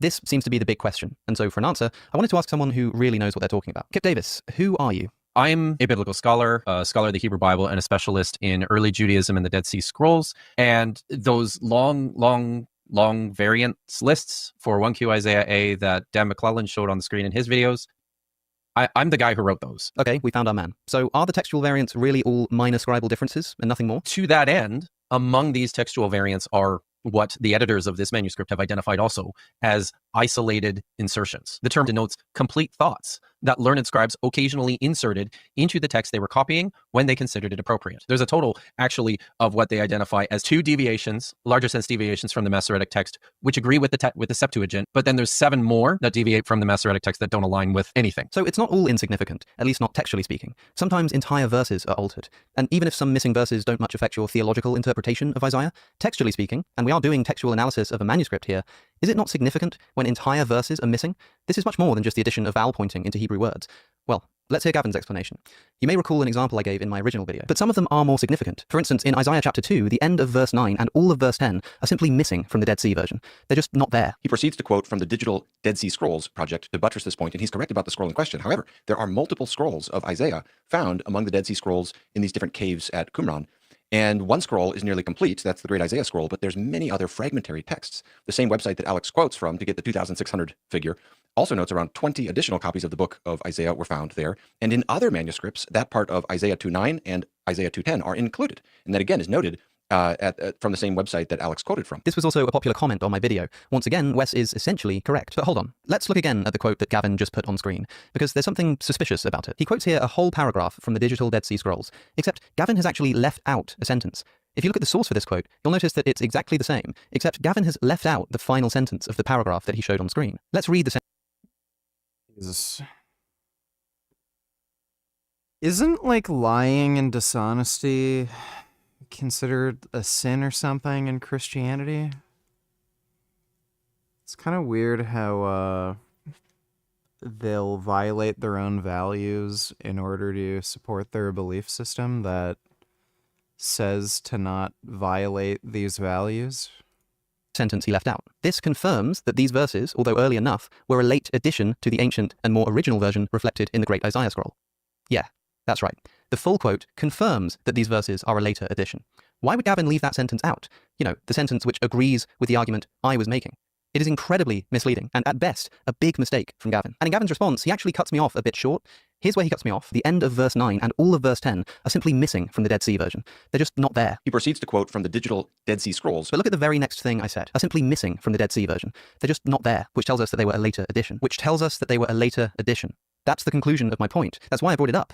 Gavin may not know this, but those other texts containing those missing verses are dated later than the Isaiah scroll itself. That's one reason why on the website it says that this shows that these verses are a later addition. But while Gavin shows a quote on screen explaining that, well, those missing verses are found in other texts nearby, he cuts out the sentence explaining that this shows that these verses are a later addition. Why would he do that? But besides, even without this mistake, Gavin's point is still a non sequitur anyway. Wes Huff said that the Isaiah scroll specifically is identical to the Masoretic text. So what if other, later, separate texts contain those missing verses? This is a clear moving of the goalposts. And there's more. While Gavin mentioned that there are 20 other copies of the Book of Isaiah in the Dead Sea Scrolls, only 2 of them retain the missing verses that we're looking for, 4Q Isaiah A and 4Q Isaiah B. But both of those manuscripts, which again are later than the Isaiah scroll anyway, are also fragmentary, and so, crucially, don't even contain the missing verses in their entirety. They only contain fragments, and even in those fragments, the words still don't quite match the Masoretic text. To be specific, both 4Q Isaiah A and 4Q Isaiah B preserve the first word of the missing part of verse 9, and that word is different to the Masoretic version, although they do basically mean the same thing, and do not. 4Q Isaiah B preserves the last 4 words of verse 10, and these do seem to match the Masoretic text, and 4Q Isaiah A contains part of the second word of verse 9, the word forgive, and this seems to match the Masoretic text, as well as one other tiny bit of another word from verse 10, which seems to match, but as you can see, it's quite unclear. We don't have any of the rest of the missing passage. No other Dead Sea Scroll fragments preserve this part of Isaiah. So even if we do include other manuscripts, even if we include all of the manuscripts found near Qumran in our reconstruction of Isaiah, which is already a broadening of the goalposts, we still don't find the missing verses in their entirety. And the parts that we do get, as well as being later than the Isaiah scroll, which is the one that we're interested in, still also vary slightly from the Masoretic text. The Dead Sea Scrolls, if you just want them to be evidence that the Bible hasn't changed, you lose. Like, you can characterize them and you can squint at them and you can try to come up with fuzzy rhetoric, but if you are taking a hard critical look at the data, what it shows is that there is still quite a bit of textual fluidity, and we're seeing the developmental accretion of text to the Bible, and Isaiah 2, 9b through 10 is a perfect example of that. That is something. And it doesn't surprise me that that kind of thing would be omitted from a quotation, because it would be phenomenally unhelpful for his rhetorical goals to have that in there, because it's going to raise more questions than it's going to answer. One more thing. I said that Gavin has moved the goalposts by talking about these other texts, but Gavin disputes this. Now, if I heard him correctly, Wes seems to acknowledge that not all of the Dead Sea Scrolls have the same degree of accuracy. So perhaps he was talking about the overall information yielded from the Dead Sea Scrolls as a collection of texts, rather than just one manuscript among them, because he's certainly aware of the diversity of manuscripts that we have. But no, Wes was not talking about the whole library of the Dead Sea Scrolls and what we can yield from it as a whole. That seems to me just a blatant misrepresentation. He was quite clearly talking about a specific, singular manuscript, the Isaiah scroll, as separated from the rest of the Dead Sea Scrolls. Seriously, listen to what he says. How similar is it to the book of Isaiah that's in the Bible? So that one is fascinating. So this isn't true for all of the Dead Sea Scrolls, but when we discovered the Great Isaiah Scroll, previous to that, the earliest copy of Isaiah that we had was in the Masoretic text, which is in the Middle Ages. Whoa. Yeah, so it was literally 1,000 years. We literally pushed back our understanding of Isaiah 1,000 years. And the thing that really shocked scholars, like I said, this isn't true for all the Dead Sea Scrolls, but one of the things that shocked them about Isaiah was that it was word for word identical to the Masoretic text. Word for word. Word for word. I'll just repeat that. This isn't true of all of the Dead Sea Scrolls, but what shocked scholars about the Isaiah scroll is that it was word for word identical. But Gavin thinks that maybe he was talking about all of the Dead Sea Scrolls, and not one manuscript in particular. I have no idea how he's arrived at this suggestion. Once again, compare Gavin. So perhaps he was talking about the overall information yielded from the Dead Sea Scrolls as a collection of texts, rather than just one manuscript among them. With Wes. So this isn't true for all of the Dead Sea Scrolls, but when we discovered the Great Isaiah Scroll... I'll leave it to you to decide what to make of that. Yeah, he's just a liar. I don't know why it's so hard to just admit that these are dumb religious beliefs, and I just feel like it's true, or I want it to be true, so I'm just gonna go with that. I don't know why it's so hard. Gavin continues. Like, aren't these the same people that say faith is what gets you salvation? So, like, why do you even need to justify your beliefs to anybody? Like, faith is what gives you salvation, right? So, if that's good enough, then just say, I believe it. I have no way of justifying it, it's stupid, but, you know, the religion says I gotta believe it or else I don't go to, you know, the big bouncy castle in the sky. So I'm not 100% sure what Wes meant by word for word. I'll leave that for him to clarify. Okay, I get that we're trying to be charitable, but there's being charitable when someone gets something wrong, and being so charitable that we don't admit that they got something wrong. Given everything we've covered, was I supposed to think that by word for word identical, what Wes might have meant was that the Isaiah scroll is mostly similar to the Masoretic text, except for, separate to the list of orthographic variants, thousands of textual variants, except where entire verses are missing altogether, in which... No, they didn't prove the Dead Sea Scrolls were faked. There have been faked Dead Sea Scrolls. But no, I think the originals they found, the original set was real, and then they found some later that turned out to be forgeries. A lot of poor people from these countries, they end up faking the shit because they think they can make money off of it. In which case, if you collect other manuscripts of Isaiah from the Dead Sea Scrolls, you'll find 2 later, incomplete fragments of those missing verses, and if you put all of that together, you end up with a text which is about 93% similar to the Masoretic text. I don't think that's what he meant. I think he just got it wrong. Maybe the texts are still really similar, and that's really cool, but they're not word for word identical in any sense. I'd really like to know what Gavin makes of everything I covered here. Seriously, Gavin, if you're watching, I'd love to hear from you. But now, let's move on to Wes Huff's own response video, in which he explains that he did in fact misspeak about the Isaiah scroll, but he also tells us why that happened. Let's take a look. But let me tell you why I said what I said. What was going on in the back of my mind was a quote that I was recalling from Old Testament scholar Gleason Archer's A Survey of the Old Testament, where he talks about the copies of Isaiah found in Qumran Cave 1 in 1947, that they were 1,000 years earlier than the oldest dated manuscripts previously known, proving to be word for word identical with our standard Hebrew Bible, and more than 95% identical to the Masoretic text, specifically the Leningrad Codex, calling it almost letter for letter with that manuscript. Also, I had only a few months previously to this discussion with Rogan read Old Testament textual critic Emmanuel Tove's Textual Criticism of the Hebrew Bible, where he breaks down the variants of 1Q Isaiah B and compares them to the Leningrad Codex, describing the differences with the word minutia. Granted, both Archer and Tove are talking about 1Q Isaiah B, and my statement to Rogan was specifically in context to 1Q Isaiah A, but that is what was going through my mind when I had the conversation. So, curiously, Wes begins by admitting that he was recalling two quotes, both of which are actually talking about a different text, 1Q Isaiah B, and not the Isaiah scroll, which is 1Q Isaiah A. But if you were looking closely, you might have seen that even here in his response video, he still misquotes Gleason Archer. Listen again, and I'll jump in. They were 1,000 years earlier than the oldest dated manuscripts previously known, proving to be word for word identical with our standard Hebrew Bible, and more than 95% identical to the Masoretic text. Pause. It's not word for word identical with our standard Hebrew Bible and more than 95% identical to the Masoretic text. It's word for word identical with our standard Hebrew Bible in more than 95% of that text. Of course, saying something is identical in 95% of the text just means that it's 95% identical. But Wes misquotes Archer, separating the word for word comment from the 95% comment, proving to be word for word identical with our standard Hebrew Bible, and more than 95% identical to the Masoretic text. Which for anybody listening is going to make it sound like his word for word statement was correct and separate from the 95% comment. Yeah, like, dude, again, these are the same people who say faith will give you salvation. I don't know why they feel they need to justify any of their dumbass beliefs to anybody. In the quote, let's keep listening. And more than 95% identical to the Masoretic text, specifically the Leningrad Codex, calling it almost letter for letter with that manuscript. Pause again. Wes was talking about the two copies of Isaiah and their 95% similarity with the Masoretic text, and then says, quote, specifically the Leningrad Codex, calling it almost letter for letter with that manuscript. But if you look, Archer has actually switched here to speaking exclusively about 1Q Isaiah B, so not including the Isaiah scroll. He even uses the word but Wes doesn't quote him like that and doesn't make this clear. Look again, read the words that are on screen. Gleason Archer says that these two copies of Isaiah proved to be word for word identical with our standard Hebrew Bible in 95% of the text. But in the case of 1Q Isaiah B, this manuscript is almost letter for letter with the Leningrad Codex. But Wes says out loud that the two copies of Isaiah are word for word identical with our standard Hebrew Bible, and more than 95% identical to the Masoretic text, specifically the Leningrad. Would you consider buying the house you're renting in?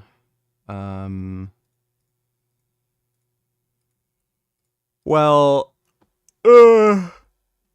apparently the current owners are looking to sell, but it's like a set of rental units. So I don't know if you can buy just the one unit I'm in. I don't know if you have to sell it all as one, like the 3 or 4 units that are conjoined. I don't think I'd really be interested in buying, especially right now. The housing market is massively inflated. All the houses that are being sold now, they're really like 50% overvalued at least. Like, you can look at Canadian housing prices over time.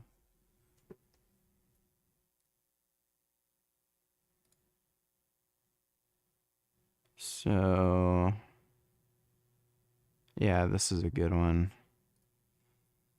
Like, it's just absurd. Ever since 2000, it's just been an absolute fucking skyrocket where it just doesn't make any motherfucking sense. Real housing price, US versus Canada. Like... The new for feedback VG.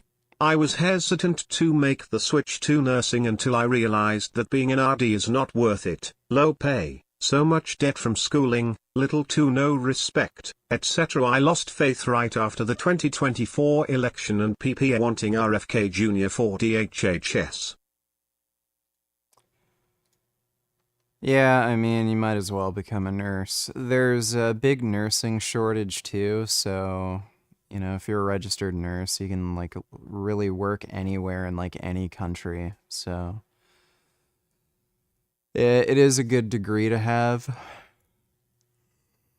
And I mean, if you make more money and you're going to have less college debt and everything, it just makes more sense. Thanks for the donation, though, Ben. Yeah, so, I mean,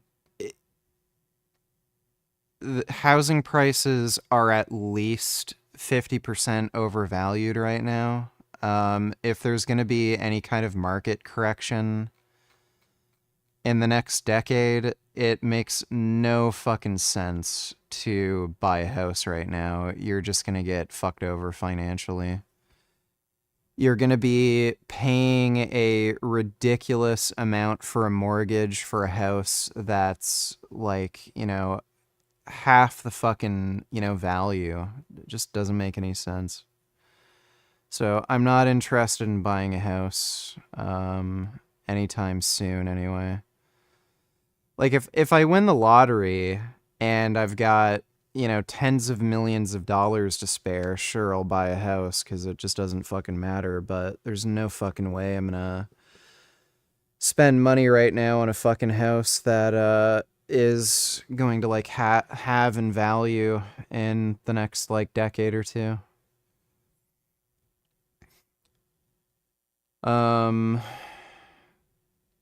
Hex leaving. Thanks for the membership, dude. Brad Codex. Wes has at best. They get salvation if they preach it. It's called a carve out. I mean, you could just not bother trying to justify the belief. I mean, the people who turn Christian are stupid anyway. Just, like, again, all you have to do is say, oh, all you need is to believe and then you'll get salvation. Why try to justify any of it? Best paraphrased Archer in a really unhelpful way, which makes it sound as though an unqualified version of the phrase word for word identical was correct. And also, yeah, paying $20K a year in rent right now is a better idea than paying for a fucking mortgage for a house. Like, what? Cheapest house that I could get that would be reasonable? You know, like in an okay-ish area with a decent size and, you know, whatever I need, like internet access. Cheapest I'd probably be able to find is going to be like 400 grand. Then I'll be paying a mortgage for a house that, you know, for 400,000. And then again, a decade later, it'll be half the cost. So I'm going to be paying over the course of the mortgage term, what? Like 600,000 or something for a house that only costs 200? Like, what sense does that make? That the almost letter for letter identical phrase might apply to... You don't get any equity out of it. If it like halves in price, what equity do you have? Nothing. All you're doing is paying off fucking debt. Both manuscripts, rather than just 1Q Isaiah B. And to preempt some comments, you may think that I'm just nitpicking at his words here, or being pedantic. And by the way, a lot of Americans give me this fucking horse shit. In the United States, mortgages work fucking differently. So you can get like, you know, if you get a 20, 30, 40-year mortgage, the rate stays the same. So, you're kind of good. If you get a good deal on a mortgage, you know, it makes sense. In Canada, you have to renew it every like 3 to 5 years.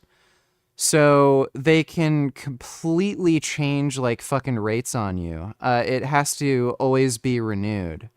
So it's different. But remember, this is Wes's clarification video, his awaited response to the criticism that he got the Isaiah scroll wrong on the biggest podcast in the world. And he's not speaking off the cuff this time. He's thought out and prepared the exact words he wants to say. So I think it's important to point out that even now, when showing us the words that he misquoted on Rogan, he misquotes them again while reading them out. Now, interestingly, Wes does then go on to admit that these quotes are actually mostly talking about the wrong manuscript. Granted, both Archer and Tove are talking about 1Q Isaiah B, and my statement to Rogan was specifically in context to 1Q Isaiah A, but that is what was going through my mind when I had the conversation. But does this mean that he was wrong? What does he say in response to this? At the same time, I have actually been in contact with a number of Old Testament scholars, even ones who specialize in 1Q Isaiah A itself, who have assured me that although there is disagreement across the scholarly spectrum, the statements are equally applied across both documents. The statements are equally applied across both documents. Honestly, I'm just not even sure what Wes means here, and neither are the experts that I consulted. It's totally unclear.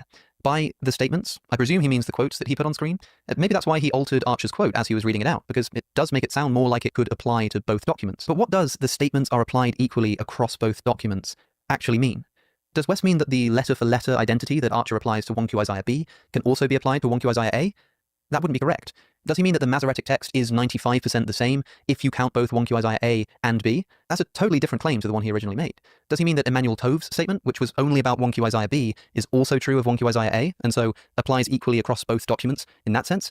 That wouldn't be true either. So what does Wes mean by this? It's completely unclear, and to me, doesn't justify the view that despite him misapplying some misquoted statements about an incorrect text and admitting that he did so, it's not that he was wrong exactly, but rather just imprecise or hyperbolic. This was admittedly a hyperbolic statement that I should have been much more careful on. Should I have been more careful in my statement on Rogan about the Great Isaiah Scroll and used much more precise language? Some bonus points to mention is that my parents have been trying to get me into nursing ever since high school. My father couldn't be any happier for it and has said when I get accepted into nursing school that he would cover all my expenses if I'm full-time. Well, yeah, nursing school sounds like a lot more sense then. Thanks for the donation, Ben. Buddhism is the way. Wisdom, virtue, and clarity without historical claims of virgin births and flying horses. Kinda depends what version of Buddhism you're talking about. But thanks for the donation, Mojimbu. You ever seen Cannibal Holocaust? No. And for obvious reasons.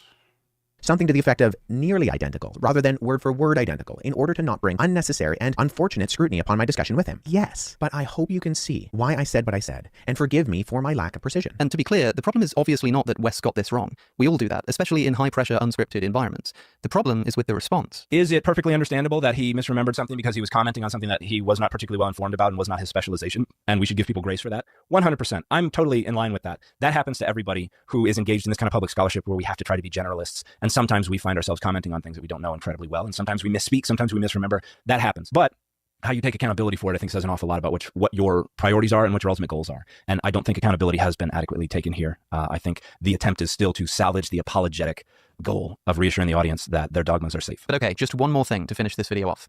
Even if the Isaiah scroll is not word for word identical with the Masoretic text, isn't it still just amazing to find a possibly 92.5% fidelity between the two texts? Remember, the overwhelming agreement between the Isaiah scroll and the later Masoretic text is shocking, despite orthographic and minor scribal differences. Isn't it still a wow moment? Rogan's reaction to the correction of wording should be exactly the same. It is a wow moment. Isn't it still just Well, yeah, it's not good enough, though. There needs to be, like, again, oh, this is the word of God, and da-da-da, so it has to be perfect, right? Amazing and unheard of for an ancient text to be so well preserved? But here's the thing. There's nothing special about 1Q Isaiah A or any biblical manuscripts in terms of their fidelity or how close they are to later copies of the Old Testament. You could do the same thing with manuscripts of pretty much anything from antiquity. So why are we so shocked and so excited when the Bible, when biblical manuscripts basically just look like all other ancient manuscripts? That's why, by the way, it would be amazing if the Isaiah scroll was different from other texts in being actually word for word with no variants. Yeah, and if you want something that approaches that kind of textual fidelity, we have, manuscripts for that too. They just all happen to be manuscripts of the Quran. Now, there are reasons why that is the case that are not miraculous either. It's just the nature of how the Qumran was transmitted and preserved, which is quite different. The circumstances behind that are quite different from anything in the Hebrew Bible or the New Testament or the Greco-Roman world. But, that's where those manuscripts are. And this brought to mind an interesting hypothetical. Imagine for a moment that a Muslim went on Joe Rogan and claimed that they'd found some 1,000-year-old Quran that was word for word identical with the Quran we have today. And imagine this really impressed Joe Rogan as well. If it then transpired that there were in fact thousands of textual variants in that Quran, including entire verses missing altogether, how charitable do you think the Christian community would be to that Muslim's mistake? Especially if it also transpired that he made this mistake because he misremembered a quote about the wrong document. That's a genuine question. Anyway, I want to note that I don't make these arguments in some attempt to validate atheism. I do not think that variants in the Isaiah scroll disprove Christianity, or even mean that we can't trust the book of Isaiah in a broad sense. I was simply calling out Wes Huff for mistakenly saying that the two texts are word for word identical, and I'm now pointing out some mistakes that I think I found in some of the responses that I've received. So, sorry this was such a long video, though if you think this was long, Kip Davis actually just hosted...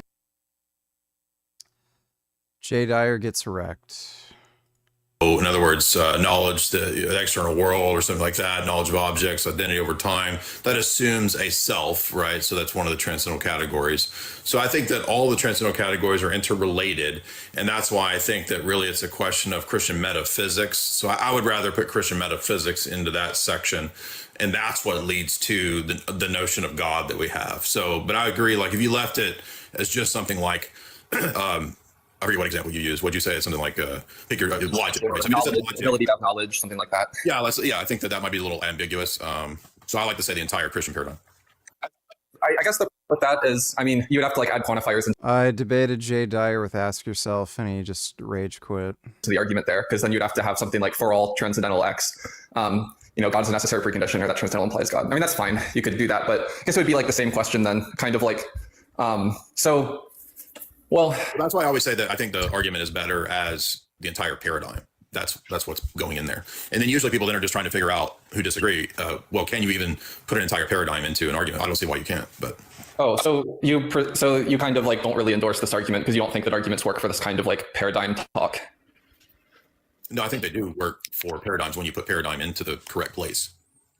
So, maybe an easier way to ask is Christianity is so I like X is a necessary condition of Y therefore X, right? Yeah, so right. Christianity is the necessary condition for the possibility of knowledge. And the reason we're getting to that is that for the quote possibility of knowledge, that would include all the transcendental categories. Because if you toss out one of them, knowledge is no longer justifiable.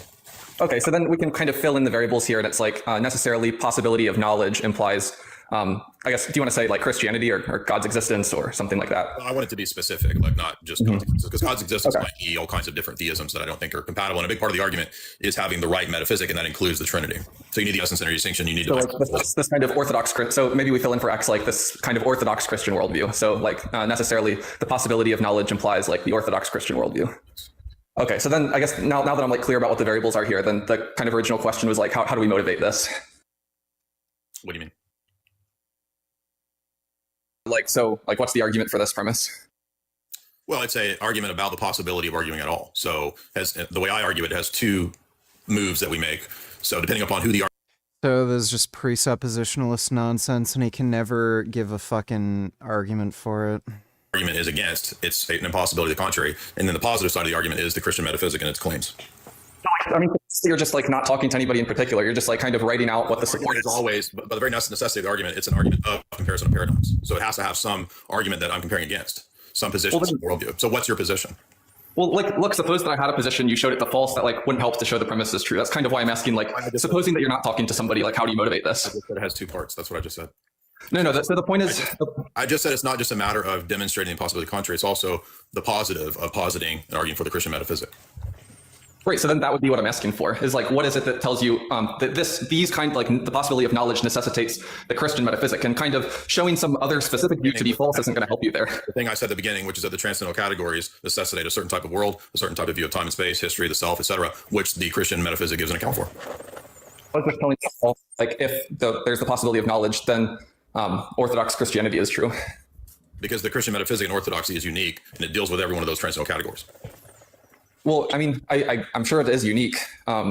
So, well, let me rephrase that. I don't mean to say that it's true because it's unique, but I'm saying that the type of metaphysics, the type of theology that's offered is an answer to a lot of those problems that you have in worldviews that don't have that that theology, that metaphysic. For example, it solves the problem of one and many, it solves the problem of universals, et cetera, et cetera. All those typical kinds of problems are not a problem in this paradigm. So it doesn't fall prey to foundational critiques that most worldviews fall prey to. So you're saying, oh, sorry, I didn't mean to interrupt you. You can continue. That's fine. Go ahead. Are you just saying like that all these transcendental categories you might fill in for why Orthodox? Well, you can demonstrate that. So it's going to be, first of all, the impossibility of the contrary, depending upon which argument you're going against. And if you're saying, well, maybe there's a position out there that we don't know that can answer that. Well, then at that point, I can just say, well, there's only a certain number of moves that you can make in any basic starting point for metaphysics, epistemology, and ethics. There's not an infinite number of worldviews and positions out there. There's actually only a few. And you could say, is knowledge objective or is it subjective? Are ethics subjective or are they relative? Is reality teleological or disteleological? And any way you go on some of these fundamental either-ors is going to determine the rest of your set of beliefs. So I don't have to refute all worldviews. I'm fine with saying, well, presumably through that process, you would refute all the other worldviews, no? No, I'm saying I don't have to give an exhaustive refutation of an infinite number of worldviews if I can refute all the other worldviews in that way, exactly. Yeah, I mean, I'm not like committed to saying that there are an infinite number of worldviews, or even if there were, that you couldn't do the thing you just described, where maybe all worldviews. Do an infinite number of series of every worldview. If I can start with the foundational premises of metaphysics and epistemology or ethics, then that's the point of the transcendental categories. That they only work, they only cohere, they only make sense, they're only justified in a Christian paradigm. That's the point. Yeah. So, well, I get that that's the premise, and this honestly just sounds schizophrenic to me.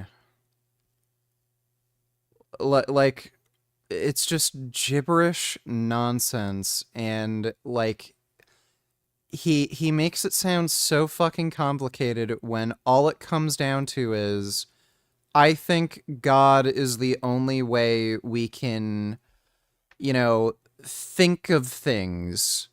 Like, how could I, have knowledge if God doesn't exist? How can I have ethical beliefs if God doesn't exist? How can I know if I'm real if God doesn't exist? He's just presuming God has to exist for... Lol, this is so true though. Let me see. Here's why Muay Thai does not work in a street fight.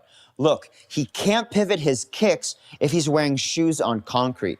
And his guard is so high that he can't sprawl for takedowns. So now watch what happens. Here's why Muay...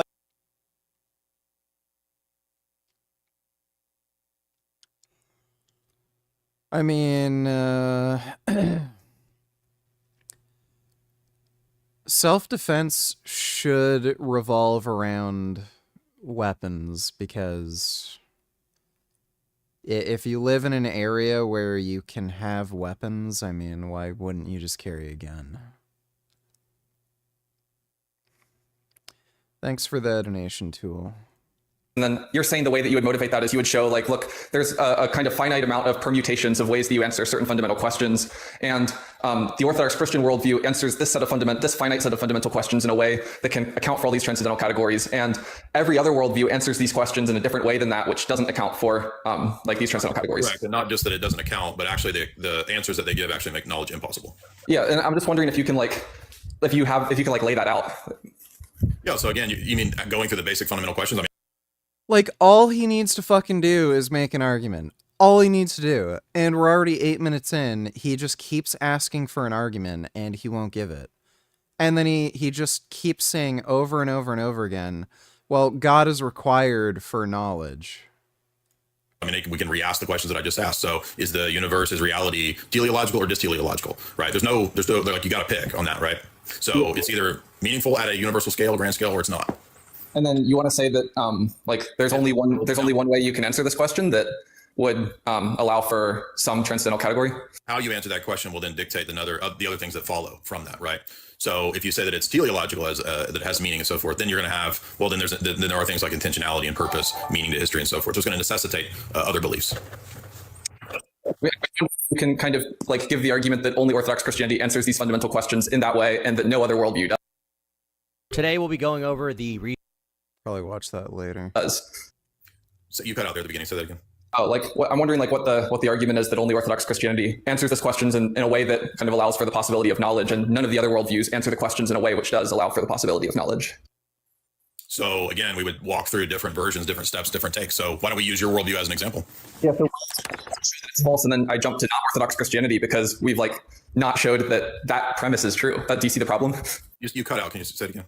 Suppose that I give this contrary, we walk through and it turns out my contrary does not account for the possibility of knowledge. Now, there's a question about the next step. Do I accept Orthodox Christianity? No, I mean, I'll just reject my worldview and go looking for another. But that's why I'm asking, like... Right, but because we've chosen one element of the worldview, it doesn't, like the rest of the worldview follows, right? So just because we're choosing one element of it, it doesn't follow that there's an infinite number of other possible worldviews that can solve that dilemma. So the point is that that's just one element that we've chosen to walk through. We could pick another topic in epistemology and walk through that and get to the same conclusion. So that's the point of the various basics that we could start with. Yeah, but I mean, unless we sit here and like you talk me out of every other worldview, then it seems fruitless that we're going to get to like Orthodox. Granted that I don't have to refute every possible worldview. Sorry, I just mean like every other answer to this kind of finite set of questions. That's what I mean there. Well, I mean, that's why it's a lot better if we actually posit what your worldview is, which you don't seem to want to do. Well, I mean, we can do that. I'm just saying that then, like, if my worldview is false and you haven't answered the original question, then like my next move isn't to jump to Orthodox Christianity. But it's a positive step because Christianity doesn't just account for one basic metaphysical premise; it accounts for all the transcendental categories that you need that all go together. That's why it's a argument for all of them working together, as I said. I mean, not every worldview can account for those things because, again, I think if you understand what those things are, what the transcendental categories are, there aren't other worldviews that can account for those things. Well, I mean, okay, so like I'm willing to do the like worldview thing if you want to ask me like one of these kind of what you consider fundamental questions, but like just refer back to what I said before. Like without some argument for that premise, then I don't know how this exercise is going to get us like Orthodox Christianity. Because the argument is specifically that Orthodox Christianity provides the necessary preconditions for the transcendental categories. The transcendental.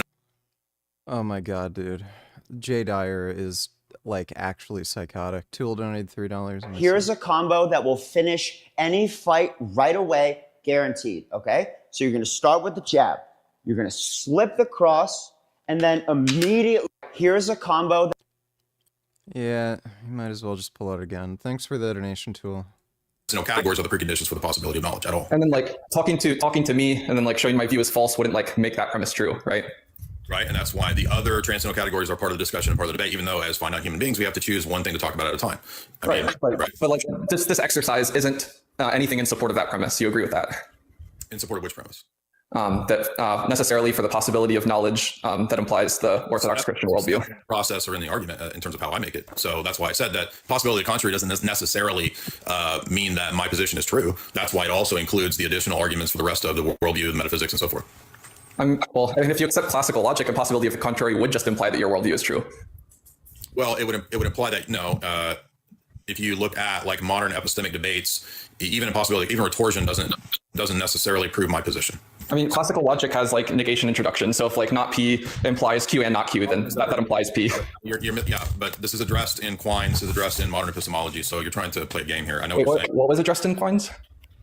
That just because a position appears to be irrational or impossible doesn't prove that the other system is necessarily the case. No, so only if all of them, like if all of them are, right? So if all of them except for one are impossible, then like given classical logic, the one that's not impossible is true. Just given classical logic. Right, but this isn't, the particular argument here is metalogical. It's not an argument about first order logic. It's an argument that is about the possibility of doing logic. So the only way to argue those kinds of positions that are meta are going to be... Yes, this is what he does. So you'll explain to him why his like the argument he's making doesn't lead necessarily to Orthodox Christianity. Then he'll claim, well, the only reason we're able to have this argument in the first place is because Orthodox Christianity is true. Pre-logical. They're still using logic. So it doesn't mean that because we're using logic, it's invalid. It just means that it's an argument about the use of logic itself. So it's not going to be done the exact same way that normal argumentation or logical problems are done. Oh, I mean, the syllogism I have in front of me is just using like basic first order modal logic. The syllogism that's using that form, it also depends on what you stick in there. So the fact that it's using a syllogism does not mean that it's just a first order problem because we're talking about logic itself. So it's metalogical. Well, I mean, metalogic has to do with like soundness and completeness of a formal system. This is just an argument for the proposition that necessarily the Orthodox Christian worldview is true. It's just using logic at all is what we're talking about. It's just using first order propositional logic. But I mean, this isn't important to like get stuck on, I don't think. You're trying to collapse the type of argument that it is into a type of argument that it isn't. That's why it matters. So I know what metalogic is. Yeah, but this isn't a metalogic argument. It is. What do you think a metalogic argument is? It's an argument in terms, if we pick logic as the transcendental category, this would be a metalogical argument about the possibility of logic at all. How do we know logic is even logical? In that way, it is a metalogical argument. Sorry, the conclusion of the one I'm talking about is just necessarily the Orthodox Christian worldview is true. You stick in logic for why, it doesn't become a metalogical argument. It's prior to logic. Well, if it's prior to logic, then like I could just accept all the premises and reject the conclusion because we're not making this in any formal system. It's a category mistake. It's a category mistake to say this is a metalogical argument because it's just in first order modal logic. the fact that the problem that you're the form of the argument that you're looking at from the Discord, right? I understand that's modal logic. I understand what. Okay, so for people who don't understand, what he's basically saying is, I don't need to make any sense because God is required for sense to even exist. So God exists because how else can anything make sense? It's just nonsense. What you're talking about. But what matters is what you stick in there into the various premises, right? And so the fact that we're talking about if the referent is outside of or prior to logic, that doesn't make it still first order. It's beyond. Yeah, like if you stick something different into the content, it doesn't change the formal system that you're working under. This isn't hard. About logic itself, and it does because it's no. That's like an elementary mistake. But I mean, this isn't even an important point. Because the transcendental argument is about is prior to the doing of logic. Well, I mean, you can say that, but the point I'm making that is the argument. Yeah, that's fine to say that it's an argument about logic, but all that I'm saying is that changing the content of an argument doesn't change the formal system, doesn't change the rules of the formal system that the argument is given in. It's about the formal systems themselves. Then you wouldn't be giving it in this form. Oh my! So you just gave me an example from the Discord. I don't have it in front of me, and I don't have a problem saying that. We can talk about formal argumentation for. I said X is a necessary condition of Y therefore X, right? Mm-hmm. Yeah. So does that mean that if I say that this is an argument about logic itself, I can't do that? No, you can still do that because you're still working in the same formal system. No, this is Gödel's incompleteness theorem is about this very point. No, it's not. Yes, it is. Systems. I'm very familiar with Gödel's. It has nothing to do with this. Yeah, I'm sure you do. So when systems go outside of themselves, it's a metalogical problem. It's no longer a problem that's within the system. So if we're talking about a transcendental argument about the possibility of logic, then it's no longer a first order type of argument. Even if you stick it into X is a necessary condition of Y therefore X, it is no longer just a first order problem. Yeah, I mean, look, Gödel's incompleteness theorem doesn't say that, but I really don't want to get stuck on this point. It says that sets appeal outside of themselves. No, is a complete set. Yes, it does. It says that if a formal system, is consistent, then it's not complete. That's what Gödel's incompleteness. Yeah, exactly. Incompleteness theorem, right? And so he's arguing against Bertrand Russell that you could have an exhaustive set theory, right? That's totally no. That doesn't have to do with. It is an argument against Bertrand. Yes, it is. It is an argument against Bertrand Russell's exhaustive view of set theory. Well, it wasn't. No, because I know what you're thinking of, and you're thinking of your worldview. What's your worldview? Let's have the argument about your worldview, because that's how the truth argument. If you're saying you like can't give an argument for premise 3, we can move on and do the worldview comparison. I'm fine with that. What's your worldview? So my worldview about what? Like, ask me some question. Come on. My worldview about what, Jay? Are you an atheist? Yeah. Okay. So is all of reality reducible to matter? Are you a materialist? I'm not sure what you mean by matter. I'm skeptical of the material and material distinction. This gay laugh. We're moving on because he's not going to answer the questions. He knows. Oh, there we go. Okay. Oh, man. Presuppositional Christians are fucking retarded, man. That's what he does every time. Every time you point out he's just saying absolute nonsense, he just kicks you or runs away. Such a clown. You were working on this biopic of Freddie Mercury and Queen. You worked on it for 6 years. The whole thing fell apart. Yeah, the guy was wild. I mean, he was living an extreme lifestyle. I don't know what you call them, that little people with plates with cocaine on their heads walking around parties. And I understand it. They are a band. They want to protect their legacy as a band. They want it to be about Queen. A member of the band, I won't say who, said... Brian May. He said, this is such a great movie because it's got such an amazing thing happens in the middle of the movie. I go, what happens in the middle of the movie? Freddie dies. So you mean it's a bit like Pulp Fiction? The end is the middle and the middle is the end. I go, all right, that's a wild movie. All right. He goes, no, normal movie. What happens in the second half of the movie? He said, well, we see how the band carries on from strength to strength. I go, not one person is going to see a movie where the lead character dies from 8 and then you carry on. That would be just the craziest movie. Guys, we've got to carry on.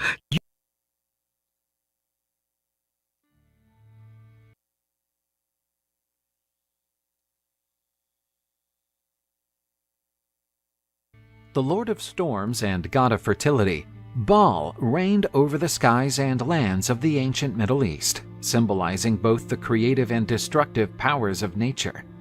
Mostly revered among the Canaanites and Phoenicians, Baal was not just one god among many, but the life force controlling rain and harvest.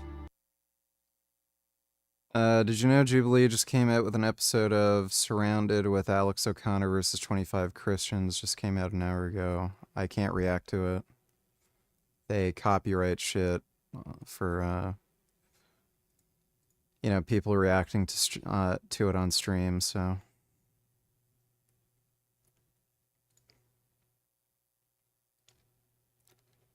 Tom Dark.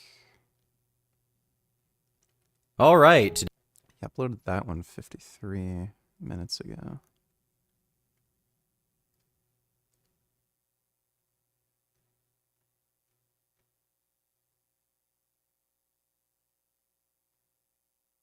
I recently fell into a rabbit hole of conspiracy theories about how the US government, it's always the US government, is supposedly hiding some anti-gravity technology from us, some way to access the energy of the vacuum and whatnot. This isn't an entirely new story, but the recent episode was triggered by the Cybertruck bomber. That was when, on the morning of January 1st, a Tesla Cybertruck exploded in front of the Trump International Hotel in Las Vegas. It later transpired that the person had responsible for the explosion, Matthew Allen Leivelsberger, had previously sent an email to a retired intelligence officer by the name of some shoemate. In his email, Leivelsberger wrote, among other things, that what we've been seeing with drones is the operational use of gravitic propulsion systems, powered aircraft by most recently China in the East Coast, but throughout history the US. Only we in China have this capability. China has been launching them from the Atlantic from submarines for years, but this activity recently has picked up. I've no idea what a gravitic propulsion system might be, even theoretically, and I'm a theoretical physicist who's worked on gravity for more than 20 years.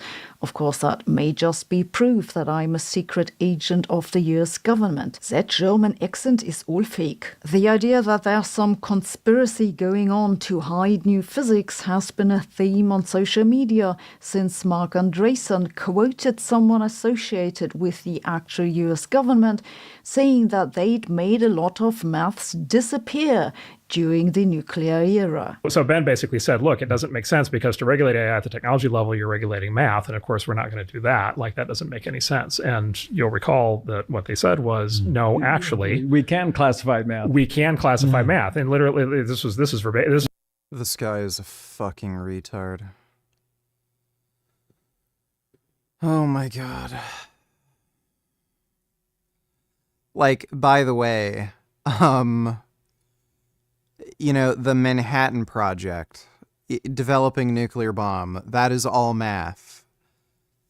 This guy is a fucking insane whack job. This is verbatim. This is we classified whole entire areas of physics in the nuclear era and made them state secrets, like of the like theoretical physics, science of physics. We classified them and made them state secrets, and that research vanished. And we are absolutely capable of doing that again for AI. We will classify any area of math that we think is leading in a bad direction, and it will end. And at the same time, we have Eric Weinstein, who claims that he's been ignored with his idea of geometric unity, which could help us make contact with additional dimensions.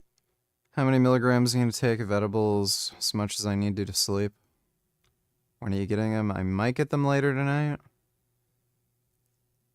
If I feel like it's safe to drive, I'll get them tonight.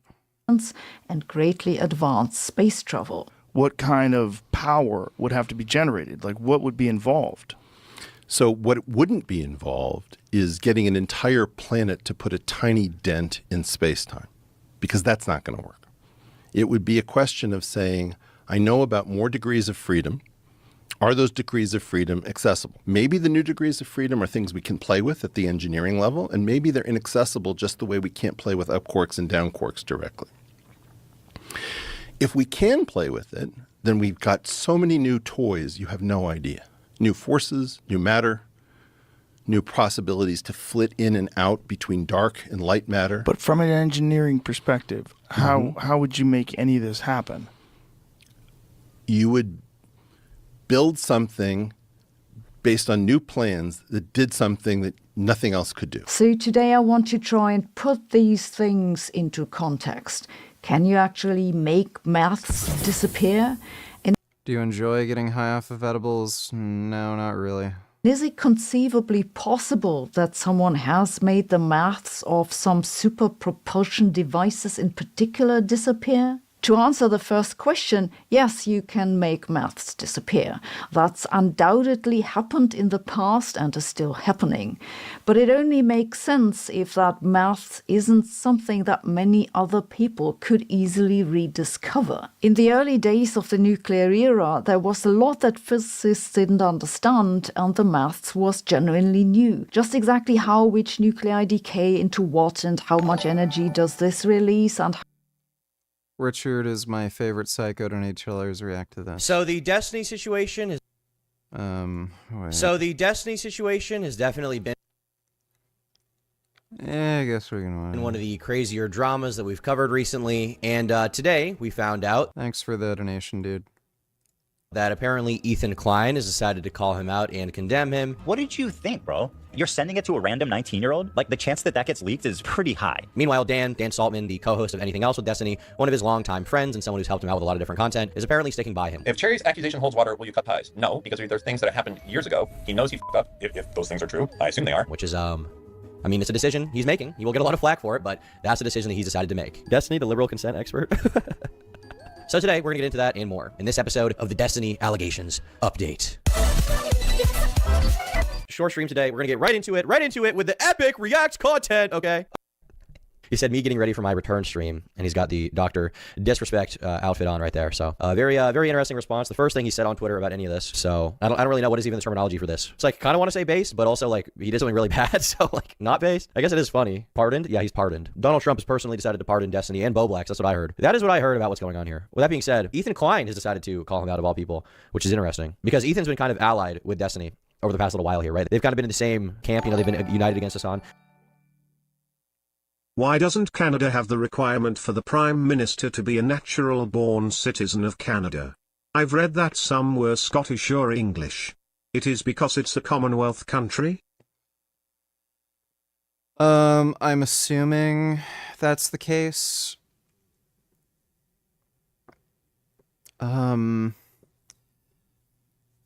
It's kind of weird. I remember, women got a right to vote in Canada through the British Supreme Court.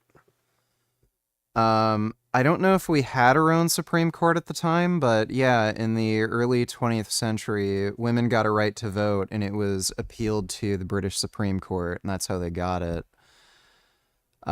We don't do that anymore, but if you want to become a Canadian citizen, you actually have to pledge allegiance to the Queen of England.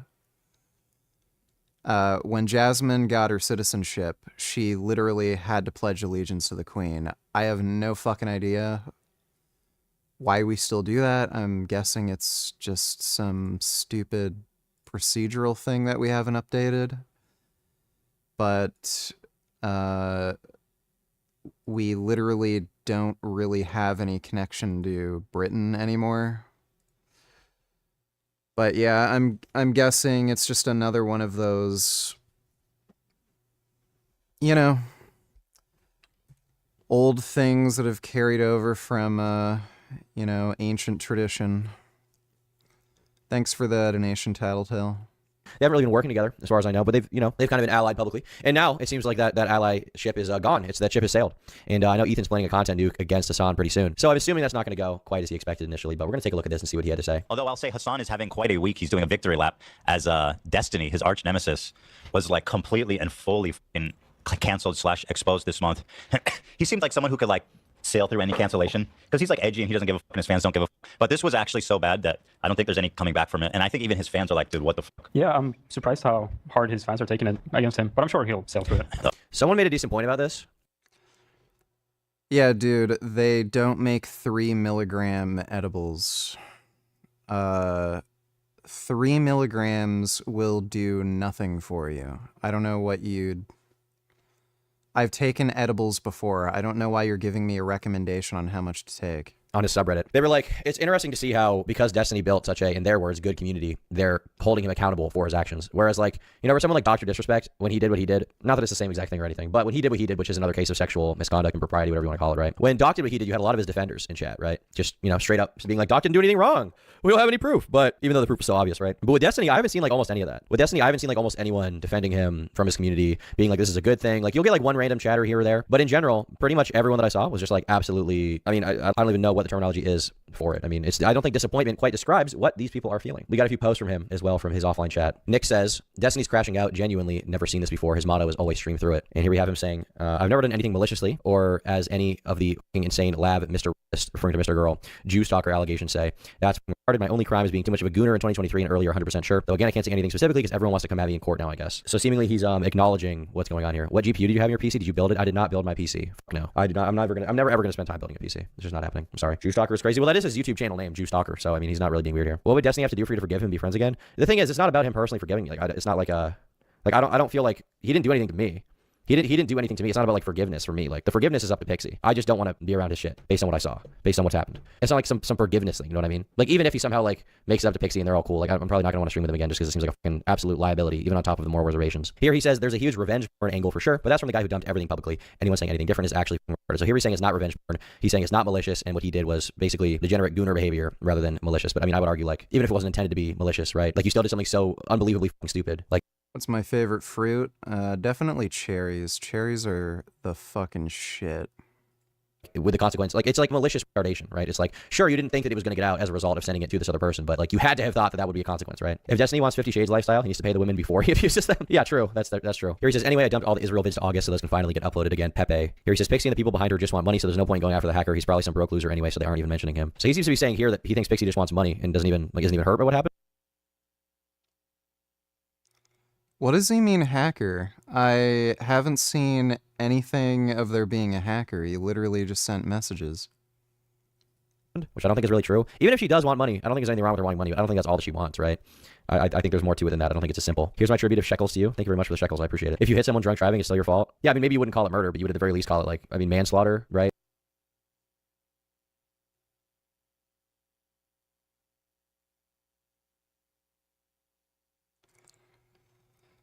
Oh, wait, is he claiming the fucking messages he sent to the girl, like that girl got hacked? Right? Driving under the influence, whatever the fuck, like, it's like, even if you didn't intend for that to be the case, like, you still got in the car while drunk and killed someone, right? So it's still your fault. It's still a series of actions that you committed that led to the... Zionism is anti-Semitism. True total and animal liberation is only achieved through Palestinian liberation. Fuck Israel. Death to the IOF. The only good CO is a dead CO. Free the world from Misrael. From the river to the sea, Palestine will be free. Yeah, you're an idiot. Thanks for the donation, dumbass. Negative consequences happening. It's like such an insane case of, I don't even know, negligence. Potentially not just Pixie, Cherry too, if her allegations are true. Yeah, that's true. I don't know if Cherry's are true, though. She's provided zero proof, so I have no idea in her specific...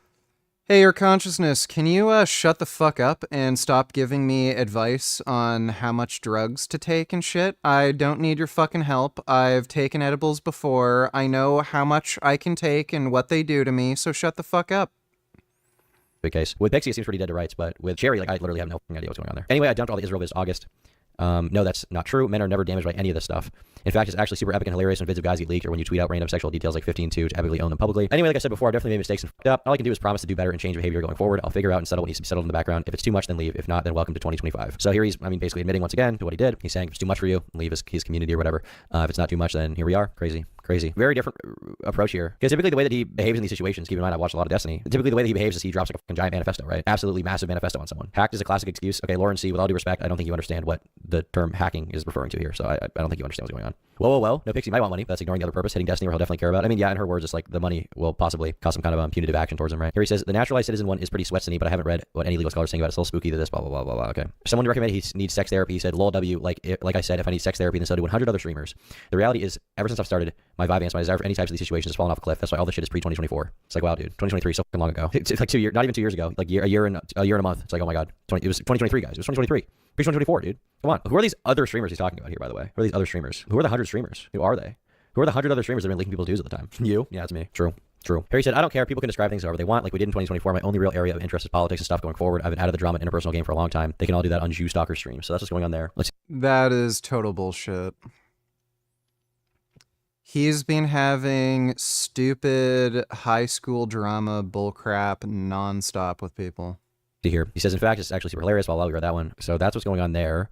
We also have a Dexterity article writing about the police report that Cherry apparently filed, saying a police report was filed against Destiny by a fellow streamer who claims he shared an intimate recording of her without consent. So that's sort of the Cherry side of things. I see if I can find her Twitter, actually, because she tweeted about this more explicitly in more detail. Yeah, here we go. So the initial claim from Pixie, which seems to be the case, is that he sent a video without Pixie's consent. The claim from Cherry is that there was a recording without her consent. Hassan now has perma armor against his haters. Of course he does. Hassan won. Hassan literally won. Like Hassan is jumping up and down. Hassan is throwing a party, popping a bottle of champagne. Hassan is vindicated. He's going to be absolutely... And the thing is, he's not even really vindicated. Like he didn't know this shit, right? Hassan is still just as hard as he always was. But like he will always have this against Destiny now. Like any call out Destiny has on him will always be disregarded because Destiny is a freak of the highest order, right? Destiny has blocked me and banned me and people supporting me from his community. I'm not doing anything besides asking for an explanation, as I was assured this is something he didn't do to me when I wasn't given one privately, I spoke publicly. I'm not involved in any lawsuit or coordinating one with anyone seeking justice due to the leaks in November, though they have had my empathy and support in their efforts. It is only yesterday I became aware that Destiny recorded me while we had sex without my consent, and with no regard for me, also shared that recording to others. 2 women have now let me know they have received recordings taken of me in September 2023 without my consent. I thank them so much for their concern for me. No amount of public humiliation will ever make me regret being made aware of what was done to me.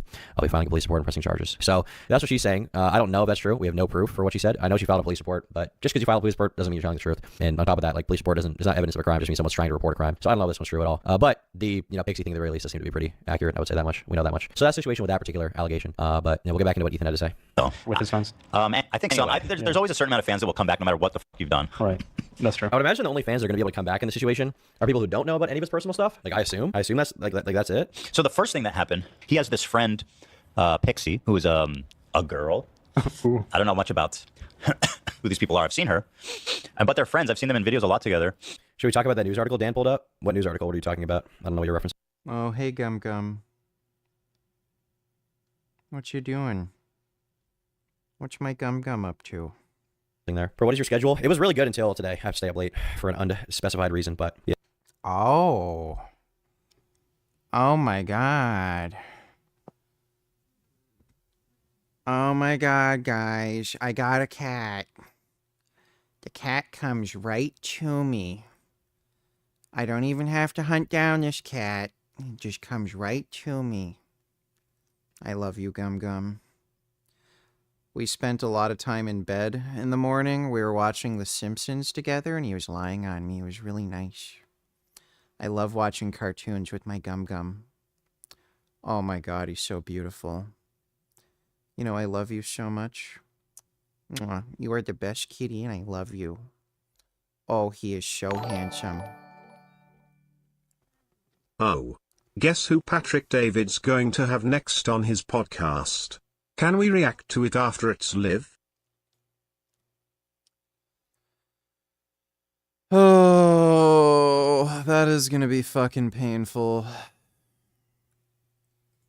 I can't make any guarantees that I'm gonna watch that whole thing because if Patrick Bet David gives him no pushback whatsoever, I'm just done.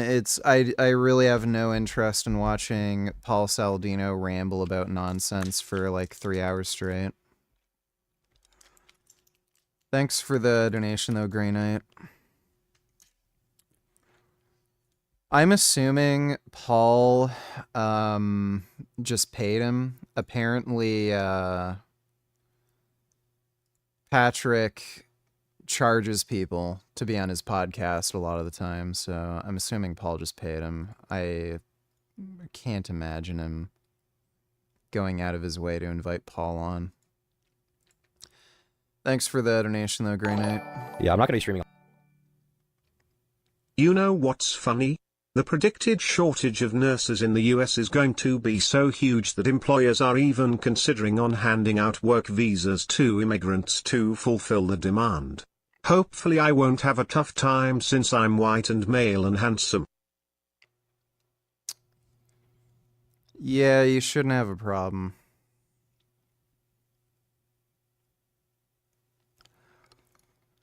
Yeah, once all the boomers die off, life's gonna be pretty great. Thanks for the donation, Ben. Gum Gum. Do you want to come sit on me? Come on, come back up on my lap. I love you. You're so beautiful, Gum Gum.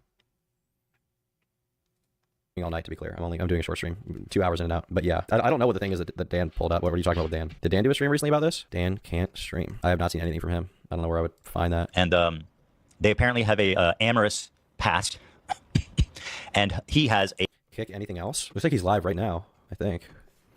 Did he say anything about it? Well, can I even rewind? I don't think I can even rewind. Can I even rewind on it 3 hours ago? I'm like, I can. Okay, well, we'll see what's going on here. What is this fucking meme, dude? Wow. Wait, hold on. All right, good.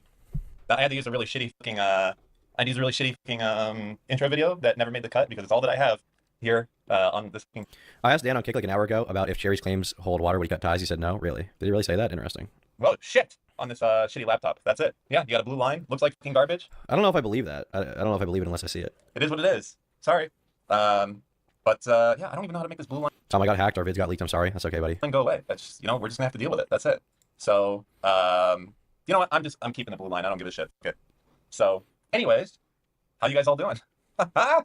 Listen, I've been staying a little bit busy here in Australia. Has anything happened? I've been gone for a few days. I left. There's a lot of stuff going on. I don't know. Everyone's been messaging me saying, "Hey, what's up with Steve? It's weird. Is like Steve something happening?" Because I thought we were pushing off the anything else episode until I got back. But maybe there's something that I forgot about or something along those lines. I'm not entirely sure. Good memes, dude. Good memes. Yeah, I don't know if Dan actually said what you're saying. He said. I think Dan's sweeping a little bit. Is he? I don't know that. When I had a combo with him on a stream, he seemed to be, I don't know, not crazy about it. I saw a bunch of people saying he cut ties officially. I didn't see that, but I also haven't seen him defending him or anything. A penchant for filming himself doing sexual acts with people, which is already a pretty big red flag, guys. You'll find a timestamp? Okay, let me know confirmation bias. Let's not do that. I mean, there's nothing wrong with filming yourselves, okay? If that's what y'all want to do. But let's just be... Thank you for letting me know. Thank you for letting me know it's okay. We'll be continuing doing that, I guess. And I'll be sending it to Ethan. Careful. Let's not do what Destiny did, which is apparently sending the video without the... He pretty much said I'm staying, and if you leave, then f you. No way. Permission of the recipient to other people to jerk off to it with him. I presume that's the... I think it was said that it was to try and impress another party. So she was apparently a 19-year-old girl. This is a part of the part... I haven't really gotten into the minutia of this. We've mostly been staying just on the allegations themselves, but... Why are you sending a video of you having sexual interactions with one person to another person to impress them? I feel like if a girl sent me a video of herself with a guy, I'd be like, get the fuck away from me. Why are you sending me that? Get the fuck away from me. I don't want to see that. I don't want to hear that. I don't want to know that. You know what I mean? I just don't want to see that, I don't want to be around that. Sending these two? Yeah, disgusting. Which seems like extraordinarily careless. Of course, this is going to come out. Now, apparently this came out because of a hacker got a hold of this girl's data. Mm-hmm. No, Destiny's data. I thought it got it from him? I thought it got it from this girl. My understanding is that the 19-year-old got hacked. Right, so yeah, the 19-year-old got leaked. We did that in high school to prove we had experience. Hey, I'm in high school. I just got fucked, everyone. What's up, guy? What? Why? Just don't do that. Just don't do that. Yeah, this makes the likelihood of anything happening to Destiny so much lower, legally anyway. Dude, it's kind of hot. No, it's not. Why do you want to see the girl you're trying to get by another guy? Why do you want to see that? Why? That sounds bad. I mean, that's just real-time cucking. This all on her hard drive. Right. Destiny Center. The hacker got in and got all this shit. Now, actually, if you can believe it, the next part is even worse. This girl Pixie said, I realized that Destiny's been sharing this content without my permission, so I'm going to be suing him. Okay. Mm-hmm. Then another girl came out yesterday, I think it was, or the day before. What's her name? Two more girls. Oh, so I'm not even aware of if there's a third girl. So the second girl came out. Let me just go to the info here. And in my opinion, once there's two, there's... I kind of got the feeling from Ethan's recent stuff that he was, I don't think he was communicating with Destiny at all. He was probably kind of nervous too, given what happened with Hassan. But I feel like if there was ever going to be an Ethan and Destiny bridge, it was going to be the last few months here. But it doesn't seem like that's ever going to happen now. You guys just all admitted you were cucks? Yes, I did. That's true. Hey, Tom, which channel do I join? This is the only one you can join. You can't join any other channel. I've turned off memberships on the other channel. So this is the only one you can join. Dude, Zoomers film everything is going to be their lasting legacy. The problem isn't necessarily just the filming, right? The filming is whatever. I don't know. If you're going to do that with your partner, or with some person you're with, you want to have intimate, I don't know. It's probably unwise, but whatever. But to send it around to different people is just what is going on? What is actually going on? I know my mic is too low, apparently. I don't give a fuck. More.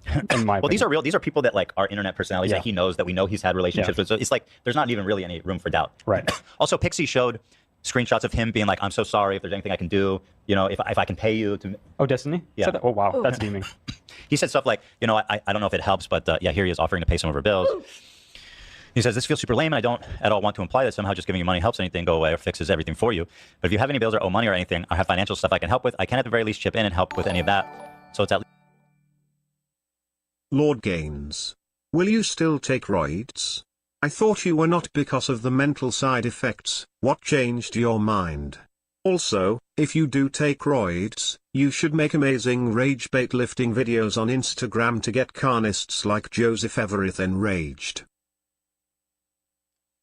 That guy is a massive fucking retard. He reposted that, like, soy video of me that, like, Paul made. I'm twice his fucking size. I'm way stronger than him. Like, it's just so fucking dumb.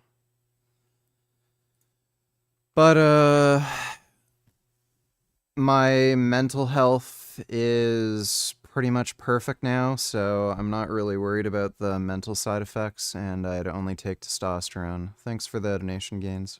And I feel like from the leaked DMs, this is probably one of the strongest ones that shows that he apparently did it, right? Like, this is one of the stronger ones. I wasn't even, like, to be honest, I was kind of coping about it when I first saw this. I was like, well, maybe it's about something else. Maybe it's out of context. I don't fucking know. And then once, like, I was, like, going through all of it and I had all the DMs, I was like, all right, it's fucking over. And then especially once I talked to Erudite, and Erudite was like, he totally did it. I was like, okay, dude, it's over. It's fucking over. We already know the Pixie part is true. Well, yeah, I know. But it's just like, I don't know.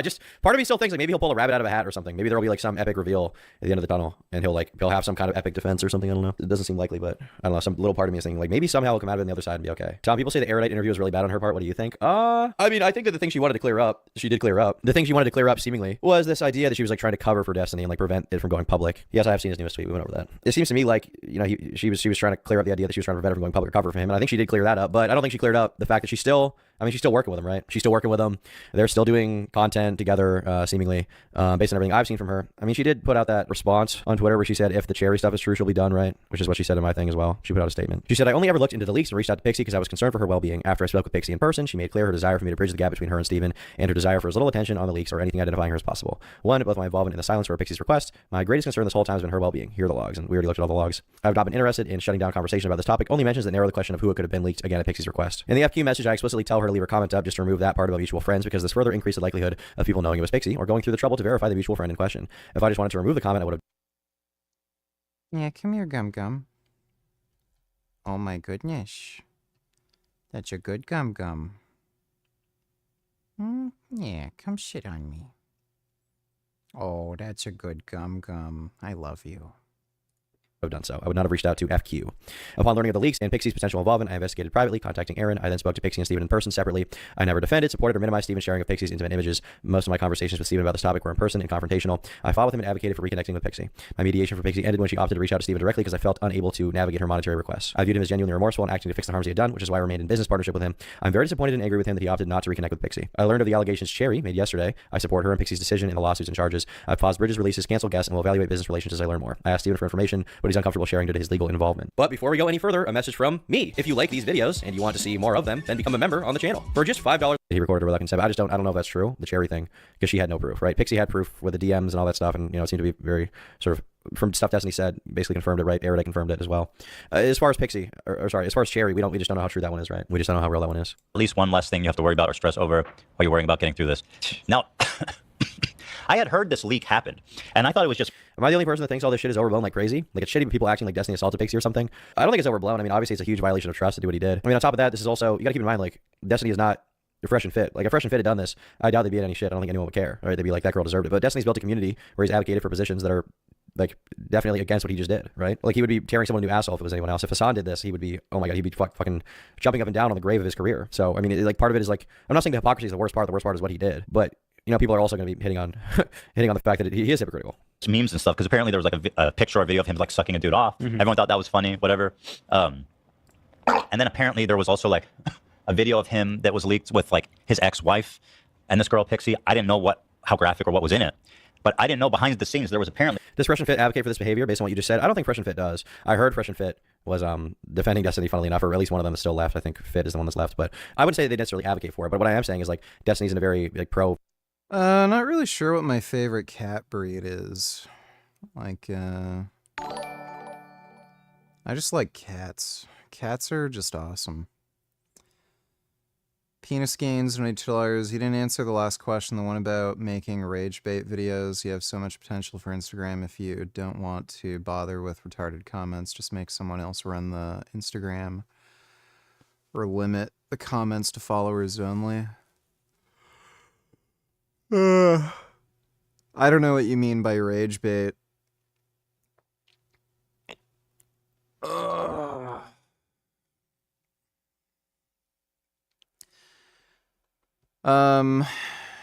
Depending on like how much steroids I take and how big I can get and shit, I was thinking of making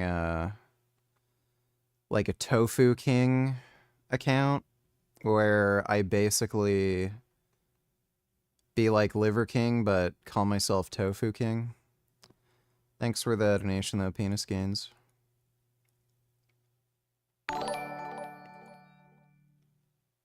Ga ga ga. Georgia Georgia ga ga ga. You know, I'm probably not going to watch this whole thing.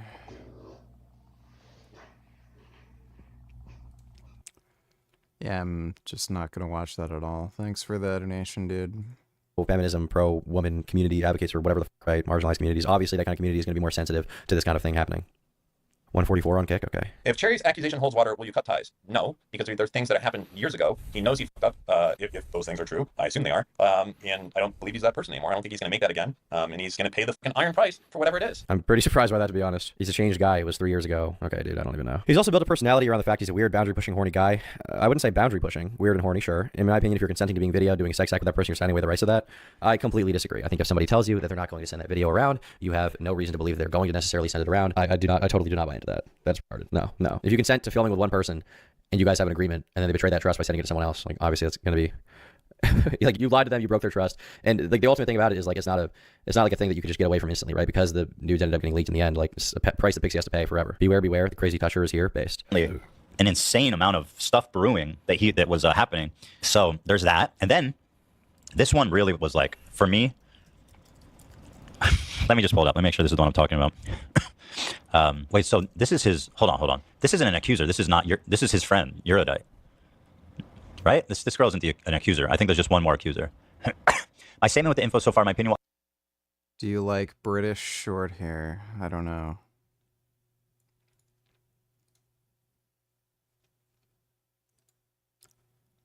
Yeah, I mean, these cats are kind of funny and cute.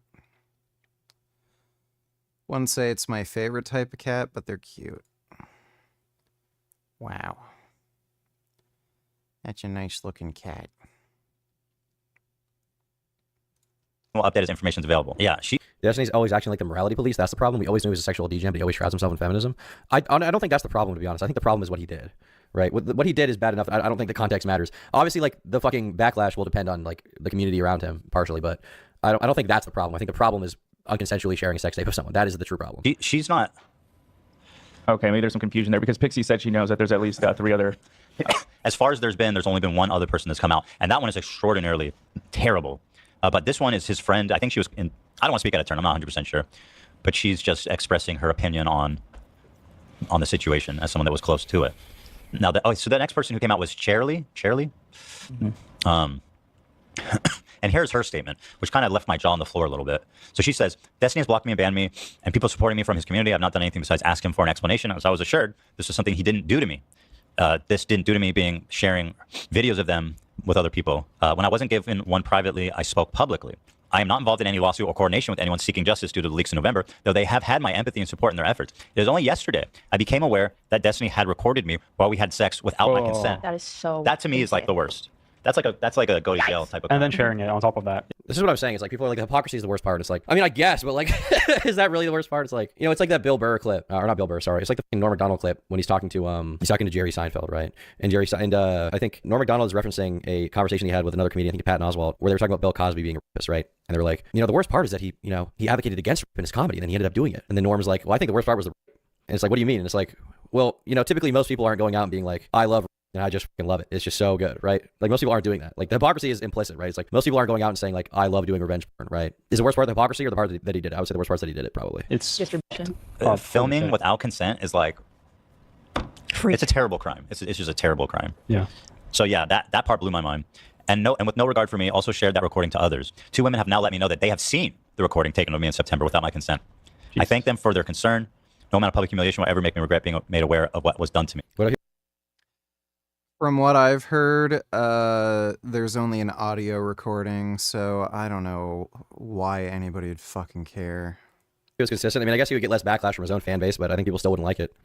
I don't think people would like support it. You know what I mean? I don't think people would be in favor of that kind of thing. Be filing a police report and pressing charges. Good for you. Now, obviously, Destiny hasn't. We put out one statement, didn't really say anything. It's not even worth reading.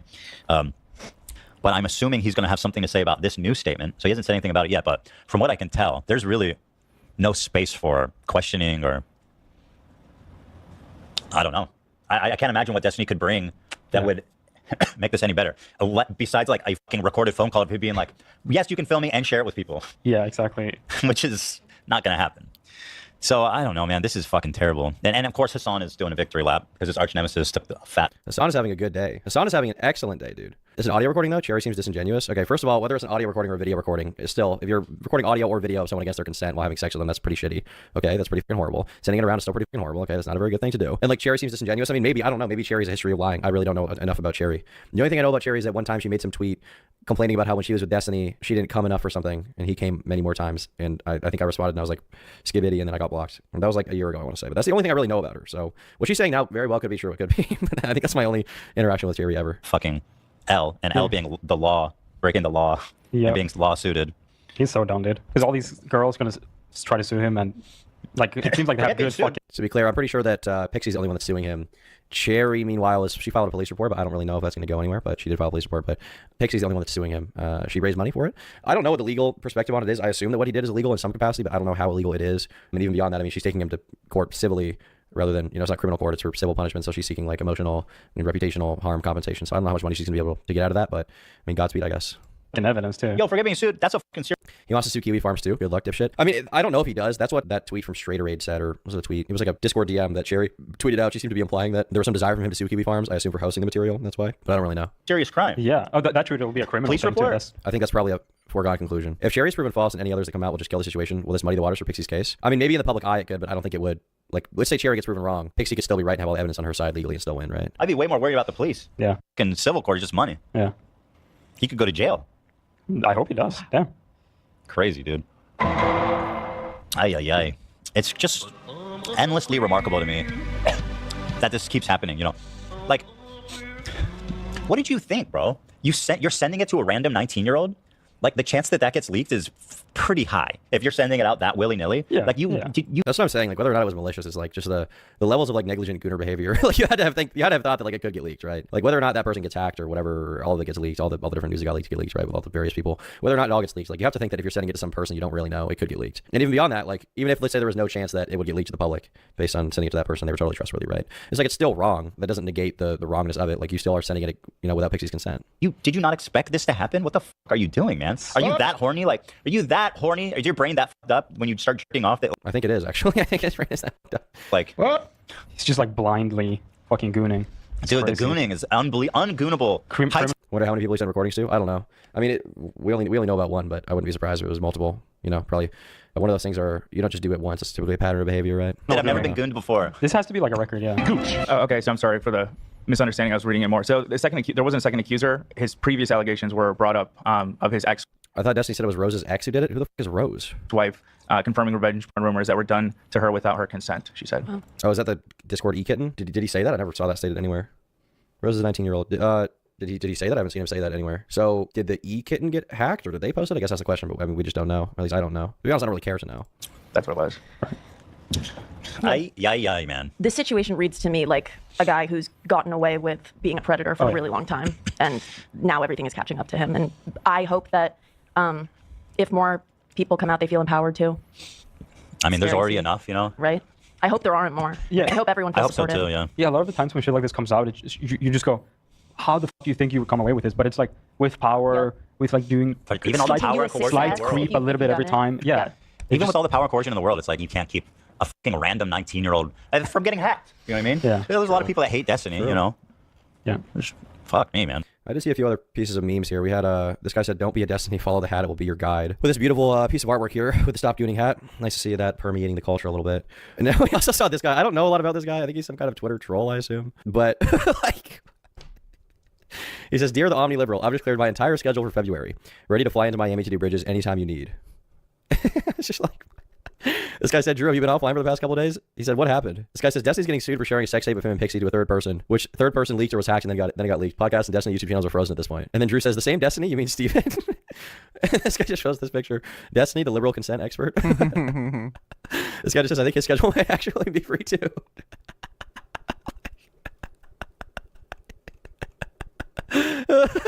I mean, this guy's just he's hitting on Twitter. He just keeps, he's been going too. He keeps going. If you go through this guy's timeline, he said, I believe that me and my favorite streamer Destiny are just getting started. Is this Nelson Mandela? Is that who this is? Destiny and Drew Pavlou carry on my struggle after I die. Yes, Madiba, father of the nation, with a picture of him and a picture of Destiny. So you got that. Here he said, either we rise together or we die together. A picture of Malcolm X, a picture of Destiny, and a picture of him. So there you go. And then he said, okay, I just realized that Malcolm X is some seriously fucked up stuff. I disavow. This guy just keeps going. He just fucking keeps going, dude. This guy just must be like a completely degenerate troll, right? I assume. Destiny, where Destiny says 100% her boyfriend who leaked it. Oh, okay, interesting. Very, very interesting. I didn't know that. Well, I haven't seen that. I haven't been keeping up with all the little details here. There's a lot going on. There's a lot of the Destiny-verse going on that I just don't desire to be involved in. Love ending the 12-hour shift with some drama that doesn't affect my life whatsoever. You know what? I do too. What's your sleep schedule right now? It's your prerogative if you want to keep how many neutrons does this capture, and so on. These sorts of experiments are not that difficult or expensive to reproduce, but they take time. That's leaving aside that you need to get your hands on some plutonium, but maybe LinkedIn can help you out. So this is one reason you classify maths, to stay ahead of the competition. However, there came a point where the physics of nuclear chain reactions was so widely known that it didn't make sense to keep this under covers any longer. It's another thing entirely with the technological details for how to build a good and efficient nuclear bomb. It takes a lot of time and testing and tinkering. Keeping this maths top secret makes a lot of sense because it's not something that anyone can easily reproduce. When it comes to AI, it's a similar story as with nuclear bombs. You don't just build a $1 billion frontier model in your basement and play around with it.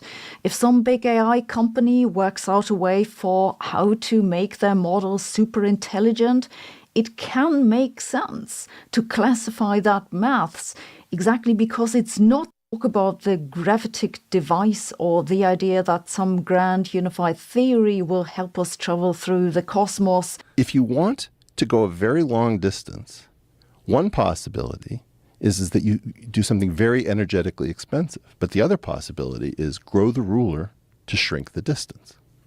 If the rulers and protractors that Einstein used, and he chose one through his equation, are instead variables and you have full access to them, if I wanted to go a very long distance, the first thing I'd do is grow the ruler to shrink the distance, then go the distance under that ruler, and then I'd shrink the ruler back. Joe, by the way, is doing a really good job in his podcast in trying to get Eric to explain just how this unification-based space travel technology should supposedly work. And Eric basically says repeatedly, I don't know. But the truth is more boring. We know it won't work. If there are hidden sectors of particles in your grand unified theory, like there are in Eric's theory and in all other similar theories, then we already know that we can't do anything with them, because if that was possible, we'd already have found evidence for them. This is a point I'm afraid that a lot of people, including some mathematicians, don't understand about the foundations of physics. You can't just invent some new stuff, particles, forces, extra dimensions, and say, hey, it'll help us travel through the cosmos. You have to explain why, if we can do anything with it. Haven't we seen it already? And no, you can't classify experimental data coming out of multiple international collaborations with several 10,000 people. This is conspiracy thinking.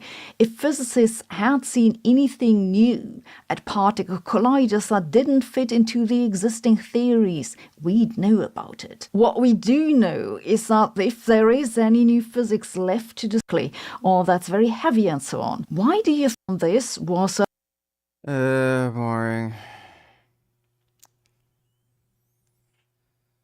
Okay, I'm gonna try taking a short nap, and I might end up going out and getting some edibles to help me sleep later, but depending on whether I think it's safe to drive, may not do that. I have a policy where I do not drive tired. But I'll be on later, somewhere between 6 and 8 p.m. I'm going to try taking like an hour-long nap, and I'll make 2 alarms and shit. But big thanks to everybody who donated in Streamlabs. Appreciate it. I'll be on later regardless, so I'll see you then. So, see you in a little bit. I have Gum Gum on my lap. Yes, we're gonna get up, Gum Gum. I love you. So say goodbye to Gum Gum too. This is a good Gum Gum. Love my Gum Gum. This is my Gum Gum. You are my Gum Gum. No running away. No running away just yet. I love you, Gum Gum.